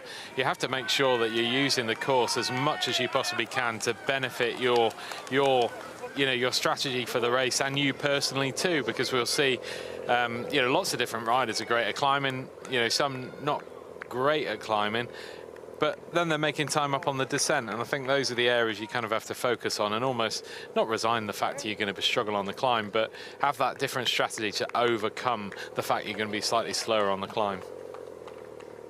Well, and now two riders going clear because Tuber from Germany in trouble on the climb. So the men's C1 road race, Ricardo Ten-Argyles from Spain and Thomas Theroux from France going clear on the climb on lap 3. So the men's C3 road race, the lead group here, Hayward from Canada, Charmasson from France, Darté from France and Graham from Great Britain. 4 riders now leading the men's C3 class. Well, it wasn't 4 riders at the end of lap number 2, going out onto lap number 3. They are making the switch now for the run in towards Ronse, heart of the city, for the end of lap 3. I'm looking for the gap. The gap at the intermediate checkpoint was 5 seconds to the chase group of Smith, Gutierrez, Hubert and Sametz. Is it still 5 seconds? They are still holding it quite strongly, and the riders pushing on here. The German rider coming to the fore here. The Spanish rider, actually, apologies there, pushing on at the front of the race. Don't trust an overhead shot in my eyesight. Yeah, that gap has gone out to about 10 seconds between these groups now, so it's still a gap that's bridgeable, but that will mean that the front four are going to have to ease up a little bit. And what we see at the moment, we see Finley Graham working incredibly hard with Alex Hayward from Canada to keep that group pushing forward. And of those 4 riders, I think Alex Hayward looks the most calm and relaxed in that group. Well, Hayward took 3rd place last year, but he also took 1st place in the individual team time trial. The individual team time trial, I tell you, it's getting to the end of the day. It's not good. The individual time trial here in Ronse. Well, the push is coming on the climb here. A number of riders. This is the chase group in the men's C1 class, and you can see how close it is. Up the road, the 2 riders clear, and well, the 2 Belgian riders really riding strongly now in this MC1 class.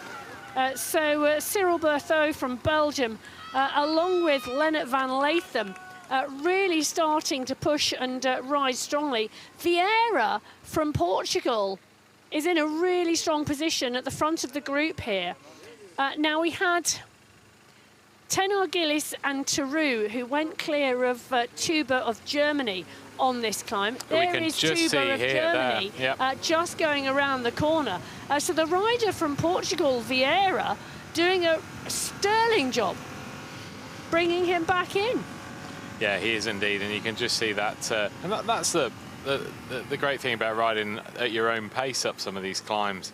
It makes a difference because you can, not go over the power you need to ride at, and gives him every chance of catching Tuba from Germany. Well, they're up and over the climb now. The descent is on its way. And a really clear shot of the target, because down there up the road is Tenar Gillis of Spain and Theroux of France. Oh, Tenar Gillis takes a look behind. He wants to know what the time gap is as well.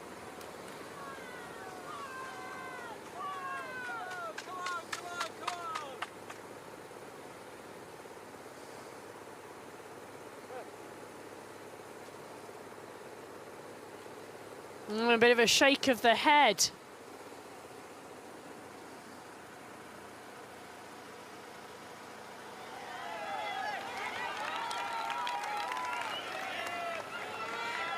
Back in the men's C3 road race. This is the leading group, and they are coming in towards the end of lap 3 and out onto the final lap. They're going to take the bell when they get on to and under the gantry this time.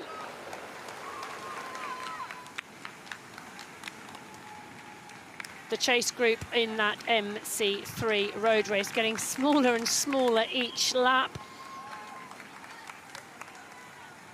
So Graham of Great Britain, Darte of France, Hayward of Canada and Charmasson of France, the 4 riders leading that race.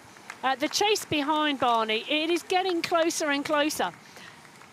Summits from Canada and Gutierrez of Spain just getting gapped at the moment from Smith and Hubert. So I think Smith and Hubert could well make the catch here. They really are coming onto the back of this leading group of 4. Yeah, they have, and they'll just make that junction going around this left-hander here. Great chase by those 2 riders, and yeah, it certainly makes an interesting difference in numbers within this group now, with 3 French riders and 2 from Great Britain. Yeah, it does indeed, and it is going to make everything different as we go out onto lap 4. The question, I think, is who's going to survive the climb, and that's got to be the key attack point in this men's C3 road race. Well, unless, Barney, you're going to tell me something else. I say it's as simple as that. I'm sure it will be. Well, 6 riders go underneath the line and take the bell for the final lap of the men's C3 road race here at the UCI 2025 Paracycling Road World Championships in Ronse, Belgium. The gap back to the chasing 2 is not big at all. So just 1 second to Darte. Well, actually, it's not 1 second because my screen has just updated. It's 8 seconds to Gutierrez and Samitz, the Spanish and Canadian chase group. The leading group now contains Hayward of Canada, Graham of Great Britain, Darte of France, Chamasson of France, Hubert of France, Smith of Great Britain, and Gutierrez of Spain, and Samitz of Canada. Those 2 riders giving chase.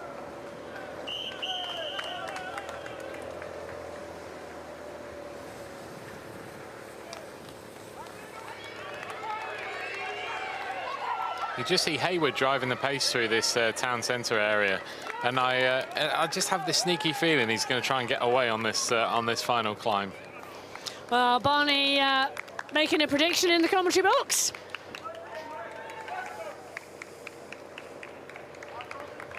They're checking out the gap behind.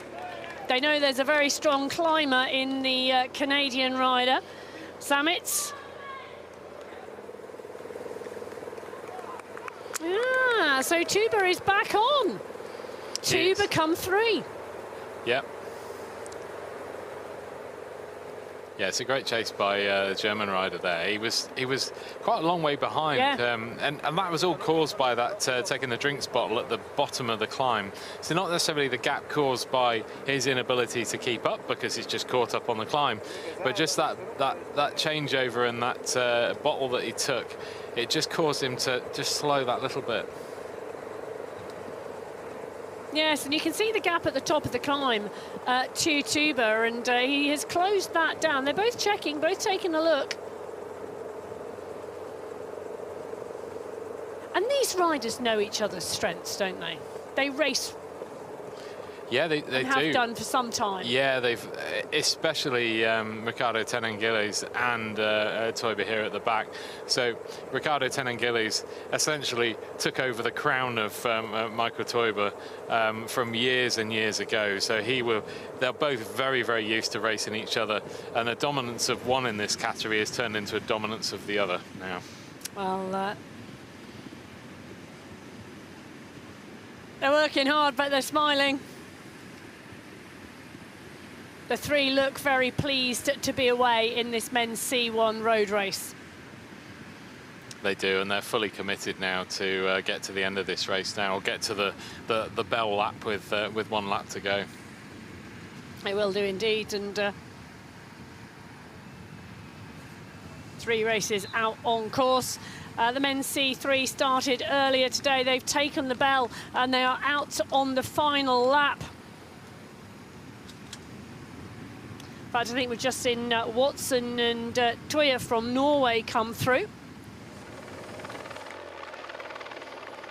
Well, you said Hayward would do the driving on the front, and he has indeed, but he's not broken away yet, Barney.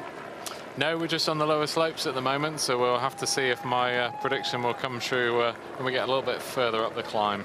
Well, Watson and Toya coming through in that C3 road race, 3 minutes 20 down in 9th and 10th place. The top 9, still not a lot separating them, and we can see that on the road here in front of us.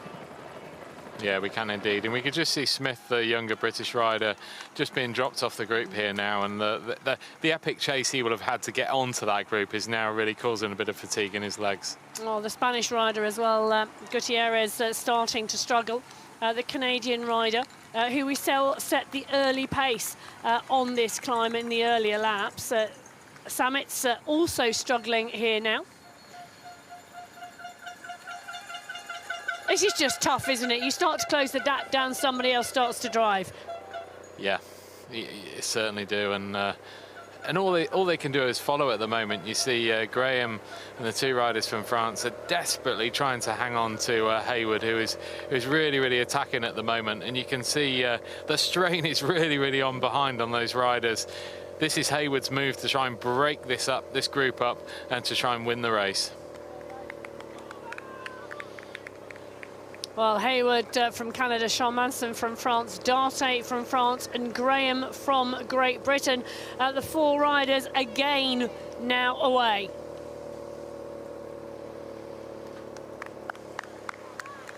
Now, the riders behind on the last lap, Barney, were able to close the gap down that was established on the climb. But the final lap is going to be a very different race, isn't it? Yeah, it is indeed, and we see another acceleration from Hayward going just over the top of this little rise now, and this is where it does flatten off and does give the riders an opportunity for a bit of a break before they then hit that final steeper climb.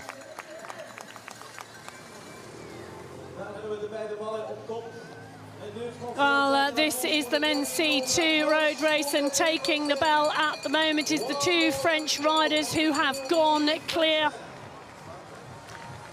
Urkelanelli and Lute, the 2 riders clear. The defending champion for Zurich has a teammate for company.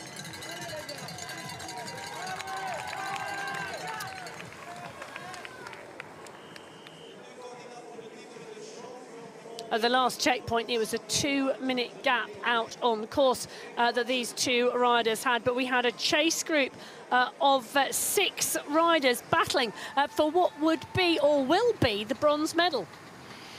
Yeah, and we can see these 6 riders here. Well, we can do indeed. Hicks from Australia, really instrumental in bringing this group together. And we have Burr from the Netherlands, Castillo from Spain, Kawamoto from Japan, Chapeau from France, Eckhart from Spain. Those indeed are the 6 riders in the group. 2 riders clear by over 2 minutes at last count. And from the pace of this group, Barney, I'd say that has not closed. No, I think it's very likely to have extended, and these riders are now thinking about a different race. They're thinking about that ride for or race for the bronze medal, and how they're going to achieve that.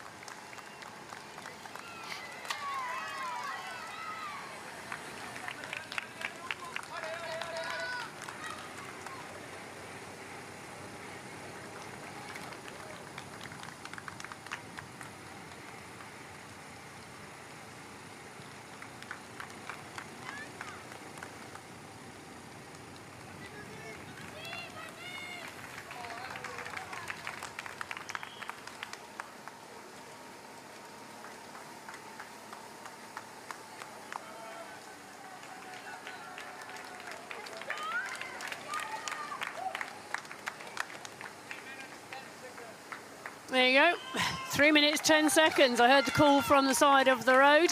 The time check to the leading 2 in the men's C2 road race. This really now is the race for bronze. Well, and you're starting to see the fatigue from these races now, the epic climbing we're getting every lap. And then quickly followed by that really, really fast descent, and then the technical run into the town. And these riders, the fatigue is starting to show on them already. Yeah, we did say at the very start of the race that the race distance of 61.6 kilometres, pretty much only 1 kilometre difference to the race in Zurich. But today here in Ronse, Belgium, over 300 metres more climbing for the C2 and C1 categories. That's actually quite significant, isn't it, when you bear in mind you know, that we're talking about 800 metres of climbing today in total to 500 metres of climbing in Zurich.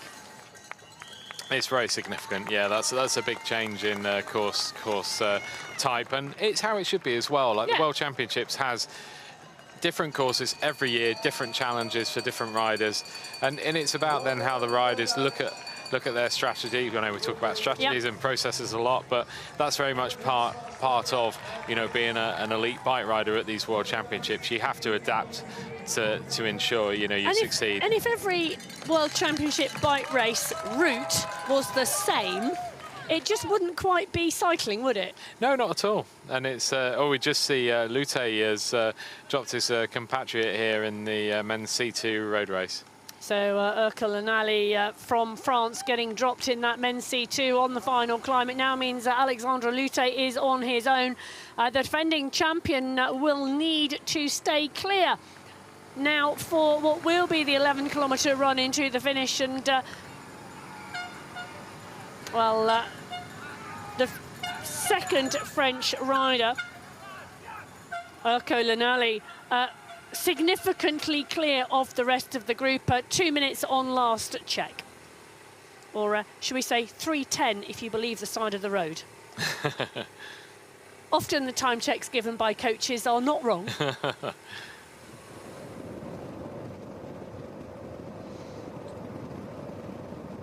This is the main descent now on the course with the C3 men coming down incredibly quickly at the moment. They are, aren't they? And they're coming down quickly because they can see the chase 2 behind. So 5 riders, it looks like. Barney has made the juncture this time, not 4. 3 French riders, 1 Canadian rider and 1 rider from Great Britain. It's not far back till I think there's a chase of 2.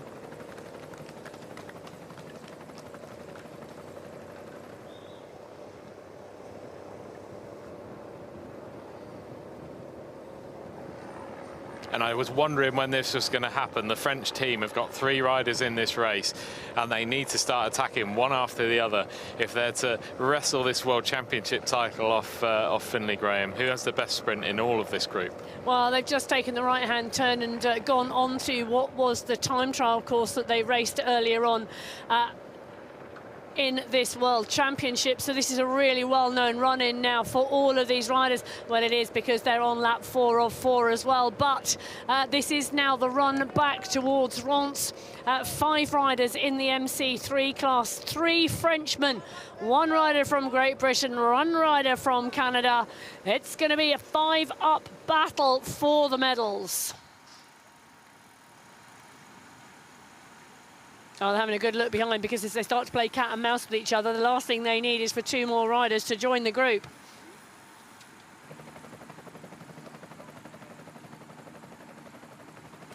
I tell you, at the intermediate checkpoint on this lap, it was 21 seconds between the 2 groups. Yeah, that gap has come right down now.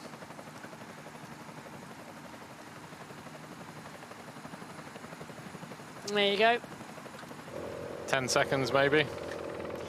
Well, the continual drive now on the front, because the chase group is coming. You can see them very, very clearly in that shot as the Shimano neutral services car pulls out of the way.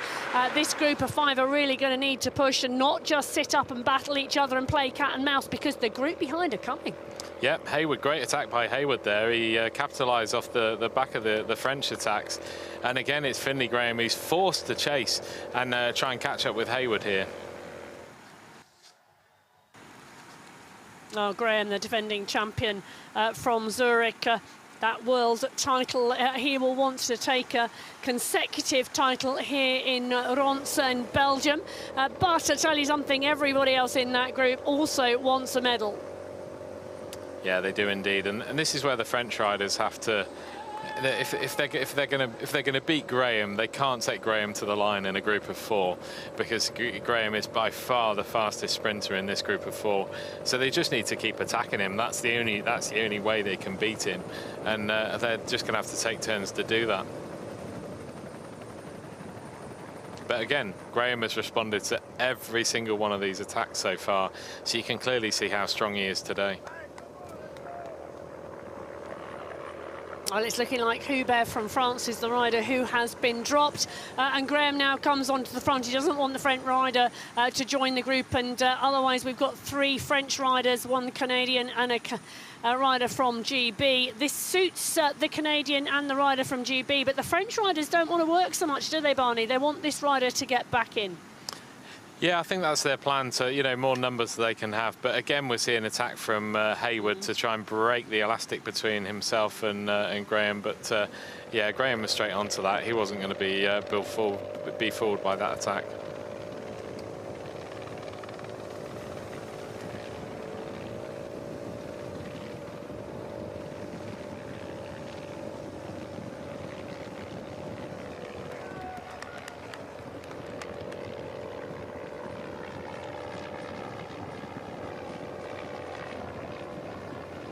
And I wonder if we're going to see an attack at some point from Perrott and Darte as well, because he has a history of attacking Finley Graham in particular and his teammate Ben Watson.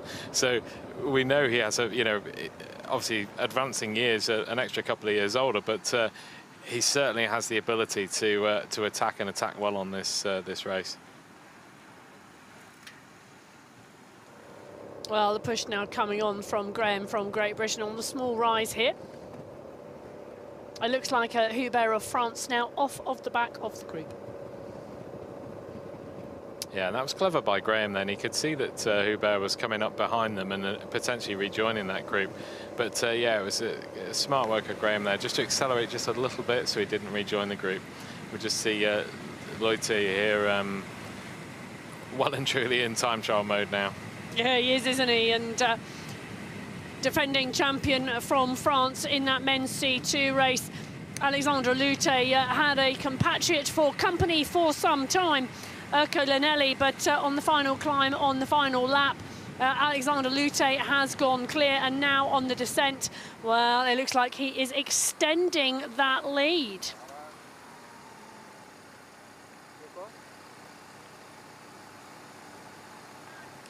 And this tactical battle in Chase Group 3 for the men's C2 race that we did wonder would happen. They've come up this climb now, and they've lost Darren Hicks out of this group, which has happened each lap as well because of the nature of his impairment. It's often what you find on the climbs that he will struggle, you know, going up these climbs.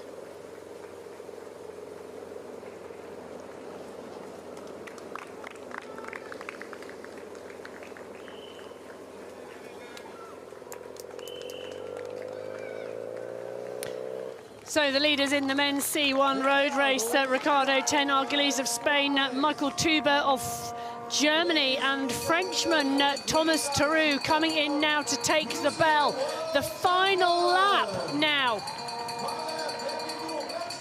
of the men's C1 road race, and the three riders working well together, out on course, now out on the final lap.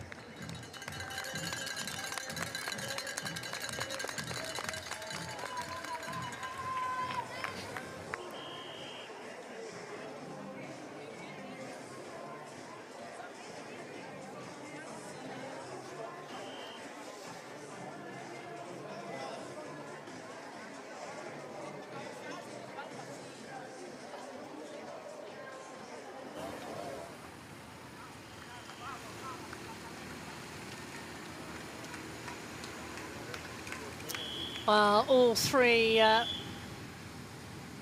sets of leaders in the three road races presently underway at the UCI 2025 Paracycling Road World Championships from Ronse in Belgium. Out onto the final lap. This is the Chase Group, Barney, in the men's C1 road race. The crowd's now really cheering the riders as they come through. Two riders from Belgium in this group as well. Three riders clear in the men's C1, but this is a strong group behind. This is going to be 4th, 5th, 6th, 7th and 8th currently in that men's C1 race. They are 1 minute 6 down.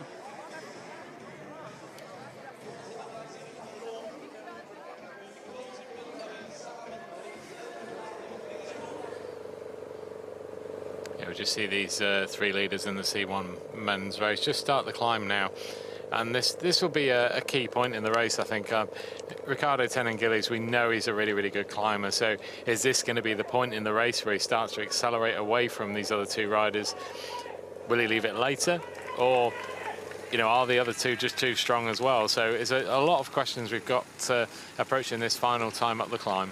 Oh, we do indeed, and it's going to be an interesting final lap as the tactics unfold in all three of our road races. Yet more riders coming through the finish line at the moment in front of the commentary box and going out onto their final lap of their respective race. These three riders. Now, the German rider Tuber has been the weakest in terms of the climbing, but often has been able to catch quite quickly once the descent starts. Are we going to see that pattern again, Barney, or how might this unfold with these three? Tenar Gillies on the back at the moment? He's not been on the back much this race. No, he has been the driving force in this break, and as we're starting to see, and you can see by the look on his face, he's not at all distressed at the moment. No. But you can certainly see on the other two riders' face, this is a really hard effort going up this climb. And obviously, Michael Teuber from Germany is climbing much better this lap as well. So he's not chasing this lap. He's just trying to keep a really, really high pace. I think to try and convince Riccardo Tenar Gillies not to attack. And I think that's going to be his tactic going up this climb.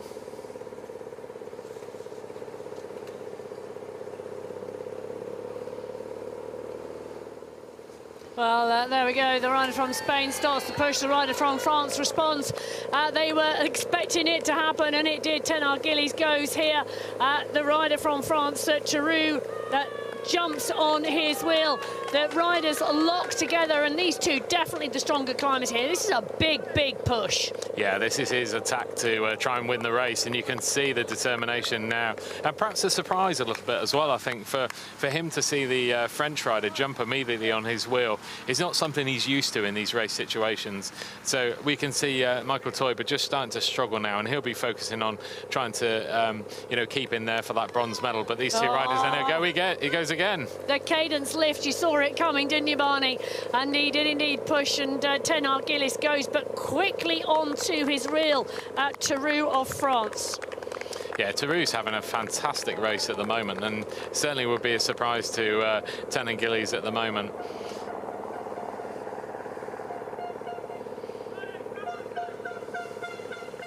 Well, Teuber setting his own pace and rhythm on the climb. It's all he can do, isn't it?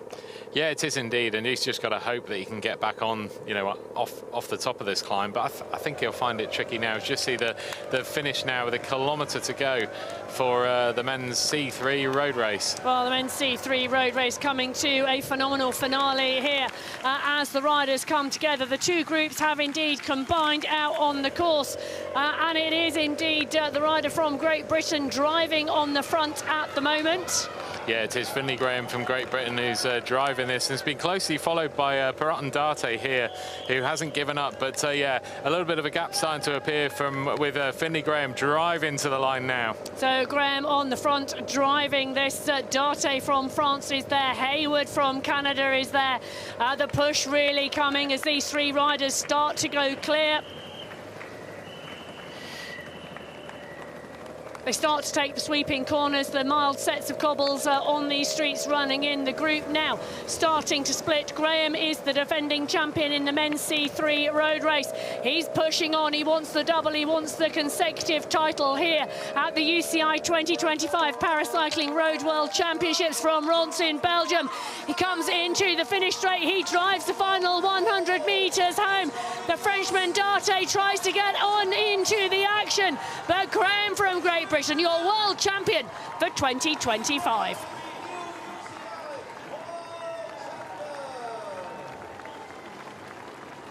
Darte from France looking like he's come through for the silver there, and Hayward the bronze. Yeah, great sprint at the end there, and certainly Finlay Graham has got a lot to be thankful for his teammate there for a great lead out with a kilometre to go before he unleashed that fierce attack with 500 metres to go, and then it was a long, long sprint for him to get to the finish line. No, it was a big line of riders, wasn't it? And teamwork helping on the final run in, but as we've seen race after race, that you've got to lead into that final section if you want to be in with a chance when you come in with a group, and Graham defending his title he took in Zurich in style, leading into those final few corners. The rider from Great Britain doing a phenomenal job in the men's C3 road race to take the title, to take the World Championships and the gold medal. Finlay Graham from Great Britain in the men's C3 category for 2025. Thomas Darte from France takes the silver medal, and Alexandre Hayward from Canada, 2 seconds back, takes the bronze.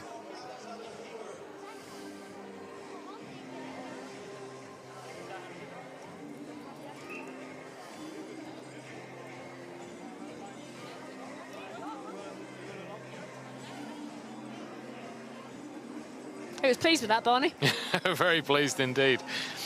And you could see the how much it means to these riders when they cross the line, and the effort and the kind of relief, I think, when they cross the line, and a fantastic ride by all of them in this race. Very entertaining to watch. It was a really good race, actually, wasn't it? The movement, the breakaways, the pullbacks, the breakaway again, the attacks, the closes.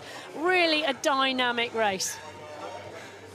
Yeah, it was indeed, and you can just see the strain now. I think the relief once you've crossed the finish line, and you suddenly realise after the elation of winning that the fatigue suddenly sets in, and you can see Finlay Graham here, and you can see the fatigue on his face. So I don't know whether you heard that, viewers, but he just said to his support team, "That was awful." Why did we do this to ourselves? Well, the new world champion for 2025 in the men's C3 road race. Let's have a look at those results. So Finlay Graham from Great Britain taking the World Championship title in 1 hour, 31 minutes and 49 seconds in the sprint from Thomas Darte from France. Alex Hayward from Canada taking the bronze. Well, after all the excitement of the men's C3 finale, well, I've almost forgotten we've got 2 more races out on course at the moment. And the men's C1, these 2 riders locked into battle. They really did battle on the final climb on the course coming out of town on the final lap of the 4th lap of this road race here today in the MC1 category. And Ricardo Ten Argiles from Spain, Thomas Theroux from France. They dropped this man, Michael Tuber from Germany. And he is desperately trying to do some closing down here, but the rider from Germany, well, taking a look down the road, and the Spanish and the French riders, these 2 are not in sight. Theroux doing a really good look behind and checking how far back Tuber is.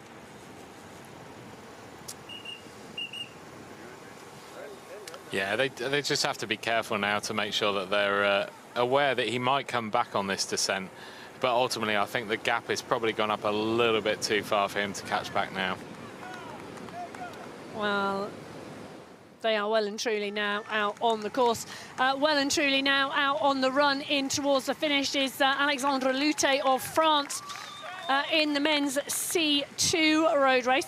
The defending champion from Zurich came in to the championships here in Belgium in really strong form. He took the individual time trial earlier on in the World Championship competition, and he's been really strong and dominant in this race. Yeah, he has indeed. From the moment the race started, he showed his intent. He was on the front the first time up that climb, and he's been really close to the front all race before he left his teammate and attacked on that final time up the climb. Well, his teammate Urko Lanelli from France still riding in the silver medal position. Interesting, this is the chase group, and Darren Hicks is back in. Yeah, he is indeed, and as I expected on that descent, he's had another rapid descent to catch back up, and he'll be wanting and hoping to win that bronze medal from this group.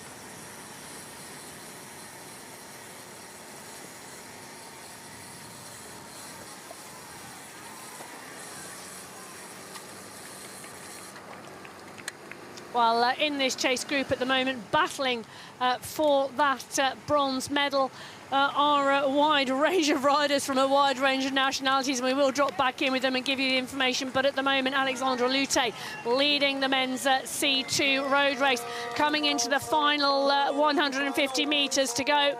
He broke clear. He has looked dominant all race. The rider from France, Alexandre Lute, the defending champion from Zurich, is your world champion for 2025 at the Paracycling Road World Championships in Ronse, Belgium. Alexandre Lute of France.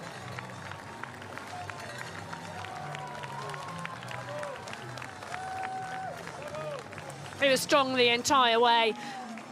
Only one teammate could go with him, Urko Lanelli. But Lute, your world champion for 2025 in the men's C2. And there we go, we're just waiting for Lute to come in now. And he's not far away, so he's not that far behind Lute here, well within the last few 100 meters now. Yeah, he is indeed. So the men's C2, these two riders broke clear. Lute taking the gold medal. Teammate Urkel Lanelli will come over the line and take the silver medal. Second place in the MC2 category in the road race for 2025. Really strong racing from the rider from France. Yeah, it was indeed. I mean, for him to be able to keep up with Lute, who's a real force in the men's C2 category, is an exceptional ride by him, and he should be really, really proud of that silver medal today. Well, a young rider from France, and one with what looks to be a really strong future. Looking forward to seeing him back at the Paracycling Road World Championships next year. Well, this is where the bronze is going to come from, Barney. We have Darren Hicks from Australia, Kawamoto from Japan, Castillo from Spain, Burr from the Netherlands, Chapeau from France, all in this group.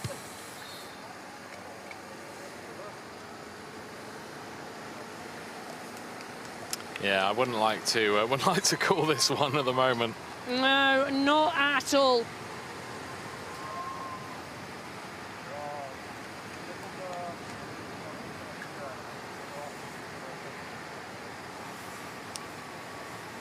So the group now coming in towards town. Now, we've learned from watching the road racing over the last couple of days, Barney, that it's absolutely imperative to be at the front of the group if you want to stand a chance in that sprint. And one of the riders here trying to push on, that is Eckhart from Spain. Maurice Eckhart trying to come from the back of the group to the front of the group, joining his compatriot Castillo at the front of the group. Kawamoto paying close contention, but so is everybody else. Florian Chapeau from France now taking the lead. Hilde Burr from the Netherlands coming in and moving in to the wheel. The Spanish riders now start to push on and drive forward. They've seen the danger from the Dutchman as the rider Burr from the Netherlands starts to drive and go away from the group. Yeah, you can see a really strong attack from Burr there with just under the red kite, so 1 kilometre to go, and he's really forcing the pace up this final climb. Yeah, he is indeed. Now, when they get to the top of the climb, it is pretty much a descent to the finish line, but Burr doing a phenomenal job here. This is a huge push to take the bronze medal, Barney. Yeah, it is indeed, and he's got a significant gap now. You can see Burr holding on to this, assuming he navigates these last few corners without any incident. Well, Hilde Burr from the Netherlands really driving forward, taking these few final corners, coming in towards the gantry here at the UCI 2025 Paracycling Road World Championships. The finish line is coming, the final few corners. You can see the sweeping bend from the helicopter shots, and that final corner that is going to face Hilde Burr from the Netherlands. He takes the corner, he sees the finish line. This is the drive for the bronze medal in the men's C2 road race, and Burr from the Netherlands is going to take the bronze. The battle behind for 4th and 5th, and Darren Hicks coming over the line as well. Fabulous racing from the Chase group. Yeah, it was indeed, and you could just see Hicks shaking his head as he crossed the line there, and he's perhaps a little bit disappointed, but his performance as well, having to chase back on time and time again and getting back into this group was a fantastic ride.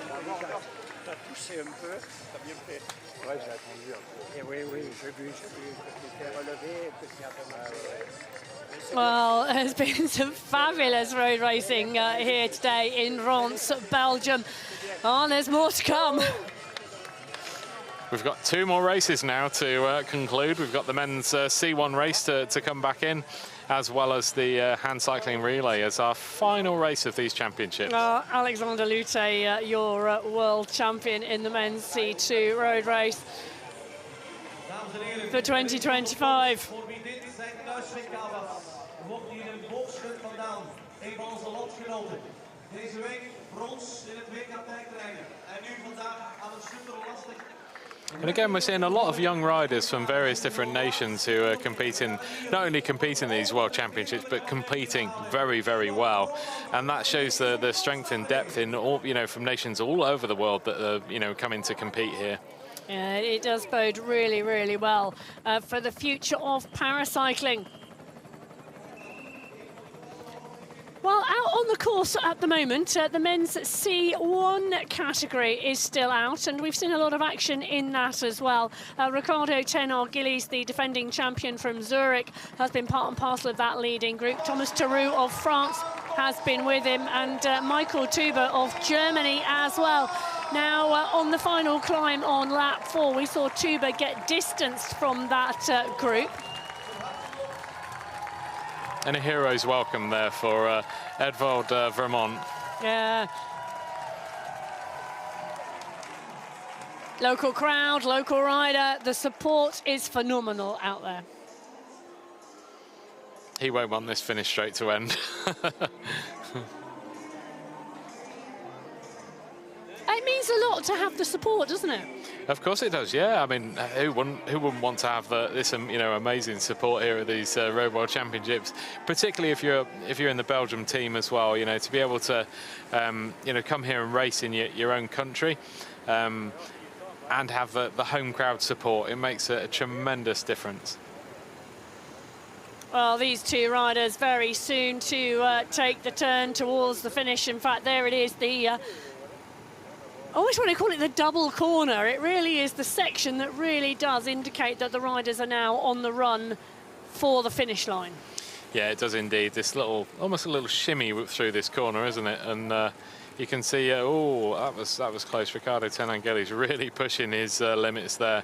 Nearly lost control of the handlebars, and we could just see the French rider, Theroux, just jumping back onto his wheel. And here we have Michael Tuber, who's not too far behind them after an epic chase on the descent. He's not too far behind these two riders up front. I did wonder what they were looking for and who they were looking for, because the last time we saw Tuber, he was well and truly dropped from the group. Yeah. Well, we've talked about riders having strong sections to the course, and Michael Tuber, the German rider, his strong section, the descent and the rolling ground, not the climb at the start of the lap. There's still some way to go here. I'm just taking a little anticipation. About 4 kilometres, I reckon. 3 to 4 kilometres to go. And we've seen some very close opportunities for catches, Barney. These two are really going to have to drive on now to stay clear. Yeah, they are indeed, and they're looking over their shoulders. They know that he's coming up now, and they know that it's going to need to be a fairly strong pace before they get to the finish if they don't want him to join this lead group of 2. Well, Thomas Theroux taking up the mantle, and now Tenard-Gillies comes past.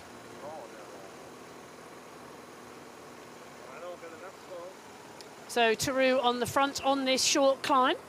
Tenard-Gillies sat on the rear wheel. Last time we were on a climb and Tenard-Gillies was sat on Theroux's wheel. The Spanish rider attacked. No such attack at the moment on the run into the town. Now, Ricardo Tenard-Gillies won in Zurich last year in a sprint against the Polish rider Massajuski. So he does have a turn of speed on him as well. Yeah, he does. And if we look back to Zurich, it had a perfectly smooth tarmac finish. And we don't have that here. We have something slightly different. And I think that's going to provide a different challenge for all these riders, not just our leading 2, but, Michael Tuber, who might just catch up with them as well. So there are loads of different kind of challenges they have this time round. Slightly different finish as well. I don't know if you remember the finish. It was like the never-ending finish line. It was the longest. Actually, the riders who mistimed the finish were the riders who started the sprint too early. Yes. In Zurich, because it was such a long straight line. Yeah, exactly. And we've gone from a very, very long finish straight to probably the shortest one we've had at a World Championships for a long time, which has been working well. Well, Tenard-Gillies from Spain now on the front, and both riders taking the fast line on the roundabout.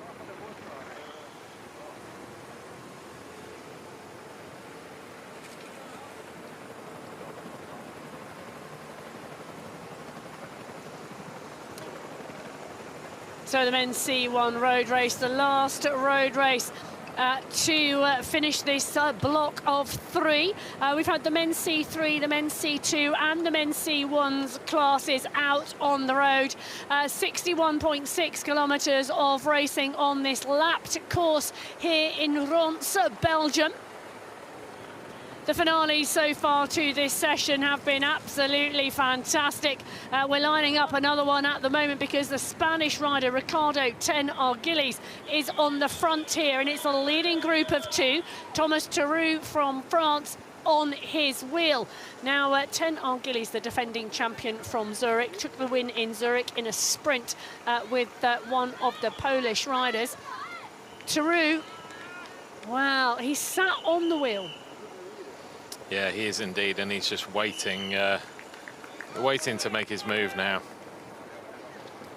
And Ricardo 10 Arguelles is going to go on this slight rise. That's his main area of you know, expertise. He's very, very quick uphill, and he needs to try and get away from this French rider in Theroux.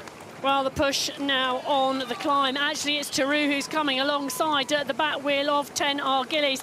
These 2 riders now need to work to get to that finish line, winding it up on the front of the race and taking the pace out of the competitor before they take the turn. There's a number of turns now before they get to the finish, and leading in is a real advantage. Theroux up and out of the saddle. Just keeping a mindful watch. Arguelles, well, 10 Arguelles keeping a check on his shoulder as here goes the Frenchman. Thomas Theroux of France goes wide and goes round. Arguelles drives. Look at the drive and power coming from the Spanish rider. What can he do with the Frenchman attacking here? Theroux from France, 10 Arguelles from Spain. All that has happened is they have switched places. All the cobbles. 10 Arguelles dealing with that, but Theroux now pushing on. Well, Thomas Theroux from France now coming through the final corners. You're going to see the shots, you're going to see the overhead sweep to the entry to the finish line. This is the corner. Thomas Theroux of France in the MC1 class coming towards the finish line. He's going to be the world champion for 2025 in the MC1 class here in Ronse, Belgium. Ricardo 10 Arguelles coming through for the silver medal. The sprint is on behind in the MC2 class. This is Michael Tuber from Germany in that MC1 class. He was with the 2 Theroux and 10 Arguelles for such a long time, and then on this final lap, well, just not able to stay with them. Michael Tuber from Germany. Well, he's going to be a bronze medalist this year at the 2025 Paracycling Road World Championships in Ronse, Belgium, in the MC1 class. And he looks really happy with that, and it's good to see. He's been around for a long, long time, so he's been in the position where he's been world champion as well. But yeah, he's really, really pleased with his bronze medal today. And this is where we saw that slip from Ricardo 10 Arguelles. Just slipped on the cobbles when he was going around that corner, and taking that inside line around that, trying to go at the inside of Theroux from France, and it just didn't quite work. And I think that was his only option, because Theroux had taken the initiative. He'd gone and he attacked on the cobbles on the part of the terrain where Ricardo 10 Arguelles finds it the most difficult. So he uses expertise on there. But yeah, you can't take away from the Frenchman. Theroux was absolutely exceptional today. Followed every move that Ricardo 10 Arguelles made. And what a super, super ride by him. He was seriously pleased at the finish, and so he should be the world champion for 2025. Thomas Theroux of France in the MC1 class.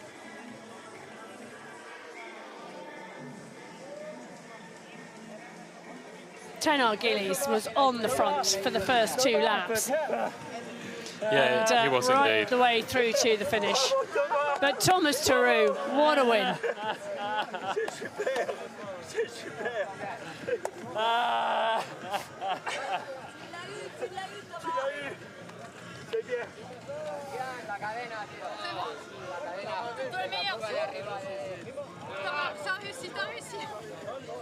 Tiens Thomas, tiens, regarde. Il est plus beau comme ça. Hein. No, ya, pero digo que bien. Después de los juegos, Martinica, no sé qué. Oh, the debrief, the celebrations, the congratulations, all taking place once the riders are over the line.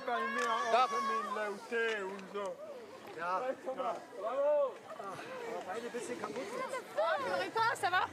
Ça va. Tu vois? Congrats. Enhorabuena. Oh, look at this.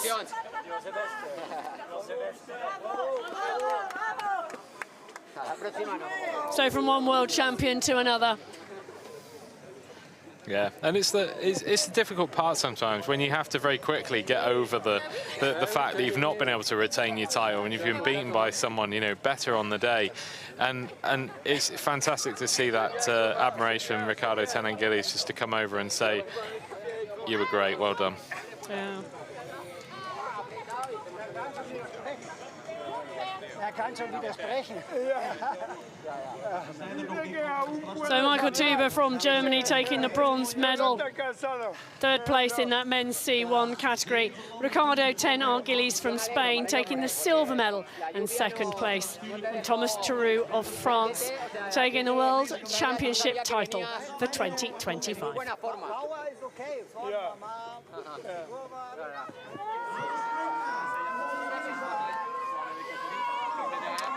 He still can't believe it, I don't think. Theroux, he's having real trouble and disbelief with the fact he's just beaten, you know, what was the out-and-out favourite in Riccardo Tenangilis.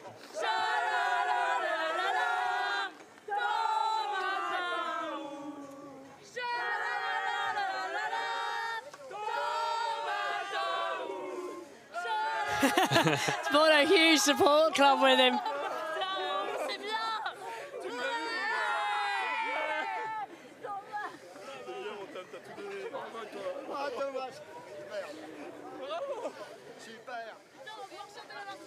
Well, they looked at each other, Barney. They'd been battling all race. One took the wide line, one took the narrow inside corner, one came out in front. Tenangilis knew at that point it was over. Yeah, he did indeed. I think his chain jumped from the big chain ring into the little chain ring.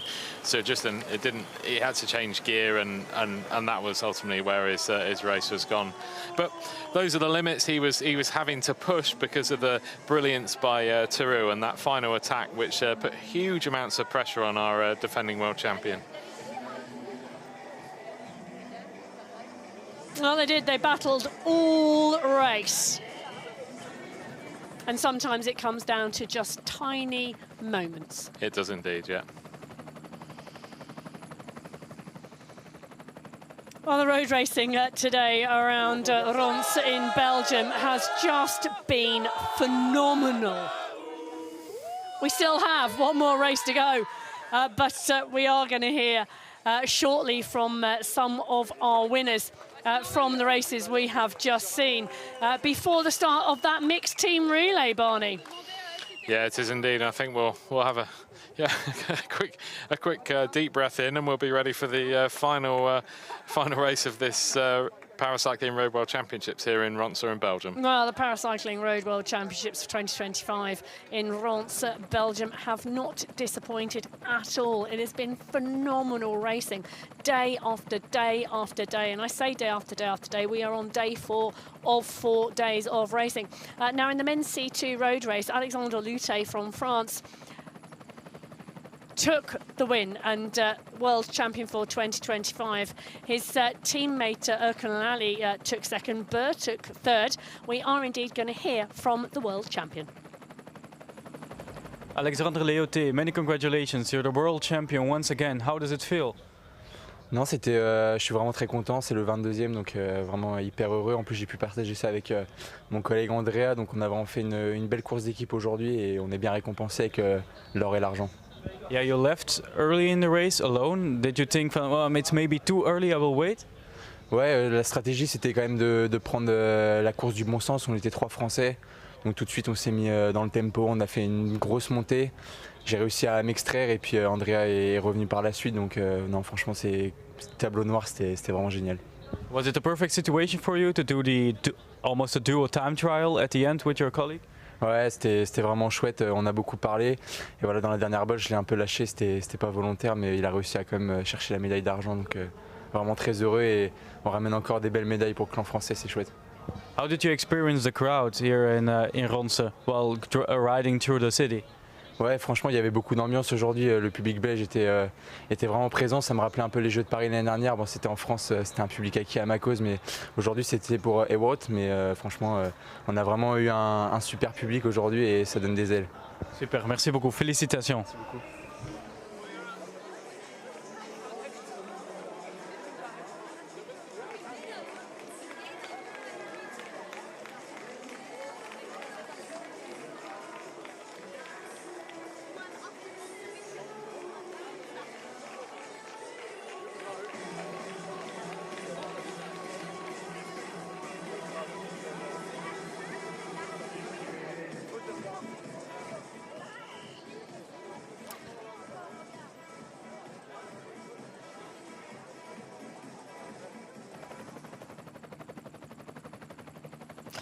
Well, in the MC2 race, it was indeed the plan to go on the climb. Lute taking that World Championship title. In the men's C3 road race, it came down to a sprint with a large group of riders coming into the finish. But Graham from Great Britain did indeed defend that World Championship title he took in Zurich. Let's hear from him now. Finlay and Graham, many congratulations. After the time trial on Friday, you told me I'm going to stand there with a World Championship. Yeah, it's hard to put into words. To win a first world title back in 2022 was like a dream come true, and to now retain that for the fourth year in a row is something that I could never have imagined. And to do it here in Belgium with that crowd, it was phenomenal. But flipping heck, I was made to work for it. It was such a hard race. Yeah, it was a really hard race and also a really tactical race. But you were at a little elite group, but no one wanted to attack. Everyone wanted to save their energy. Yeah, it was that climb at the start of the lap. It was quite deceiving. It went steep but then flattened off for a little bit, and then a second climb, and the French had numbers, and I knew that again there were strong riders, but then Alex, the Canadian, obviously he won the time trial, so I knew he was going well, and I knew that he wasn't going to want to take it to a sprint, so I was kind of banking on that, and I meant that I didn't really need to force anything, but having to react to quite a lot of moves. By the time that we got to the end of the race, I was like, my legs were pretty empty, but I knew that if you were one of the first into that last corner, you were like, it was going to be really difficult to come round. So I gave it I went from a long way out, but yeah, I feel like I played it really well. Yeah, how important was it for you that your teammate came back to set the pace at the end? Yeah, he rode a phenomenal race. He's been super strong this year, and it's really good to see him get the good results. And yeah, it helped massively as he came to the front up that last little drag. It kind of kept the pace high and meant that no one was able to come round. And then just as we were kind of getting to the top of that little drag, I kind of hit it, and yeah, I was able to stay away and yeah, take the victory. What does it mean to you to get a second world title and defend your title here today? Yeah, it's phenomenal, and again to do it in Belgium, the crowd was unreal riding through that start finish. It was, you couldn't hear yourself think, and yeah, it's finished off a really good week for our squad, and yeah, especially again retaining it as Paralympic champion, it's so special, and to get to race in the rainbow stripes for another year, it's still a pinch me moment, and you'll never get tired of looking down and seeing the rainbow bands on. Will suit you very well. Enjoy. Thank you very much. Well, Finlay Graham from Great Britain defending that World Championship title from 2024 in style in 2025 here in Ronse, Belgium.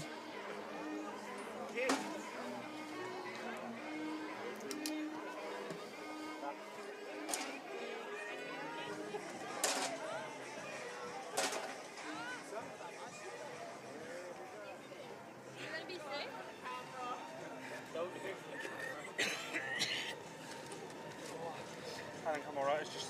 Sure. I couldn't finish a gel during it because I was going to throw up. Oh, no.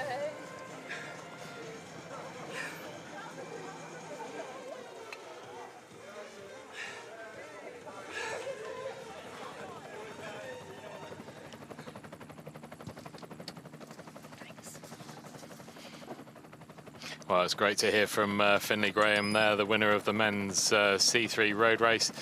And we just give the... And next we're going to hear from the winner of the men's C1 road race, and that was Thomas Theroux in a thrilling sprint at the finish. We're going to hear from him now. Thomas Theroux, félicitations. Wow, quelle course vous avez gagné contre une légende. Vous êtes le nouveau champion du monde. Qu'est-ce que ça signifie pour vous? Je sais pas ce que ça signifie. C'est tout le travail, c'est tout. C'est toutes ces années de travail, c'est ma famille, tous ceux qui sont là, tous mes amis, l'équipe de France, tout. Aurélie, ma femme, et mes enfants, c'est pour eux, ça signifie, c'est tout ce qu'ils m'ont donné que j'ai remis là, et je suis très fier, je suis très content pour eux. Quelle a été votre approche ou votre stratégie pour les races? Le début de course, je me suis accroché, j'ai mal aux côtes depuis le contre-la-montre, j'étais pas bien le début de course, les 2 premiers tours c'était dur. Je me suis vraiment accroché. Après, quand on était 3, ça m'a simplifié un peu la tâche. J'ai vu que c'était l'Espagnol le plus fort. Comme vous disiez, c'est la légende. C'était le plus fort du groupe. Je me suis accroché, j'ai essayé de roubler avec. Et puis, à l'arrivée sur les pavés, à la fin, j'ai mis une grosse attaque pour essayer de passer devant. À ce moment-là, je savais que si je passais devant, en faisant des grosses relances, je pouvais aller au bout. Malheureusement, je crois qu'il a eu un souci. Je ne sais pas, je ne me suis pas retourné, j'étais à fond. Mais c'était le plus fort et je suis très fier d'avoir gagné devant cette légende. Vous avez des supporters qui appelaient votre nom après le finish. Ouais, ils sont tous venus, j'ai le meilleur supporter, Très brillant. Et ils gagnent, ils sont champions du monde, c'est eux les champions du monde. Tous ceux qui sont là, tous ceux qui ne sont pas là, tous ceux qui me supportent. C'est tout ça qui est tous champions du monde, c'est grâce à tout ça, à tous ceux qui étaient là, et qui n'étaient pas là aussi, qui pensaient à moi. C'est magique, je sais pas ce que je fais là, je sais pas. Avez-vous apprécié les supporters vont encourager dans la rue ici? Ouais, il y en avait partout, même quand je pensais au début que j'entendais Allez Thomas, je me disais il doit y avoir un autre Thomas. Et quand on n'était plus que 3, j'entendais encore Allez Thomas. Alors ça devait être moi, c'est des gens que je connaissais pas. Et ils disaient Allez Thomas, je sais pas comment ça se fait, mais je sais pas, c'est magique, je sais pas quoi vous dire, je sais pas où je suis là, je suis perdu, je suis. Félicitations, vous êtes champion du monde. Félicitations. Merci. Fantastic to hear from Theroux, the men's C1 winner at these World Championships here in Belgium. And you can see the delight on his face as he crossed the line.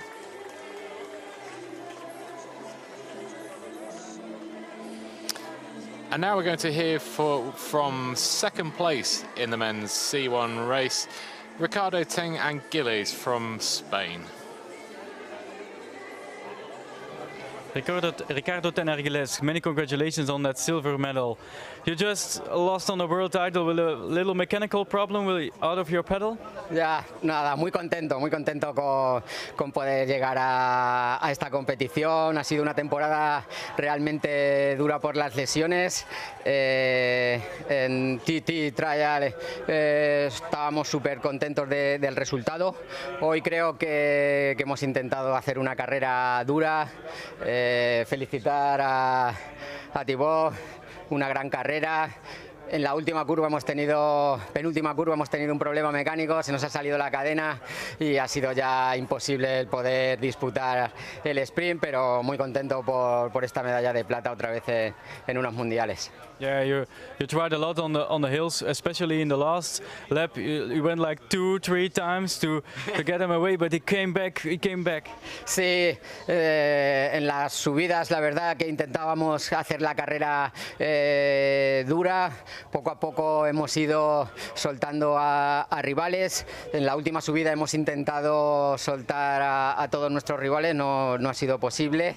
Y bueno, al final sabíamos que el final de la carrera dentro de la ciudad era sinuoso.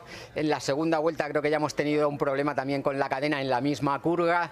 Y bueno, por desgracia, en ese momento se ha salido la cadena y ha sido imposible, ¿no?, ya poder disputar el sprint. Enhorabuena por su medalla de plata. Many congratulations. Muchísimas gracias.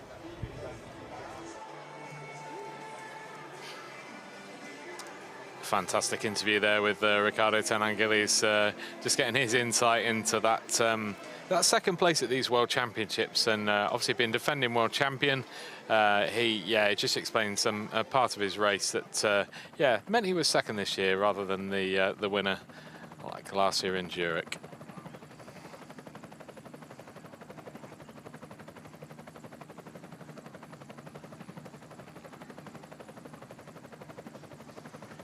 Fantastic shot there of our rolling terrain here in Belgium that's been absolutely pivotal for these road races here over the last 2 days. We've seen some fantastic action, in particular today, with a lot of road races and some fantastic action in each race today.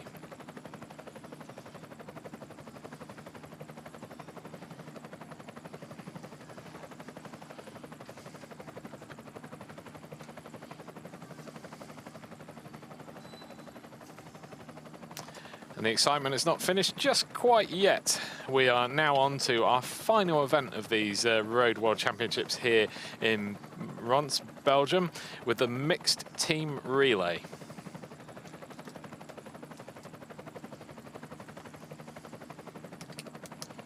I don't know about you, Barney, but I am really looking forward to this. This is the mixed team relay from the 2025 UCI Paracycling Road World Championships. And this is your course. 9 laps, 18.9 kilometres of racing. It is a short lap, just 2.2 kilometres in length. Well, and that's because it is a relay, Barney. 3 riders per team, 9 laps. Yep. That means 3 laps per rider. What other rules do we need to know, Barney? So the crucial rules are the changeover area. So there are several things or interesting points where this is. So as soon as an athlete passes in front of their rider they're changing over to, that rider can then be released. It's the responsibility of the team manager to give the start to the waiting rider. And that is the key point with this. If a rider if the timing of this goes wrong, then there's a false start of 10 seconds. Well, you can see the start list on the screen. 7 nations taking to the line. It's going to be really, really exciting. We'll talk about the teams once the riders are underway. But last year in Zurich, 7 seconds separated the gold medalists France from the silver medalists Italy. Spain took the bronze at 10 seconds down on France. That is how close this type of racing is. Germany in 4, 15 seconds back. Switzerland in 5, 16 seconds back. Expect fast, expect furious, and potentially a lot of switches at the front.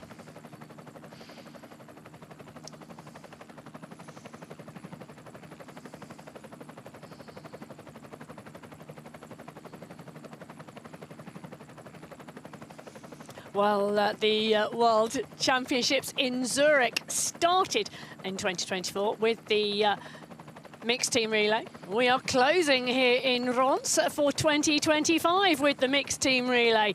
It's a great way to open a championships, Barney, but it's also a great finale. Yeah, it is indeed. It's a race that's full of action and full of change as well. And I think for these races, what we see constant changes at the lead. You know, we have riders, multiple changes. It's a relay, so from, you know, rider 1 to rider 2 to rider 3, and then we rotate through so that each rider completes 3 laps. Well, the changeovers needing to take place. 1 rider, 1 lap, then the next team member out. But you do indeed get 3 laps over the 9 on the course. Just taking a look at Barney, it's a mixed team relay because you can use different categories of rider, but also mixed genders as well.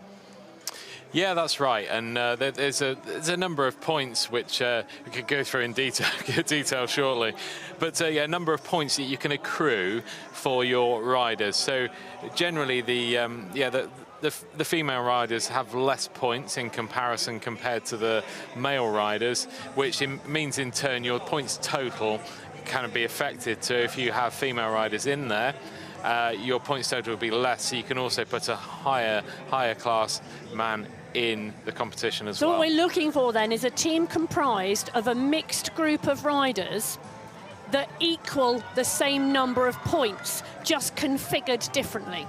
Yeah, that's right. So you can have a maximum of 9 points for your team, and that can be achieved in any number of different ways.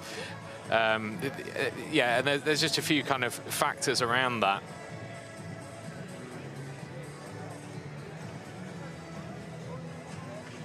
Well, let's just pick on a couple of the teams, shall we, and give you a run-through of how they have configured them. France, they are the defending champions. In fact, they took the title in Glasgow and they took the title in Zurich, so 2023 and 2024. This year, the team made up of Joseph Fritsch, an H4 category, Florian Joanny, an H2 category, and Johan Quayle, an H3 category racer. Now, I know, because well, I was absolutely glued to the mixed relay last year, that those riders are well, they have indeed taken part many times in mixed team relays. They are no newbies. No, they're not at all. And the first hand cycling relay I had the pleasure of commentating on was in Glasgow in 2023. And I witnessed the same winner as you did last year in Zurich. So, yeah, they're just so strong in this event, and certainly the time gaps are so small between these nations that that's what we're going to be paying keen interest to, and obviously because of the differences in sports classes with all these riders, that's why the lead might change hands throughout the race, and then the final lap when they cross the line is when we should hopefully get a result. Well, just as another example, the Netherlands team, Mitch Verlies, H5, Thies Hessen, H2, and Chantal Hannanen, H5 as well. So it gives you an example of how these teams are composed. Defending world champions here in France. They're very composed here at the start. Well, they are indeed, and you can see the riders down, and very much the relay riders waiting because the first rider away. There they are, down in the start. The other two riders on the teams being held, waiting for the event to start. Now you can see the Italian mixed team relay there. And if you're probably wondering why I mentioned previously why the team managers are responsible for this changeover, as you can probably see by these hand bikes, it's not particularly easy to look around you and see where machines are coming from when they're coming up from behind you. So this is where the team managers play a crucial role in assisting the changeover of these riders within the mixed team relay. Well, there's also the strategy, isn't there? You know, in any relay race, you talk about, Barney, you know, whether they put an H4, an H2, an H3 or an H5 lead member of the team on the relay. There's strategy to it, isn't there? There's extending a lead early on, or setting your fastest racer off last. There's many different ways to race a team relay. Yeah, there is indeed, and we can see that in the USA team, who have got Alfredo de los Santos off in their third position. So the H5 that we've already been familiar with watching in the road racing, he goes off rider 3. Similarly, the Dutch team from the Netherlands, their first rider off is Mitch Verlies, who is an H5 as well as you've already mentioned, Joseph Fritsch from France, who's an H4. So they're going with a front-loaded team to try and win this event, whereas the USA team are trying to go for a back end with their strongest rider going off third. Well, whatever the team managers have got planned, very shortly the roads of Ronse in Belgium, the team relay will be underway for the 2025 Paracycling Road World Championships. The starting riders are making their way down to the start of the final event here for 2025. That's right, and we'll see our starting riders in this competition go up to the start-finish line, and then we'll see our changeover riders. They're just making their way to the changeover zone, which is just beyond the finish line on the left-hand side. The wonderful square and area that's had so many people here for the event here in Belgium. That's been changed into our changeover zone. It has indeed. So some changes to the streets of Ronse in Belgium for the mixed team relay. That is coming to you very, very shortly from the UCI 2025 Paracycling Road World Championships. The riders coming down to the start. That is the change area that you can see. Now, the course, Barney, is quite technical around the streets of Ronse. And the riders go out from the start, a number of technical corners and a roundabout as well, where the riders do a nearly full 360. Yeah, that's right. It's a tricky and a slightly different course from what we've seen so far. We're racing on roads. One full warm-up lap in front of us, so we can get a good shot of the course.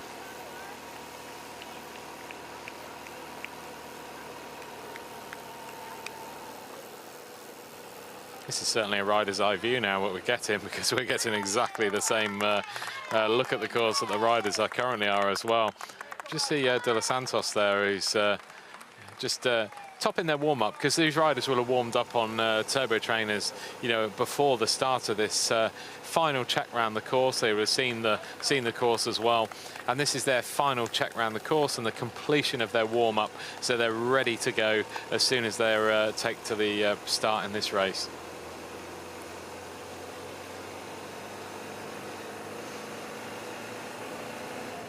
And it's an important point to make as well. This course isn't pan flat. No, and there is the roundabout. Yep. And that's a tight turn to take in a bunch, particularly with the speed these riders are going to be going. Well, and I predict that's going to be a crucial part of this relay course. Yeah, I think you're absolutely right.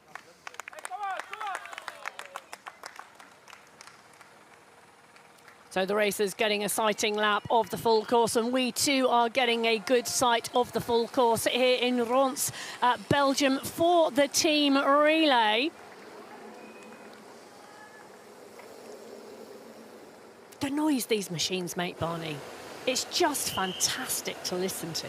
Yeah, it is indeed, and you can just hear the machines on the limit going around that roundabout there that's been barriered off. You just see Chantal Heinen going around that same bend as well. And now there is also one thing about going round a roundabout like that on your own with clear space in front. There's another thing going round racing during the team relay, where there are 7 racers out on the course at the time. You are as well. Well, we are very, very shortly going to be bringing our riders down to the start of the mixed team relay for the UCI 2025 Paracycling Road World Championships. This is the finale, and it's a finale I don't want to say I've been waiting for, because I have absolutely loved the racing here over the last 4 days, and it has been absolutely brilliant. But sometimes there is just something about a team relay. Yeah, there is indeed. And I think the camaraderie you have from a relay as well, that collective responsibility that you're trying to deliver for the nation. So I'm really looking forward to this as well. And it's interesting, isn't it? Because we've seen across the road races that teamwork does play a part in cycling very, very much. And in paracycling as well, across the road races, we've seen that teamwork element. But it's not quite the same, is it, as 3 riders on the same team coming together with one goal? No, it isn't. It's and this is what makes the event very unique. You know, it's a team event that, as you've already explained, you know, the riders get to really enjoy riding together, and hopefully you know, achieving a fantastic result from too. just see the right riders getting into position-wise now. So obviously there's 3 in each team, and you have a rider 1, a rider 2, and a rider 3. So rider 2 will be ready at the changeover zone. So when rider 1 comes past, as I've already said, the team manager will release rider 2 to start their lap. And that rotation will continue through until we have completed 9 laps, so 3 laps for each rider.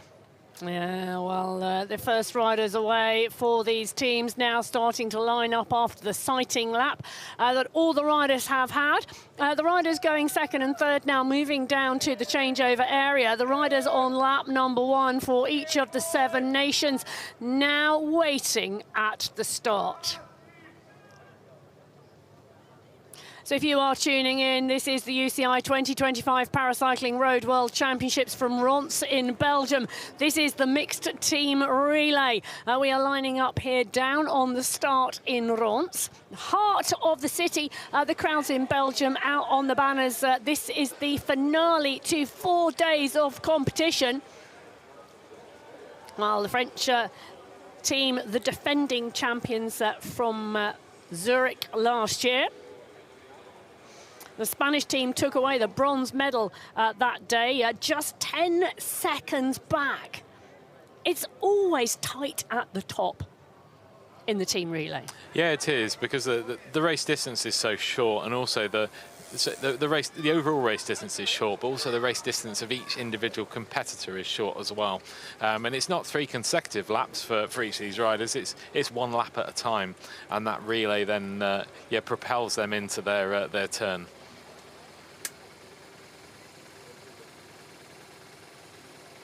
The calm before the storm, I think we can call this. Yeah. Interesting. There's some chat about form, trying to get some inside information down on the start. There's some riders really pumped and ready to go, and there's some relaxed, calm in other places. Yeah, there is indeed. You could just hear Mitch Verlies from the Netherlands asking Joseph Fritsch, are you tired after yesterday?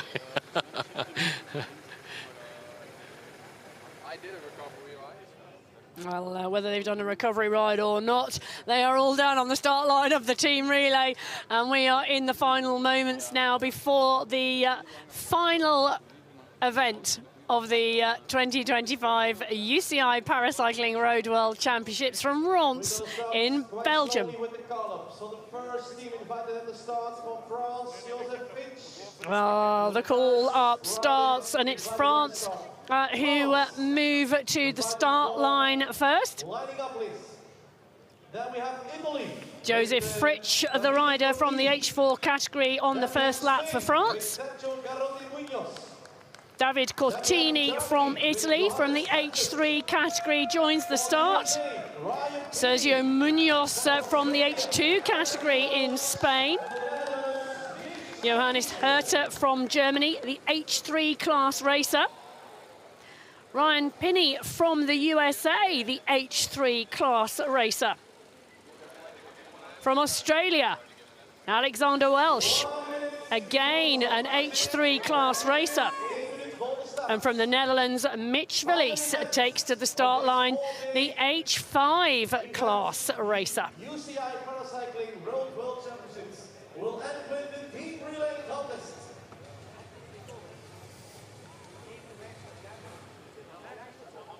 Seconds, 30 seconds. We're going to have a countdown, so don't worry. Well, the riders and racers are ready. Ronse is ready. They are about to start the countdown for the UCI 2025 Paracycling Road World Championships Mixed Team Relay from Ronse in Belgium. And away go the racers here in Ronse, up and out onto lap 1 of a 9-lap team relay.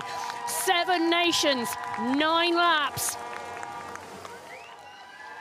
The crowds here in Ronse really enjoying the action as we've got a big push and drive off the front at the moment. Yeah, you can see an incredible start by Joseph Fritsch here from France. He's absolutely flown off the front of this hand cycling relay start line, and closely followed by David Cortini from Italy. Yeah, it is indeed. So France leading the charge here in 1, Italy slotting into 2. The Dutch rider Mitch Verlies from the Netherlands pulling up into 4th at the moment as the pace is on as they head down through the streets of Ronse in Belgium. This is lap 1, and the Italian team right on the wheel of the French. Yeah, this is an absolutely rapid start now. You can just see Mitch Verlies, the rider from the Netherlands, overtaken. He's into 3rd position now, and this is what he needs to do. He's the strongest rider in the Dutch setup here, being the H5 in the highest class. You can just see the disc wheels make an incredible sound around the corners. Well, they are indeed, and the road furniture as well, the ramps, the bumps, the cobbles, the wheels. It's a phenomenal noise if you are out on the streets of Ronse, or listening by watching here, because stay with us, this is going to be one strong race. Fritsch from France, Cortini from Italy, Verlies from the Netherlands. The 3 riders now going clear at the front of this as they go around the full roundabout. It's almost 360 degrees as 3 riders start to go clear. Yeah, that's right. And you can see again, Joseph Fritsch is still in the lead, but he's closely followed by Mitch Verlies from the Netherlands now. And that gap has been closed by Verlies to catch up with Joseph Fritsch. So Mitch Verlies is making the very most of being the strongest rider in the Dutch team and trying to deliver their side into the lead. So big push there from Verlies from the Netherlands to come past Fritsch from France on lap 1. He's worked his way through the field, Barney, on lap 1 and now takes the lead. Yeah, he does indeed, and we're into the final few hundred meters now before we make that final turn. Just past 500 meters now, and they'll be past the finish line and into the changeover zone. Well, they are straight into the changeover area very, very shortly, as it is indeed Mitch Verlies on the front here. Italy in 3, France in 2, the Netherlands in 1. This opening lap here in the mixed team relay here in Ronse in Belgium. And the races are fast and furious. Mitch Verlies comes onto the finish line. He's going to come through at the head of the race for the Netherlands at the end of lap 1. France in 2. Who's going to come round the corner in 3? Anybody's question at the moment, but France in 2. The Netherlands in 1. Well, it is indeed the rider from Italy. So Italy, the USA, Germany, Australia, those 4 riders coming towards the line. This is 3rd, 4th, 5th and 6th at the moment in this race. Well, don't think things won't change. This is just lap 1. This is a mixed team relay. This is the handover for the racers to go, and you can see once the riders go past on one side of the road, the other teammates are released and out of the pen for the 2nd lap. And there we have some rapid changeovers now. And we now see into the lead from the Netherlands, Thies Hessen, the H2 rider. And you can just see for Hessen, it's about trying to hold on to this lead that Mitch Verlies has established for the Netherlands. And he's in hot pursuit behind him is Florian Duani from France. Well, indeed. So France in pursuit of the Netherlands. And then we have a really, really close battle behind for the bronze medal at the moment.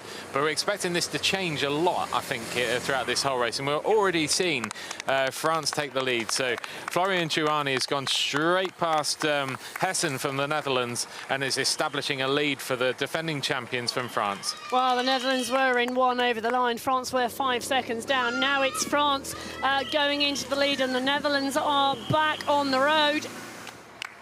Well, Italy, they are battling with the USA, Australia and Germany. So the chase is on as the French rider goes around the roundabout. The Dutchman comes into sight. So Joani for France now leading.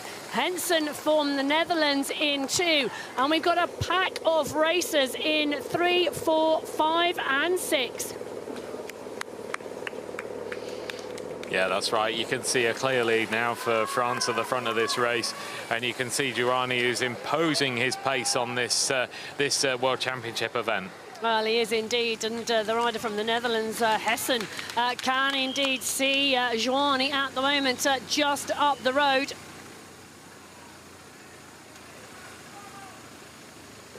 And at the moment, Hessen is doing a fantastic job trying to hold off that pack from behind, but they're getting closer and closer behind him now. Well, they are indeed getting closer and closer, and the gap to the Netherlands, 10 seconds. The gap to Italy, 21, USA, 23. Oh, well, they're tied right on the line with Australia at the moment, and Spain. That pack of riders really, really motoring and closing down the gaps now. The USA just dropping back off the pace of the Italians and the Australians. Well, that's Lauren Parker on the second lap for Australia. She's going to hand over to Grant Allen for lap number 3. And look at the power of Giovanni coming through these final few 100 metres where he gets to the finish line to complete his first lap. Well, France indeed doing the business on the front. They were challenged on lap 1 by the Netherlands, but have extended a lead now on lap 2. Well, Florian Giovanni coming down the finish straight for the end of lap 2 for the French team in this team relay here. Oh, look at the gap, Barney. It's a phenomenal gap from the French at the moment. Yeah, it is indeed, and Giovanni is now going to hand over to Johan Quayle in the changeover zone, and we can just see Spain have forged into second place now. So a fantastic ride by David Maurice Dopico in their second leg. And wide across the road, Italy, Australia, Germany have gone past the Netherlands, so the Netherlands have gone from second on lap 2 into 5th place at the moment. The Spanish team have come through to second, 16 seconds back on the French team, who are currently leading this race. Lap number 3, Johan Quayle goes out for France, but all of the riders now coming out of the changeover, and Chantal Hannanen for the Netherlands. Well, she is out too. Yeah, this is, as we expected, rapid, and all the nations are changing position all the time, and this is what makes this event exciting. The only constant throughout all this is the fact that France are absolutely dominating, and Johan Quayle, who's just taken over the lead from Florian Giovanni, is looking to extend this lead for France. Well, he is indeed, and continuing to drive, but look at this behind. This is the chase. Spain currently in second. They were 16 seconds down at the end of lap 2. Well, the chase behind, it was a further 10 seconds back to Italy, Australia and the Netherlands. And now it is those teams locked in battle at the moment. Italy, Germany, Australia, 3 riders all locked together. 3rd, 4th and 5th at the moment.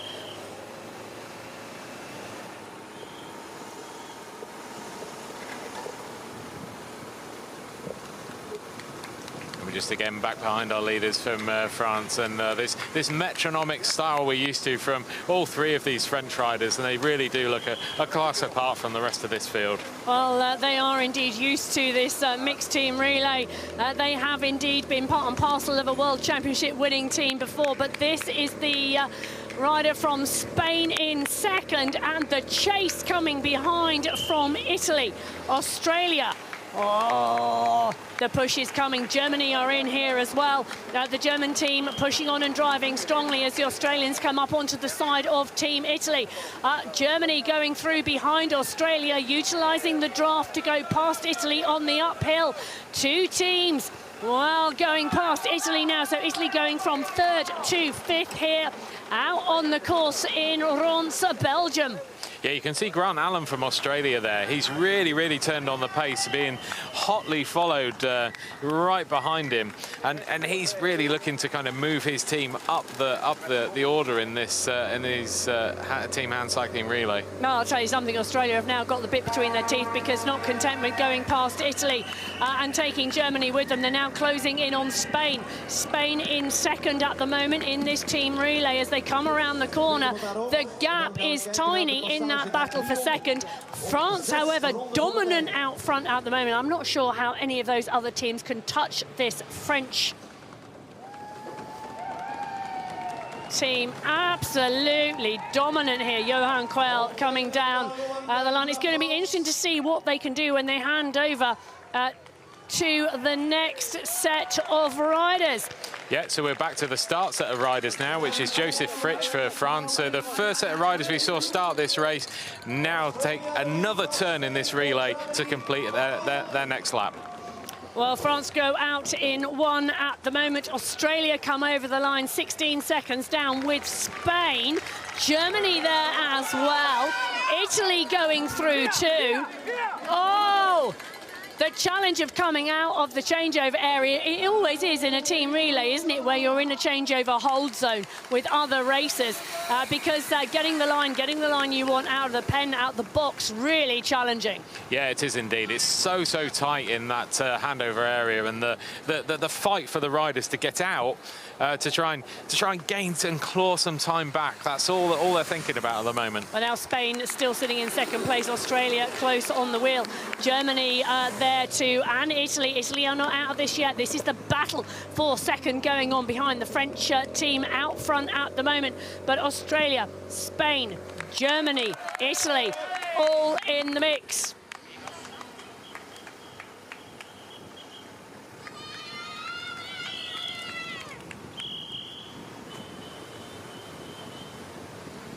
Well, I tell you, Barney, this is something you do not see very often. A mixed team relay through the streets of Ronse in Belgium. Absolutely thrilling stuff for us watching it, as well as the spectators along the road.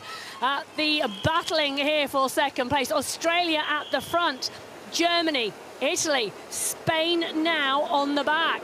Yeah, that's right. We just see the changeover, and Alexandra Welsh is now driving this pace on. And at the back of the race at the moment, we're going to see Mitch Verlies from the Netherlands looking to catch up and try and get amongst these places too. Well, Verlies from the Netherlands on the back of the group at the moment, just going past the USA. He's got that group of Australia, Spain, Germany and Italy to catch next, or should I say this group. But he's going to continue to drive through this course to try and close that gap down. Now, Australia, Germany, Italy going clear of Spain.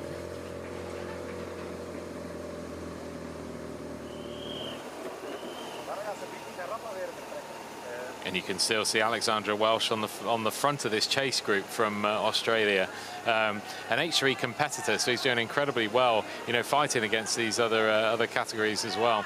And it's interesting, isn't it, because in their own races, whether those are individual time trials or road races, they race in the same category. Here, combined categories, and it's really interesting to see the dynamic that shakes out. Well, the dynamic at the moment is that France, well, they are dominant off the front. They are reigning, well, and defending world champions from Zurich, where they defended that title they won in Glasgow. So multi-time world champions in the mixed team relay, France, and just showing us why. Yeah, they are indeed, and you can just see Joseph Fritsch coming up to complete his second lap of the hand cycling relay, and he will then change over to Florian Giuani, who will then complete his second lap for the team. Just see the changeover, and there he goes. Yeah, so one rider in, one rider out for France. 4 laps of 9 now complete in this hand bike team relay. Australia, Italy and Germany coming in really close together. And take a look at that. The Netherlands team have come down and Verlies has closed this gap. He's gone from 7th to 6th, from 6th to 5th, and he's closing down the 3 teams in front. Fabulous lap from Verlies. Yeah, it's a really strong lap from Verlies, and what we expected really from a rider in the H5 category. But we see the riders being released by their coaches here. Oh, the Spanish team waiting to come in. There we go. And out they go. You can't get the changeover wrong, can you, Barney? They can't be released early. No, that's right. If there is a false changeover, then there's a 10-second penalty. So the commissaires will hold the rider back for 10 seconds before they start their next rider for this relay. Well, at the moment, 10 seconds separates second place from fifth place. So that tells you the penalty involved. And the handbike from the Netherlands. Take a look at that as well, because that's the Spanish. Yeah, this is where the Spanish... So overshooting the corner there. Yeah, that's right, and that's the Spanish team. This is really, really difficult to get back from now because these bikes are on the absolute limit. They're taking huge risks going around these corners. And they've just come past the Dutch handbike and overshooting the corner. Yeah, he did, and it's fantastic. He's okay and up and running again. Just need to put his chain back on. But yeah, it's really difficult to get back into this, back into the swing of this race because there's no time to pause and to break in this race. So yeah, he's come away from it. Yeah, thankful he's okay. Yeah, he is indeed, and up and rolling and racing and pushing on strongly. The pacing and the cornering, there's a real element of risk and reward here, and getting the pace right into the technical features around the town centre. France still out front. All change again in this group. Italy now on the front, Germany sitting in the middle, Australia on the back. Yeah, it is, and we're seeing Italy really put on a charge now. And Luca Mazzone from Italy is really applying the pressure up this climb now. We've seen this road in the World Championships for the last 4 days, and there's a real rise on this part of the road before they then make the descent and technical approach to this finish line. Well, a very technical course here in Ronse in Belgium for the mixed team relay, the final event here at the UCI 2025 Paracycling Road World Championships. The French, the defending champions in the relay, absolutely dominant. Yeah, they are indeed, and you could just see the power and also the technical ability as well. You see these bikes fly around these corners. Well, flying is what Team Italy are doing at the moment, and Team Australia. Side by side at the moment on the road. Italy were in the lead, Australia were on the back of the group, and now Australia starting to attack. That's right, and that's Lauren Parker from Australia, who's putting in an incredible ride here in this team relay. Well, Parker's been putting in some incredible rides over the last 4 days here in Ronse, Belgium, doing the same in the mixed team relay as we see. Well, lap number 5 now complete for the French team, coming towards the handover area. And this will be the change from Florian Giuani to Johan Quayle. Well, Quayle goes out onto the course. There he goes. The lead now established after 18 minutes of racing for Team France. You can see the Australian team coming through, and Lauren Parker, as you mentioned, phenomenal racing there to come through into second. Italy hanging on for third at the moment, but it's the Australian team that will be released. Tight changeovers. The ranking in the box. What is indeed challenging the issue, isn't it? Yeah, it is indeed. And you just saw Grant Allen from Australia fly, literally fly past the rider from Italy, Mirko Testa, just to get ahead of him before the exit of this changeover zone. And we just see them here now, and Grant Allen's just in front of Mirko Testa here, just as we saw in the changeover zone. Well, the ranking in the box is down to their positions in last year's World Championships. Gold, silver and bronze, France, Italy and Spain, 1, 2, 3 ranking in the box. Australia, well, they are ranked 6th, Netherlands in 7. That's what caused the challenge with the changeover, but nicely handled. Yeah, it was a great piece of bicycling by both bikes as well, because they both had to exit that box at the same time. And Johan Quayle here from France showing us. Oh, just perfect around the roundabout. It was absolutely fantastic. And he's got a kilometre now before he gets to the finish line. Well, sorry, and then we'll be on to our final rotation of riders then. So each, when they get back to the finish line, then there'll be 3 laps to go and 3 more individual laps from each rider in the team. Well, 2.2 kilometres the course here through the centre of Ronse. As our bikes continue in this mixed team relay. And this is the chase at the moment from Germany. This is the silver and bronze Australia-Italy battle at the moment. Germany were with this group and they have been distanced, and Australia, the last 2 laps, really putting in some phenomenal racing. Yeah, they have indeed. Yeah, seeing the speed of all 3 riders in this Australian team, with Grant Allen having the anchor leg in this team relay. Well, France continuing to push, continuing to drive here.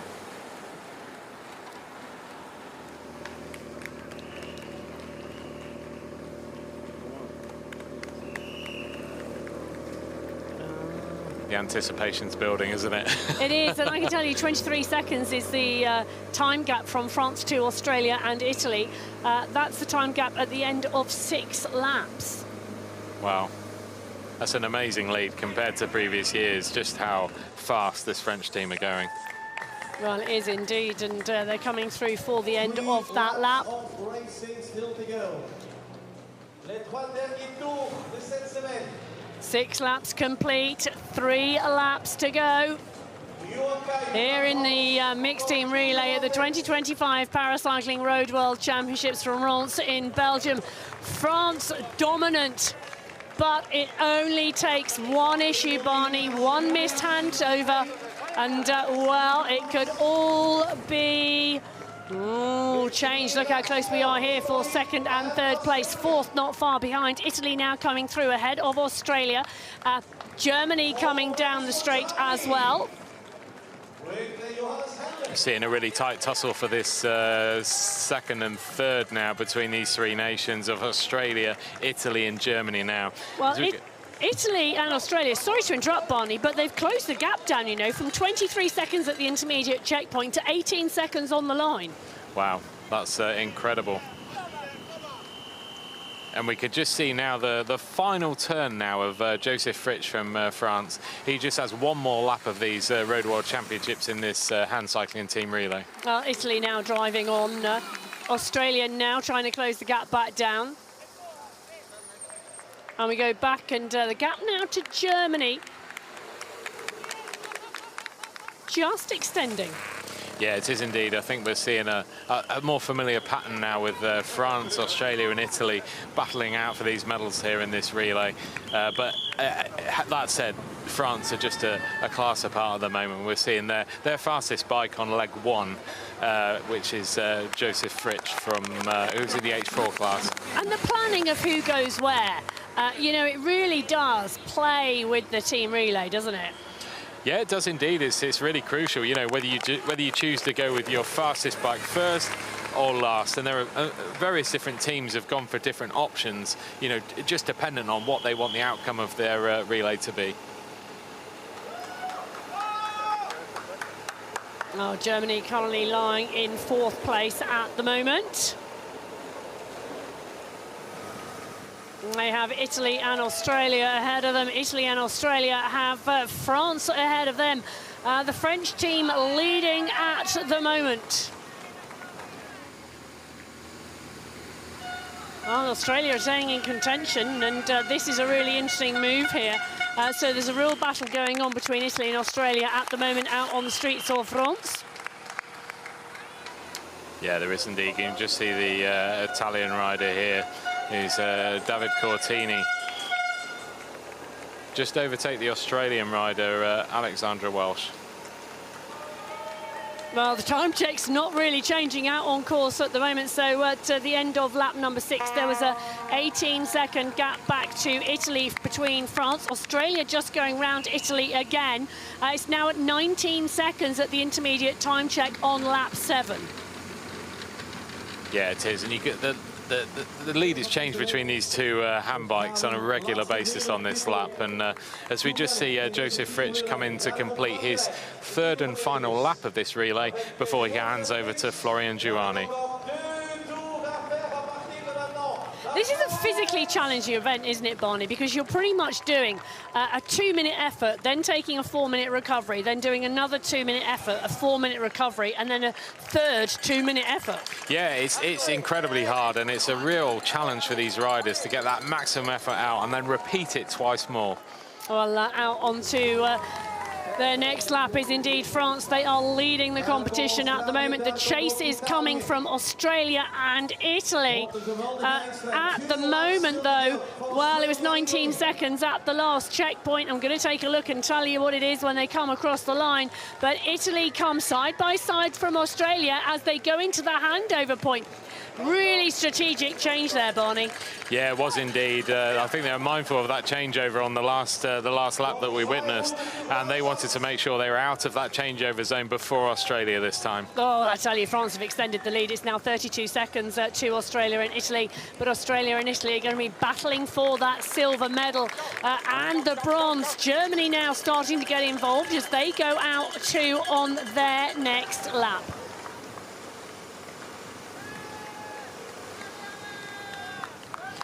And we're back with Florian Giuani from France now. And he's, adding to this lead, or maintaining this lead from France now. Well, Mitch Verlies yet again doing a sterling job for the Netherlands, catching the rider from the USA. So the USA currently sat in 5th place. The Netherlands coming through to 6th. Big push from Verlies, trying to close that gap down. Yeah, it is indeed. And the USA handover from Ryan Pinney to Cody Wheels. And the Netherlands handover from Mitch Verlies to Thies Hessen. 2 laps to go for Spain. Well, Spain have been nearly in every single position in this team relay, with constantly changing battles out there. Now going across the line in 7th place. So France in 1.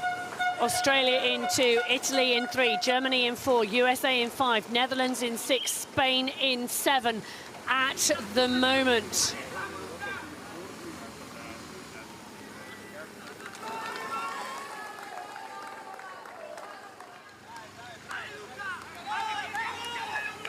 It's a great corner in there by Lauren Parker. She took a completely different line to Luca Mazzone from Italy. And yeah, you could just see her she's trying to edge up the inside of Luca Mazzone there to take his place. Great racing out on the course at the moment. Germany chasing for that bronze medal.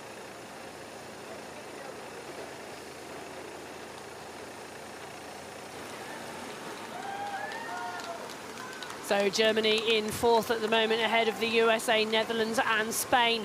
France out in 1, Australia and Italy chasing hard.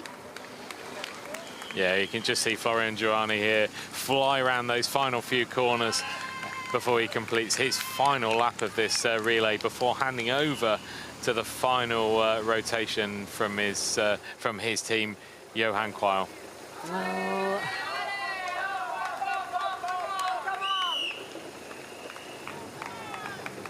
Well, the push comes now from the French hand bike towards the finish line. One more lap to go. There is indeed going to be one more lap to go in this mixed team relay here in Ronse, Belgium, for the 2025 Paracycling Road World Championships. France are out in 1. The final changeover is indeed coming. And Johan Quayle is away on this final lap for France on this hand cycling relay. Straight through the changeover zone, a seamless change between the two riders there. No, they are indeed, and phenomenal work being done here by the French team.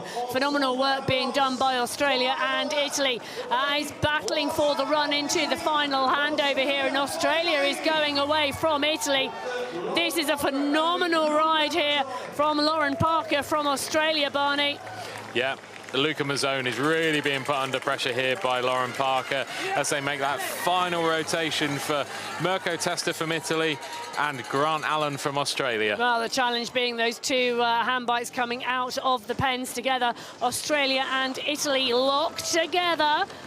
Nothing separating them at the moment. 35 seconds back from France now on the final lap. The German team now coming through for the final change. You can see the anticipation and the heavy breathing just before we have our final turn from Johannes Hanley from Germany. Well, it's been Australia, Italy. It's been Italy, Australia. It's been Australia, Italy. It's been Italy, Australia. These two nations have absolutely battled here for the silver and bronze in the mixed team relay here in Ronse, Belgium. Part and parcel of the 2025 Paracycling Road World Championships. It's going to be a really interesting finale to this race. And you can just see the jostling for position on the road here. And you can see the Italian rider in front, Mirko Testa, is not keeping a real straight line and just trying to put a bit of doubt into the Australian rider behind Grant Allen that he's, you know, he can I overtake here? No, I'm going to stop him from doing this here. And you just see our rider from France here just flying into this final few hundred metres. Oh, the French team of Joseph Fritsch, Florent Joanny and Johan Quell have been absolutely dominant here on the mixed team relay. The final event as part and parcel of the 2025 Paracycling Road World Championships from Ronse in Belgium. It is the streets of Ronse in Belgium that we are using for this mixed team relay this evening here in Europe. And you can see as the light starts to fade, Italy and Australia continue to battle. Yeah, you can see Grant Allen here. He's thinking about when he's going to attack Mirko Testa from Italy. He'll need to get in front of him before this final section of chicane and cobbles. Well, Quell for Team France taking the applause of the crowd as he works his way towards the finish line. This is the final lap of the mixed team relay here in Ronse, Belgium. The battle for silver is behind. I'm not sure they can catch France at the moment, but Australia and Italy are absolutely battling as Australia come up onto the side of Italy to make the overtaking manoeuvre. France come round onto the finish straight. France are going to take the win and the World Championship title in the mixed team relay for 2025. 3 years in a row. Fabulous racing from Team France. While the push is on behind and Australia have just come past Italy, this is the run for the silver and the bronze. These two teams, Barney, have been absolutely locked together. Yeah, they have indeed. And you see how close these handbikes are and how close they're fighting for position around this final corner. Well, the push, the drive towards the line. It's Australia on the front, Italy in two. I don't think Italy can come round that final manoeuvre from Allen of Australia taking the silver medal. Italy, well, those two teams battled. They battled royale through that race. Australia coming away with the silver medal in second place. Italy coming away with the bronze in third. The rider from the USA joining in the celebrations of the French team. Germany now coming down to finish the race in fourth place. They really were part and parcel of that battle for second, third and fourth early on in that race. Great riding from them. Well, France take the UCI World Championship title in the team relay. What an amazing race by that French team, and they never looked in doubt from the start of Joseph Fritsch on that first lap, and he just built an unassailable lead for his teammates to then continue building on and holding on to. And the gap at the end, it was just a huge gap compared to previous years, just showed their dominance in this hand cycling relay. Well, it was like exhibition racing, wasn't it? It was a joy to watch, and it was just class in action. Yeah, it was indeed. Worthy winners in our hand cycling relay is the team from France. Team USA coming across the line at the moment. They will finish this race in fifth place. Spain coming through now as well. Close racing there. Yeah, it was indeed. You can see the joy on the Australian team's face. I don't think they expected to be a silver medalist at this event, but they've ridden so well and so strong and powerful through that event. They had a real battle with Italy out there. Yeah, they did indeed, and Lauren Parker made a huge difference to this team in that midsection. Yeah, she did. She really did, and she knew when to overtake, she knew when to push on, and she raced that with a really clear head. Team Netherlands coming in now across the line. The team relay now complete. France taking the win on the World Championship title. Australia taking the silver medal, and Italy the bronze.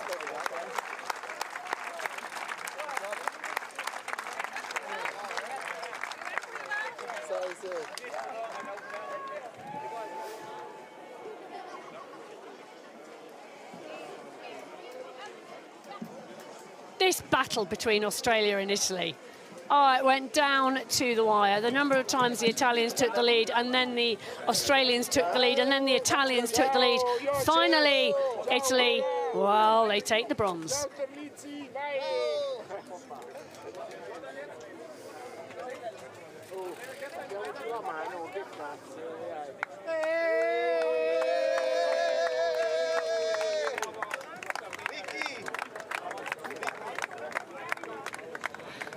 Well, as the sun starts to set in Ronse, Belgium, the mixed team relay, well, France dominant as they were last year in Zurich. Australia, well, Australia battled with Italy right the way through the competition, but were awarded with second place and the silver medal. Italy took the bronze.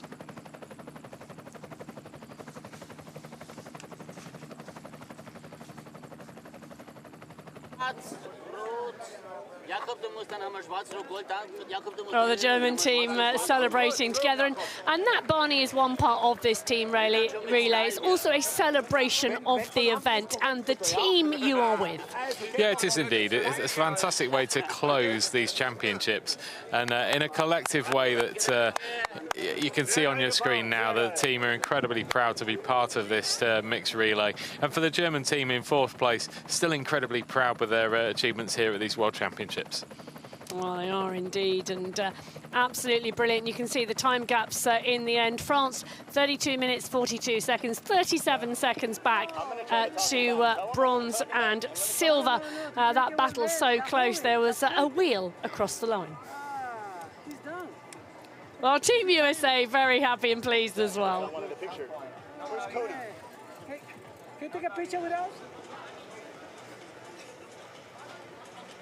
Well, we're going to show you the best moments from the team relay.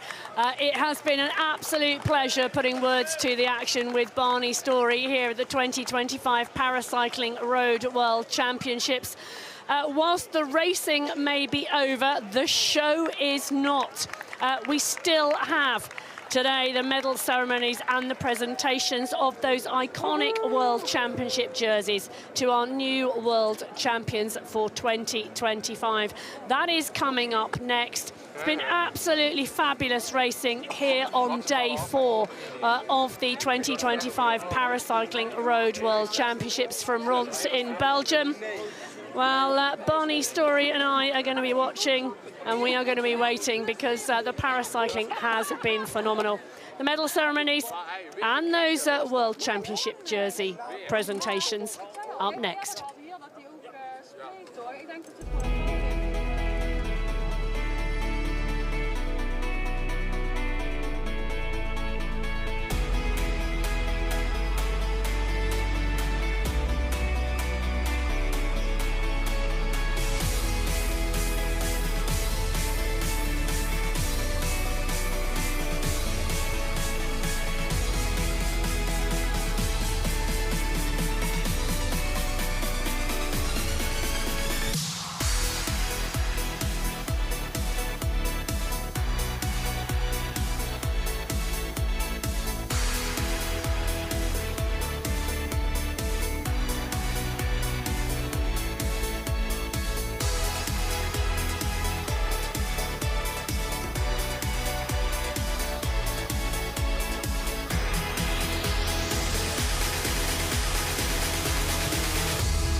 organisatie is dat geweest. De wereldkampioenschappen paracycling 2025 waren te gast in Ronse. Dit was de vierde en laatste dag. We hebben nog een laatste reeks, dat zijn er 6 in totaal. Een laatste reeks van huldigingen af te werken. Kom erbij, want deze atleten verdienen straks uw applaus.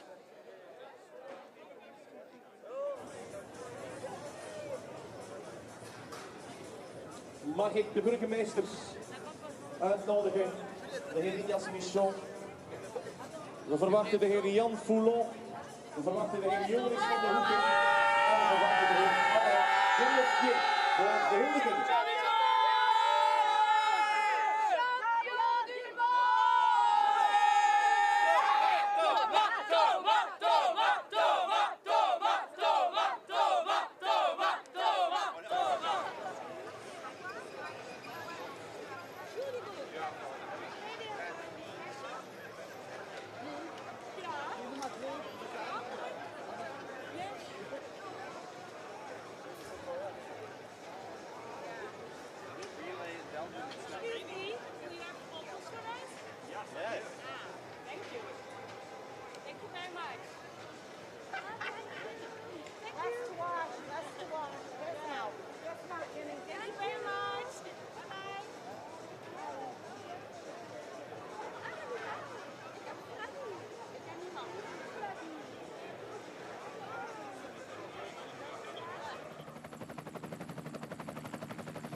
Parece um sonho mais uma vez.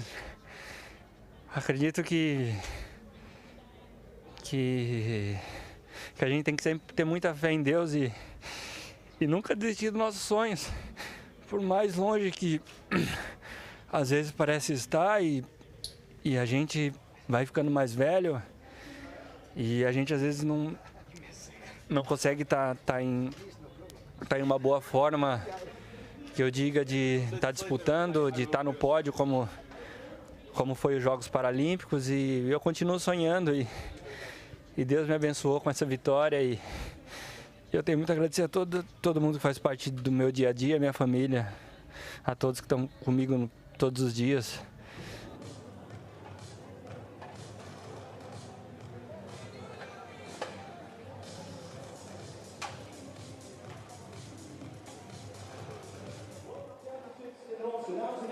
Voor de laatste keer deze week. Van harte welkom voor het podium, voor de laatste huldigingen van de wereldkampioenschappen paracycling 2025 in Ronse.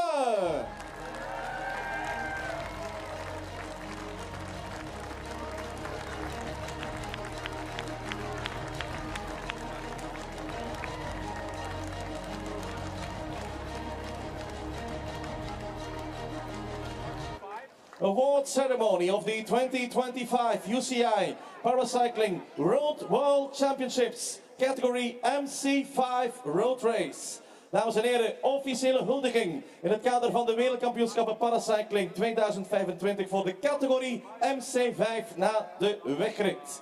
The medals will be presented by Mr. Mohammed Ben El-Mahi, the president of the Paracycling Commission from the UCI. Het wordt de heer Mohammed Ben El-Mahi, voorzitter van de Paracycling Commissie van de UCI, die de medailles zal gaan uitreiken. Nadien komen er cadeautjes. De cadeautjes zullen overhandigd worden door de bijzonder trotse, tevreden en fiere burgervader van de stad Ronse, de heer Ilias Michon.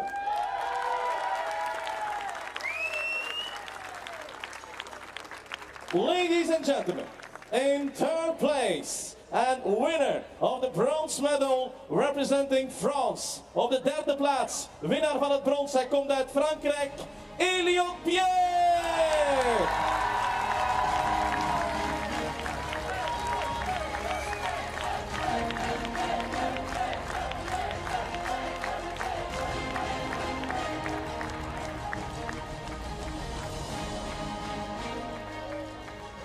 In second place and winner of the silver medal representing the Ukraine. Dames en heren, op de tweede plaats de zilveren medaillewinnaar. Hij vertegenwoordigt Oekraïne, Geo-blocking.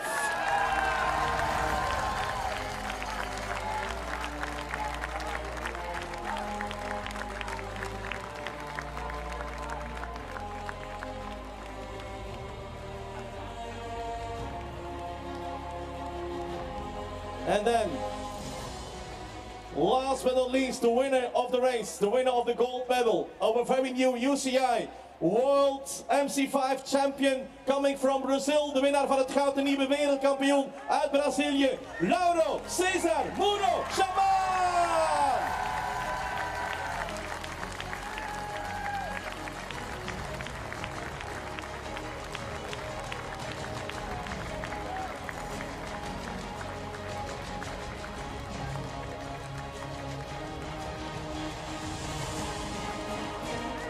Wij gaan deze mannen na de medaille nu ook het cadeautje laten in ontvangst nemen. Mag ik burgemeester Ignace Michon vriendelijk verzoeken om eerst en vooral de bronzen medaille weer uit Frankrijk, Elliot Pierre, extra te belonen met een cadeautje namens de stad Ronse.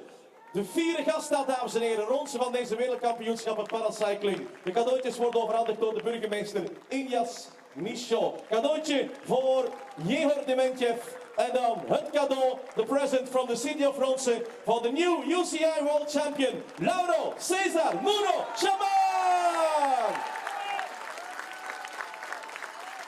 Dames en heren, mag ik uw aandacht vragen om samen met ons te gaan luisteren naar het nationale volkslied. Ladies and gentlemen, in honor of our new UCI World Champion, we present the national anthem of Brazil.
Met uw applaus. Please put your hands together for our medal winners. Elliot Pierre, Jehor Dementjev, and the new world champion, LCsser.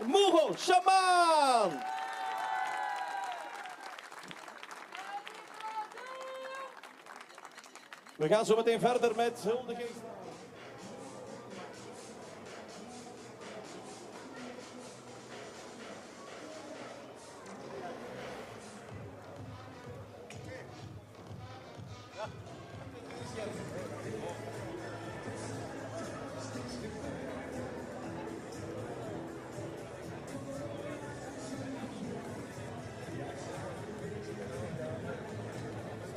Iedereen mag finishen vanaf nu. Finish for everyone from now on. En fait, il est parti dès le départ. Avec la sœur, je vais chercher tout le monde. En fait, on les traînait. La course a été difficile. On avait comme tactique d'essayer de s'isoler au plus vite à l'avant, mais On avait l'anglais, l'archi très fort, qui était très fort et du coup ça a été très difficile de s'extirper. Et une fois que c'était fait, on a essayé de gérer le mieux possible et voilà, je gagne, c'est incroyable pour l'équipe et ça montre qu'on est fort.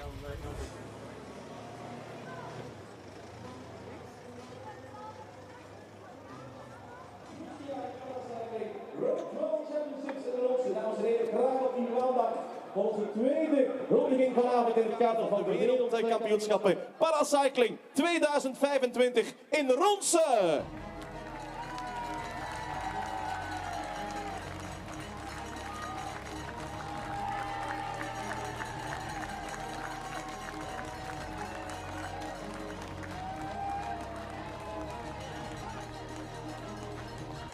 Award ceremony of the 2025 UCI Paracycling Road World Championships category MC4 Road Race. Huldiging na afloop van de wegrit in het kader van deze wereldkampioenschappen Paracycling 2025 categorie MC4 wegrit. The medals will be presented by Mr. Mohammed Ben Elmahi, UCI President of the Paracycling Commission. We gaan de medailles uitgereikt zien door de heer Mohammed Ben Elmahi, voorzitter van de Paracyclingcommissie bij de UCI. Zometeen gaan we ook cadeautjes uitdelen. De heer Jan Foulon, schepen van openbare werken, namens de stad Ronse gaat die cadeautjes zometeen overhandigen. First of all, in third place and winner of the bronze medal, representing Great Britain, op de derde plaats, winnaar van het brons uit Groot-Brittannië, Archie Atkinson!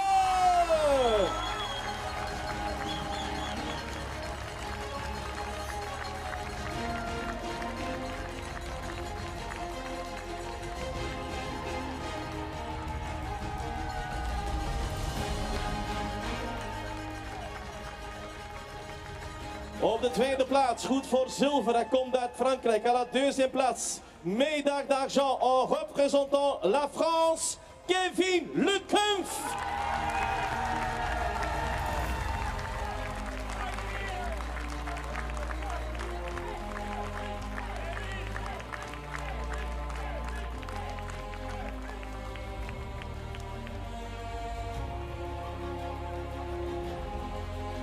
En dan in het midden, de man in de regenboogtrui, de winnaar van de wedstrijd, winnaar van het goud en de nieuwe UCI wereldkampioen. Hij komt uit Frankrijk. Au milieu, le vainqueur de la course cet après-midi, le nouveau champion du monde UCI en représentant la France, Mathis Lebeau.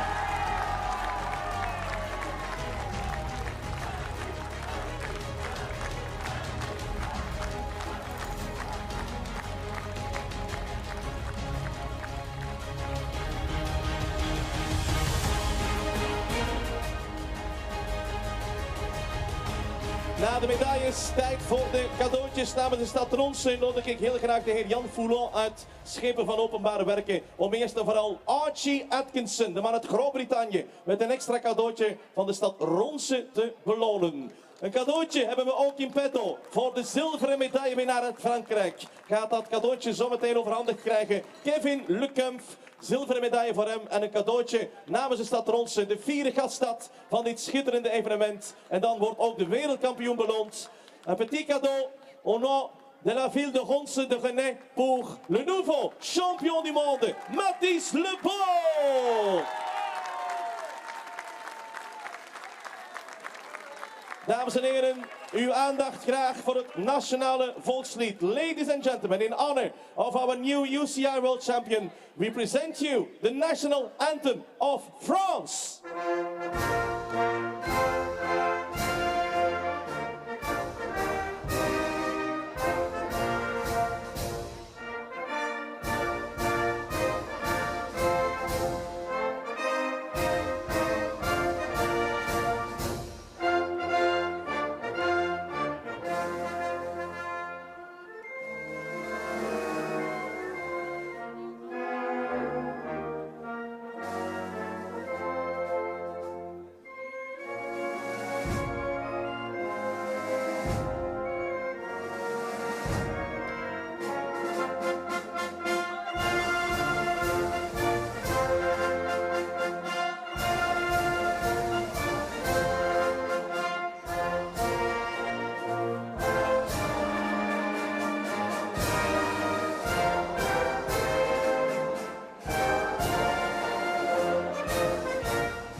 Avec vos applaudissements, met uw applaus, dames en heren.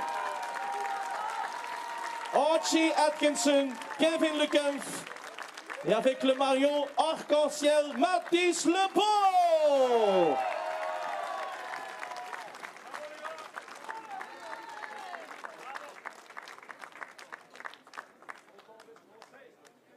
Thank you guys. Merci beaucoup.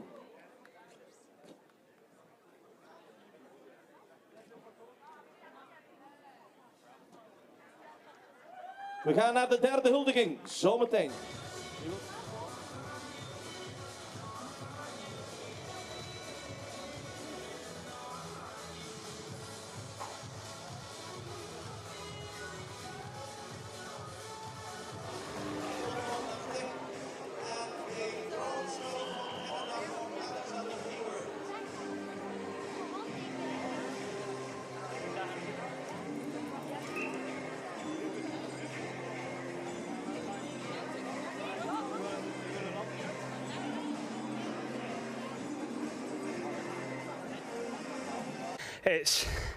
It's hard to put into words. To win a first world title back in 2022 was like a dream come true, and to now retain that for the fourth year in a row is something that I could never have imagined. And to do it here in Belgium with that crowd, it was phenomenal. But flipping heck, I was made to work for it. It was such a hard race.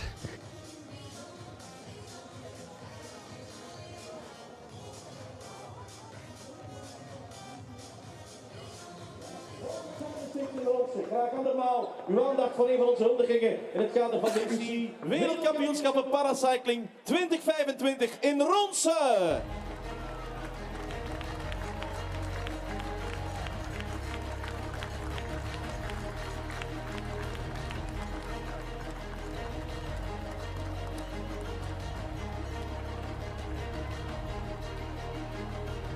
Award ceremony of the 2025 UCI Paracycling Road World Championships category MC3 Road Race. Aandacht voor de huldigingsplechtigheid. Na afloop van de wegrit afgewerkt in de MC3 categorie. Deze huldiging krijgen we zo meteen. The medals will be presented by Mr. Mohammed Ben El Mahi, the president of the Paracycling Commission from the UCI. Ook nu zullen de medailles uitgereikt worden door de heer Mohammed Ben El Mahi, voorzitter van de Paracycling Commissie van de UCI. Voor de overhandiging van de cadeautjes hebben we op het podium de 4 schepen van sport en cultuur van de stad Ronse, de heer Joris van den Hoeken, dames en heren. Ladies and gentlemen, in third place, winner of the bronze medal representing Canada. Op de derde plaats, winnaar van het brons, hij komt uit Canada. Put your hands together for Alexander Hayward!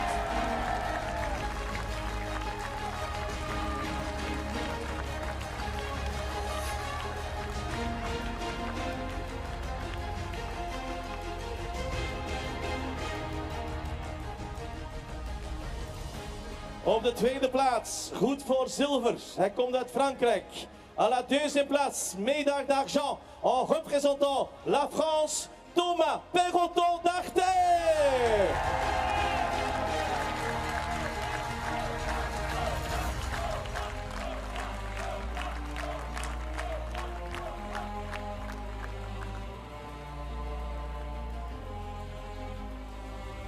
En dan, dames en heren, de nieuwe wereldkampioen. Winnaar van de wedstrijd, winnaar van het goud. Hij komt uit voor Groot-Brittannië. And then, ladies and gentlemen, the winner of the race, winner of the gold medal, our very new UCI World MC3 Road Race Champion, coming from Great Britain, Finley Graham!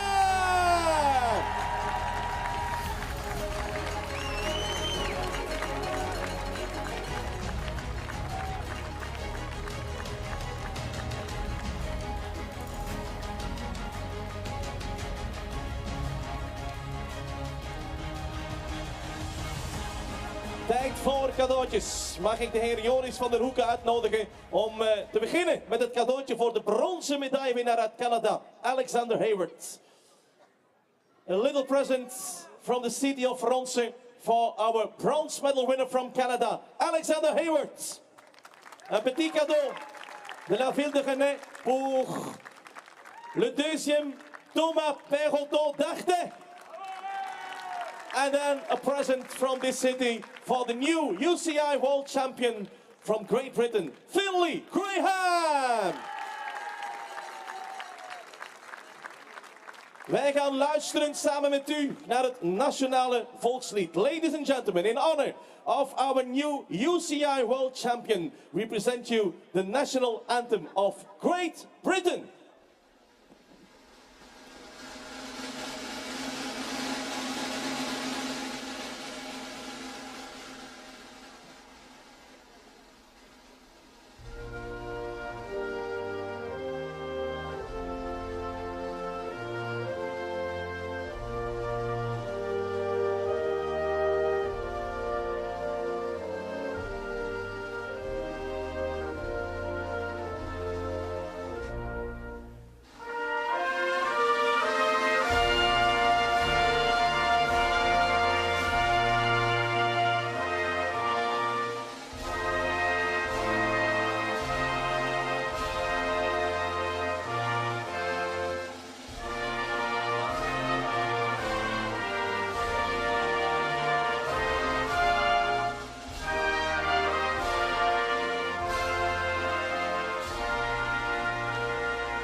Met uw applaus, of course. Put your hands together for the medal winners.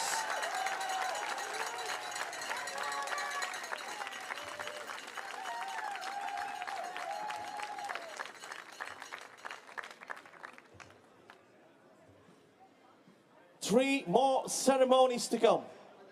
Next up will be the ceremony for...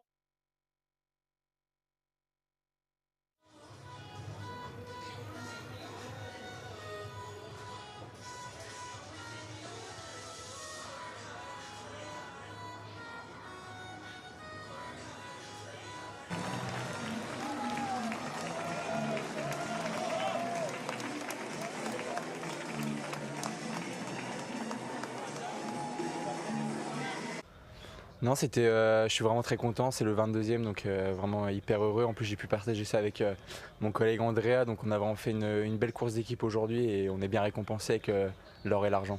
Yeah, you left early in the race alone. Did you think, well, it's maybe too early, I will wait?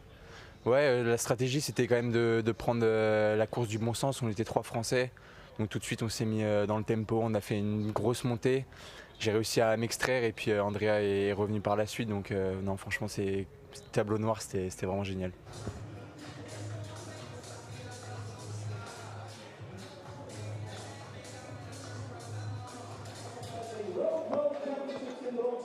Allemaal, dames en heren, graag uw aandacht voor een van onze huldigingen in het kader van de Wereldkampioenschappen Paracycling 2025 in Ronse.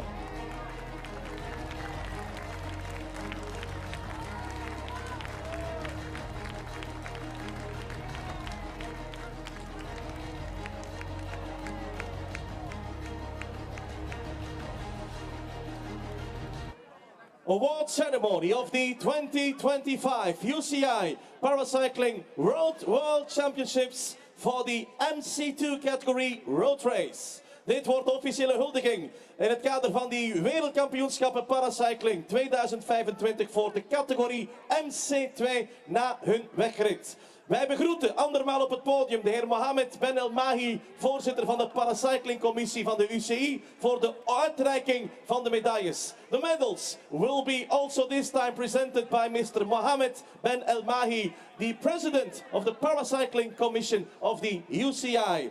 De cadeautjes, dames en heren, en dat mag zometeen ook wel eens met een geweldig applaus opgeluisterd worden zometeen overhandigd door de gastheer in deze wielergekke stad Ronse, burgemeester Injas Michaud.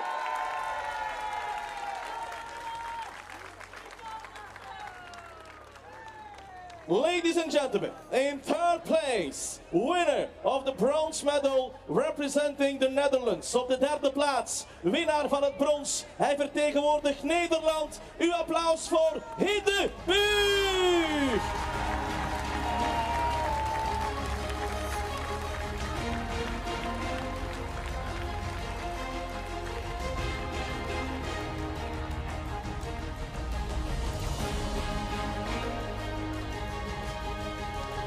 Op de tweede plaats, winnaar van het zilver, hij komt uit Frankrijk. Mesdames et messieurs, à la deuxième place, médaille d'argent en représentant la France, Andrea Ercolanelli.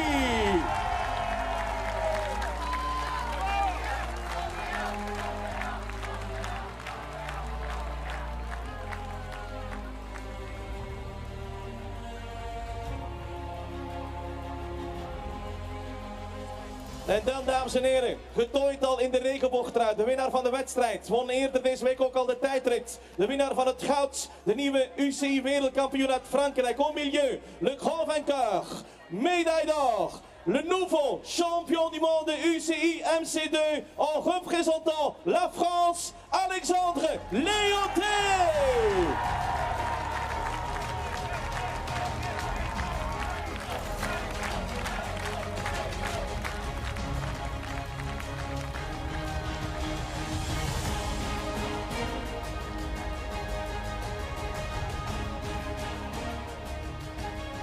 Meneer de burgemeesters, aan u de eer en wellicht ook het groot genoegen om deze cadeaus namens uw stad, namens de stad Ronse, de vierde gaststad van deze wereldkampioenschappen te gaan uitreiken. Eerst en vooral aan Hiddebuur met een applausje, alsjeblieft. Un petit cadeau de la ville de Genève pour le deuxième Andrea Ercolanelli. Et le cadeau pour le nouveau champion du monde UCI, le cadeau pour Alexandre Lute. Dames en heren, met uw aandacht graag gaan we luisteren naar het nationale volkslied. Ladies and gentlemen, in honor of our very new UCI World Champion, we present you the national anthem of France.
Dames en heren, met uw applaus voor de medaillewinnaars. Mesdames et messieurs, vos applaudissements. Eerst en vooral voor Hiddebuur. Vos applaudissements pour Andrea Ercolanelli. En uw applaus, vos applaudissements pour le champion du monde, Alexandre Lute.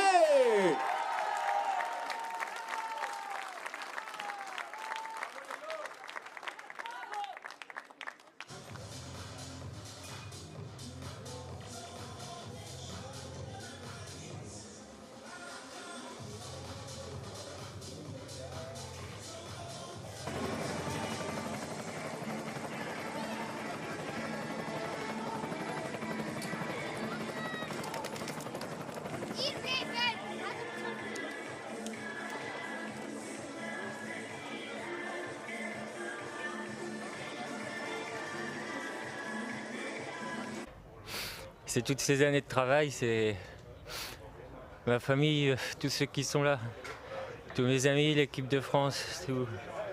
Aurélie, ma femme, et mes enfants, c'est pour eux, ça signifie, c'est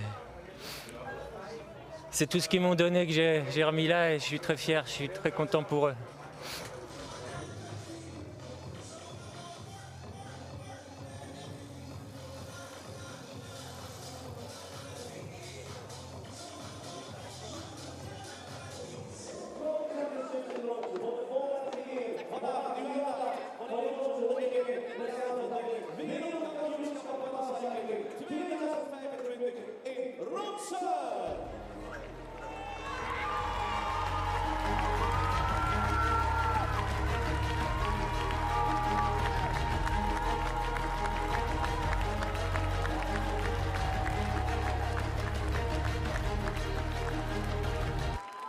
Ladies and gentlemen, award ceremony of the 2025 UCI Paracycling Road World Championships voor de category MC1 Road Race. Dit wordt de huldiging voor wat betreft de wereldkampioenschappen Paracycling 2025 voor de categorie MC1 na de wegrit.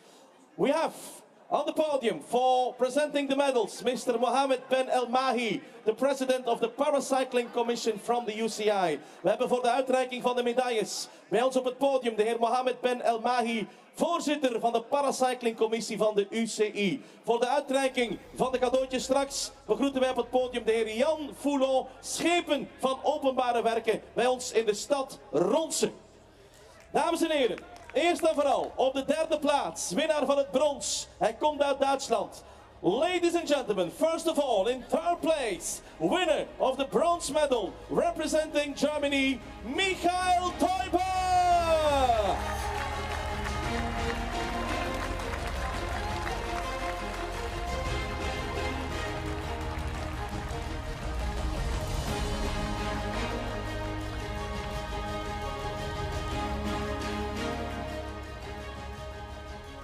Op de tweede plaats een groot kampioen uit Spanje. Hij verovert zilver, dames en heren. In second place, winner of the silver medal, a great champion representing Spain, Ricardo Den Arguiles!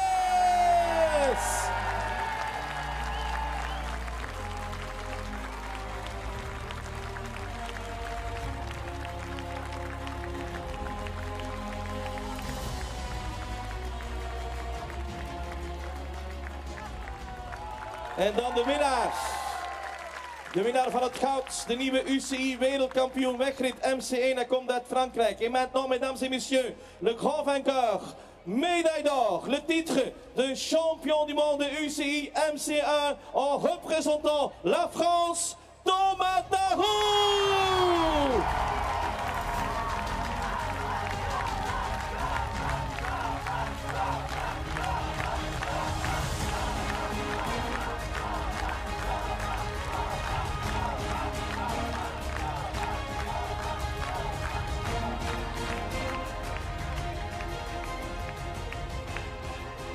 Na de medailles, tijd voor cadeautjes. Mag ik de heer Jan Foulon, schepen van openbare werken in de stad Ronse, uitnodigen graag om eerst en vooral de bronzen medaillewinnaar uit Duitsland extra te belonen met een cadeautje. Michael Teuber!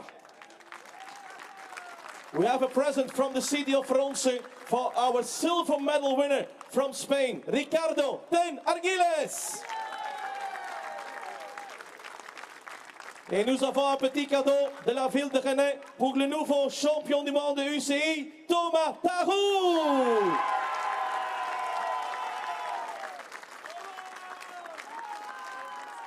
Tijd voor het nationale volkslied van Frankrijk. Ladies and gentlemen, in honor of our new UCI World Champion, we present the national anthem of France.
Met uw applaus, avec vos applaudissements, Michael Teuber, Ricardo Den Arguiles et avec le maillot arc-en-ciel, Thomas Darou!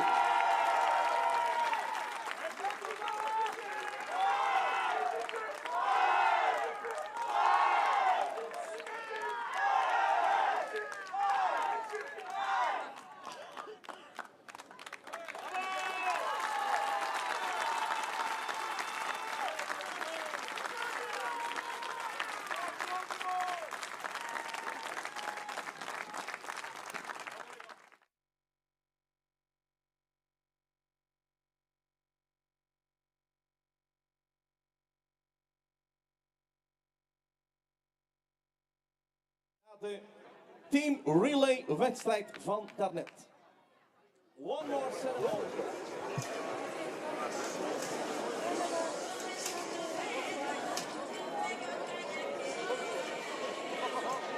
Voor deze topper uit USA en voor de volledige Amerikaanse ploeg. Ouais, on est clairement tous en forme aujourd'hui. Et l'objectif c'était de garder vraiment le titre dans l'équipe, donc chose faite. Après le relais était vraiment dur, je pense que c'est le plus dur qu'on ait eu jusqu'à maintenant. Mais on arrive à décrocher le titre.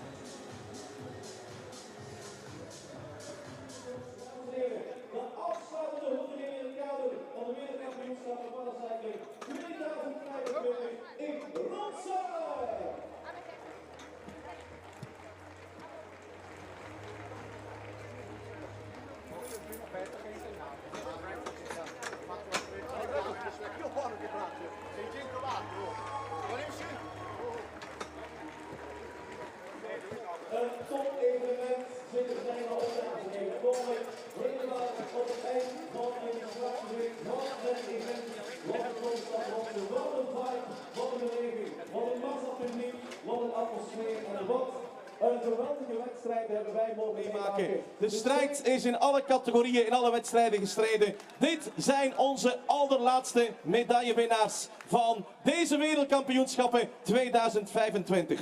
For the final time, your special attention for this award ceremony after the team relay contest. The medals will be presented by Mr. Mohammed Ben El Mahi, the UCI president of the Paracycling Commission. Hij gaat de medailles uitreiken.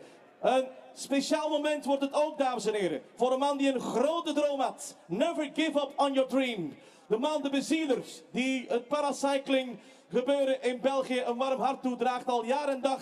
En met een idee op de proppen kwam om dit WK in Ronse te laten verrijden. Dames en heren, een heel warm applaus voor de heer Alain de Mortier.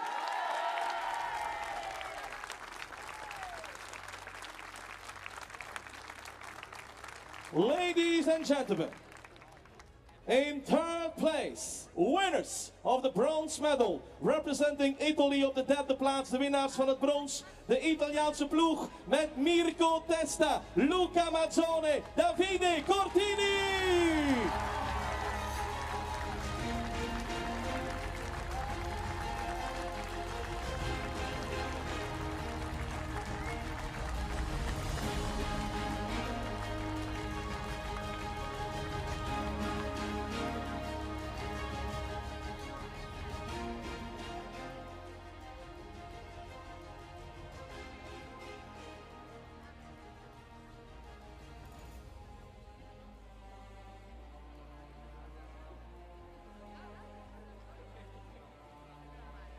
Op de tweede plaats zijn geëindigd de winnaars van het zilver, de nationale ploeg uit Australië. In second place, winners of the silver medal, the team from Australia with Grant Allen, with Lauren Parker and with Alexander Walsh.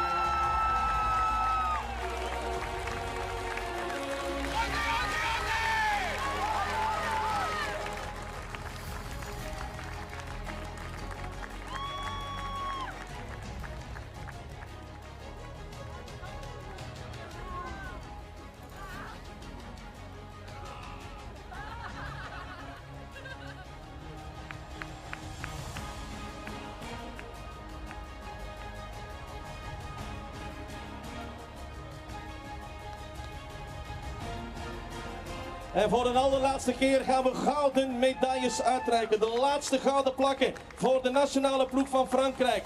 The winners of this final contest. Les grands vainqueurs. L'équipe de France. Avec Johan Kai. Avec Florian Joanny. Avec Josef Fritsch.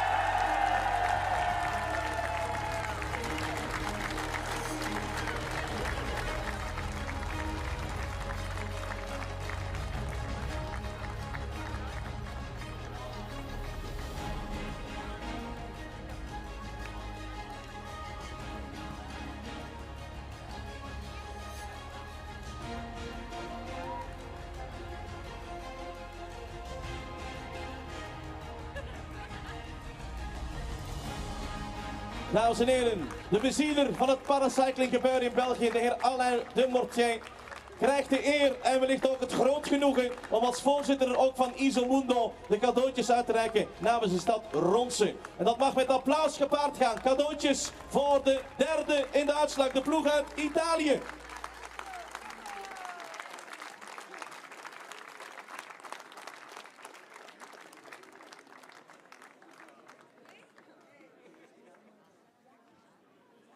A present from the city of Ronse also for the national team of Australia, of course.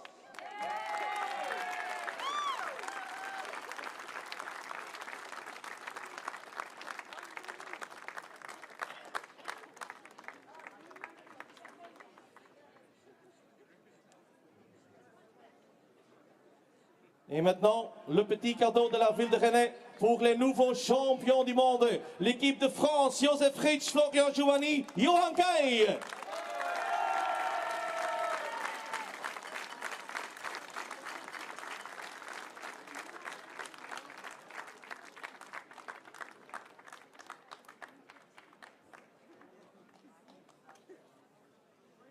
Mag ik, dames en heren, u allen voor een allerlaatste keer uitnodigen om samen met ons te gaan luisteren naar het winnende nationale volkslied. Ladies and gentlemen, for the final time this week, in honor of our new UCI World Champions, we present you the national anthem of France.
This week, please put your hands together for our medal winners.